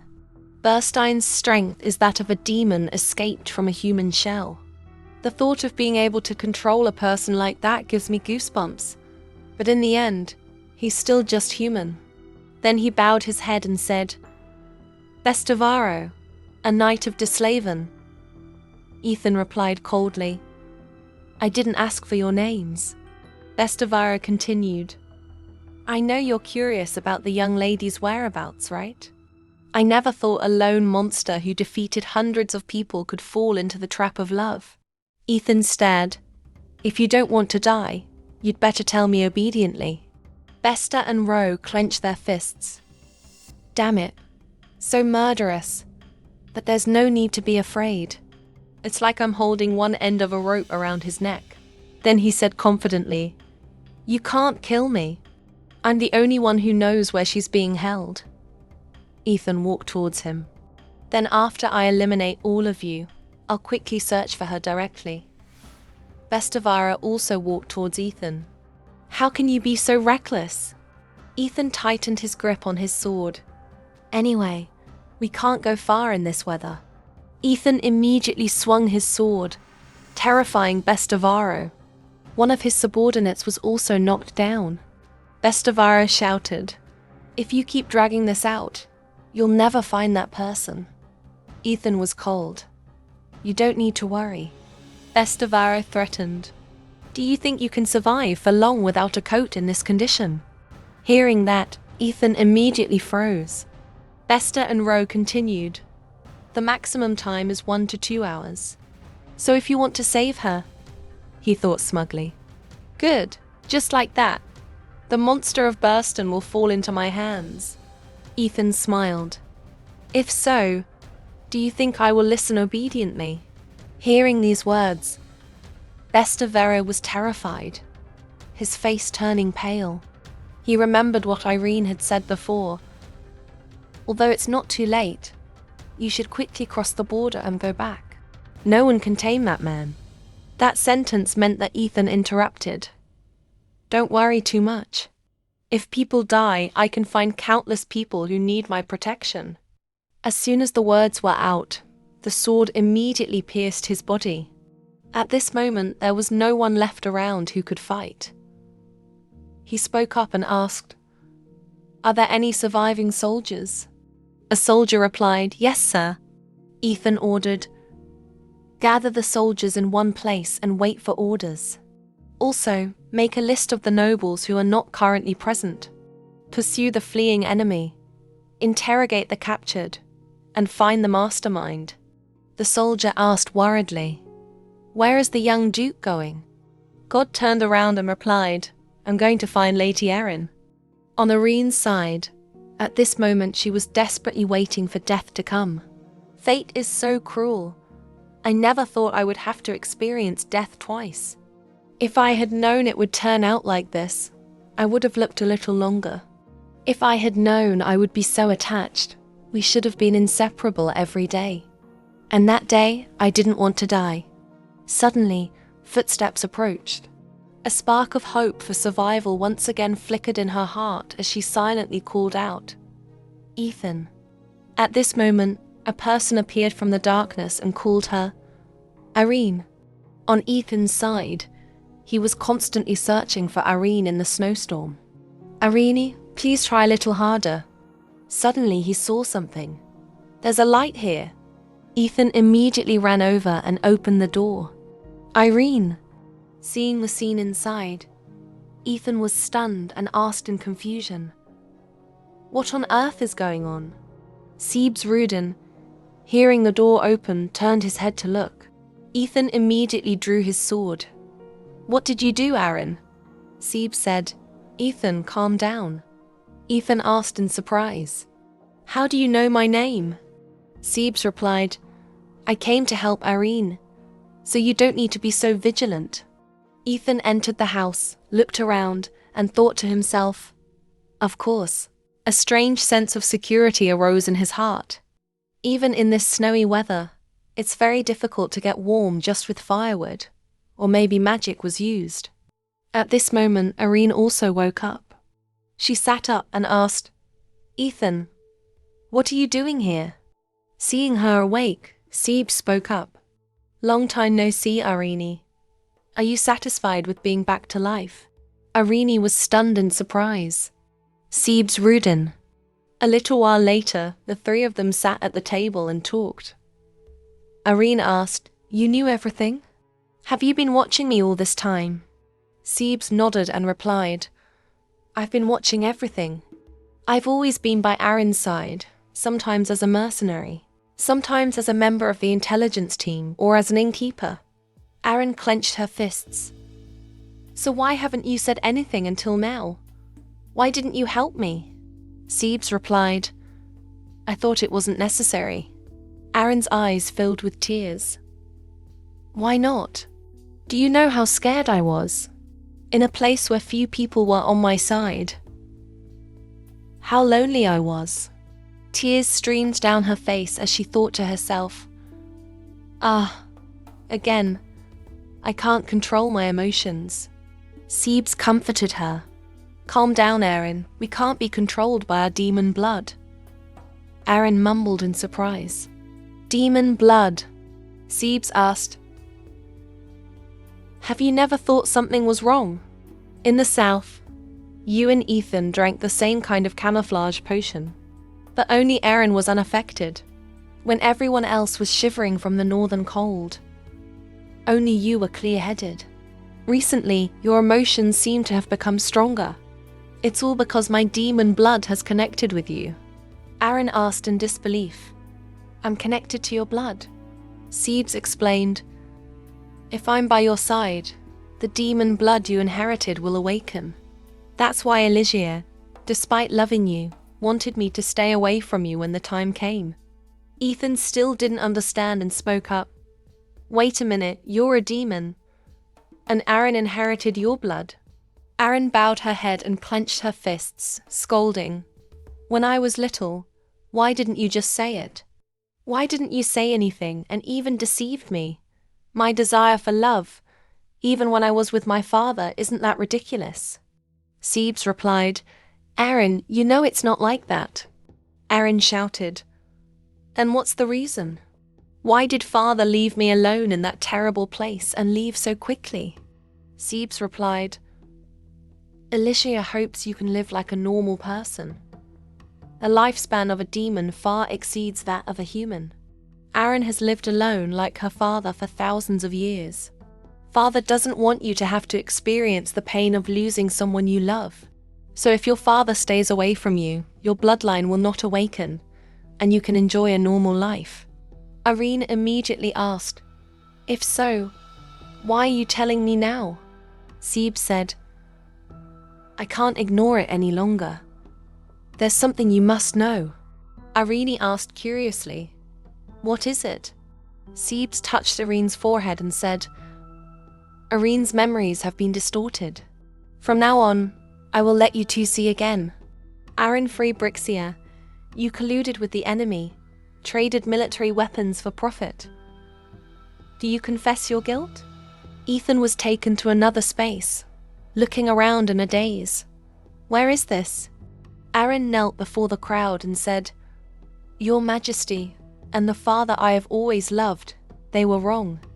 I did not commit any crime. Although you call me a demon, aren't you the real demons? Aaron was surprised.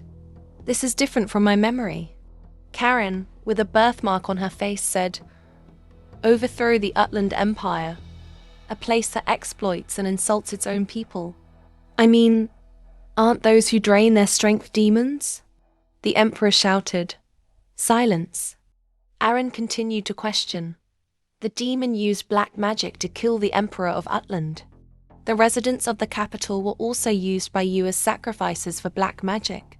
These words terrified the current Aaron. What? Aaron with the birthmark continued. The one who raised me, gave me a place, and left me weapons, is no longer the enemy but the Utland Empire, my homeland. All of this is maintained by Ethan Lloyd Burstein, the man I love, the last master of the Burstein family. Aaron with the birthmark looked up at Ethan, remembering the days gone by. At that time, she ran up to him and said, "Ethan, it's too dangerous. There's no guarantee you'll come back alive." Ethan said firmly, "Even so, I still have to go. Even if there's only a glimmer of hope, I will fight to the end for Viasland." Aaron tried to stop him. "Don't go, Ethan. Without you, I'll be lonely again. No one will love someone like me." Ethan wiped her tears and said, "Arini, don't mind those who spread bad rumors about you. I told you last time, I love you not for your appearance, but for your perseverance and courage. Do you remember now? How did you die?" Irene was shocked by everything she had witnessed. Fearfully, she returned to reality. Ethan asked in confusion, "What was that just now?" Seb said, "That's the truth." Aaron broke out in a cold sweat. "What truth?" It's clear that, before he could finish his sentence, Ethan hugged her tightly. His voice trembled as he asked, "Are you okay? It's clear you've been..." Irene replied, "I'm fine." "Ethan, that was just an illusion." Zebes immediately retorted, "It wasn't an illusion, that really happened. The Emperor of Utland is dead. Dysovan has used black magic to occupy Oxland. You were arrested for providing weapons and money to those fighting to reclaim Oxland. Then you were executed. After that, your father used the power of the ring he gave you to turn back time. In the process, your memory may have been slightly distorted. If we followed the original plan, I was going to wait until Erin told the truth herself. But time is running out." Erin asked doubtfully what was so urgent. He replied, "The end, just like before, is coming sooner than expected." Aaron immediately stood up. "Father knew everything, so why didn't you intervene?" The grieving father replied, "I am bound by many things, and my purpose is not to protect Utlan, but to protect those Eliza loved. To do that, just a little intervention is needed. I found this nearby." Aaron asked curiously, "What is that?" CBS replied that it was a magical tool for controlling the weather. A magic forbidden in Utland. Ethan gave his assessment. "If what you say is true, then this attack was planned with their help to deal with the inspection team." Aaron turned back and said, "Isn't that too risky? Even though they're isolated, the number of soldiers and nobles can't be underestimated." Ethan replied, "No, this attack has a clear target. When I looked at the captured nobles, I didn't see a few faces. I guess the absent nobles are the traitors. And Irene's kidnapping made him feel confused." Sebes also agreed. "That's right. Irene must be alive to be a valuable hostage. But they abandoned her, seemingly indifferent to her life or death." Ethan said in confusion, "Even if it's a dispute between factions, we haven't taken a side yet. So I don't understand why they dragged us into this." Aaron seemed to understand something. She said, "We are not part of the peace faction or the war faction, but we are the ones who are investigating deeply into the issue of child kidnapping and arms trafficking. The person who can arrange this situation, that person knows the relationship between me and Ethan. Although he is not my guardian angel, he has the right to invite the inspection team." Ethan cried out in astonishment. "The Crown Prince? You mean Aston wants to kill us? Why would he do that?" Irene said shyly, "I don't know either. Honestly, I also want to deny this. But before," Ethan stood up, "of course I have to confirm for myself if Aston's inspection team is still there." Seb said, "He has already left that place." Ethan asked in surprise, "What did you say?" Seb's dab. "The Crown Prince has returned to the capital. It seems to be to host a reception for the dice of an envoy. Ethan turned and walked away in anger. Damn it, Aston. First, I have to go back to the base. Irene also followed. I'll go with you. Siebes called after Irene. He smiled and said, Good luck. Aaron also smiled back. Yes, thank you, Father. Thank you. The scene shifts to another place. Dig deeper there. Clear the main road first. Negan thought the snow would continue to fall, but it suddenly stopped. What's going on? It's as if magic intervened. At this moment, someone approached and asked, Is everyone okay? The soldier replied, Both of them are safe and sound. After that, there were no more casualties. Ethan sighed in relief. That's good. Can I send a carrier pigeon? The soldier said, The sky is clear today, so it seems possible. Ethan immediately turned to Aaron. I will now send a letter to Father and Balfour. Aaron also agreed. That's a good idea. Right after that, a knight ran up to report. Allow me to report. I've rechecked the absent nobles. All of them are from the peace faction, Ethan said. As expected, the knight continued. And when the snow stopped falling, I checked and found a road behind. I guess they escaped using that road. They had planned very carefully. I also found these documents. Erin asked curiously, What's the content? Ethan handed her the paper. It's the continuation of the previous document, detailing the child kidnapping situation and collusion with the border nobles. Along with the content about those involved in smuggling, there is also the fact that most of the border army officers are involved in this. Among the national officers, there is also an uncle of Eston. Both were disappointed by this information. Aaron asked worriedly, What should we do now if the Crown Prince? Ethan's eyes grew tense. I will ask him directly if he truly intends to commit treason and assassinate the Emperor, or if he deliberately lets the country rot from the top down. Aaron was skeptical. So, why did the Emperor keep me and personally assign me to investigate the corruption case? Ethan also had the same question. Why did he bring Aaron to this place? Karen clenched the paper in her hand. There are so many things I want to ask, Ethan replied. Then we must set off before it's too late.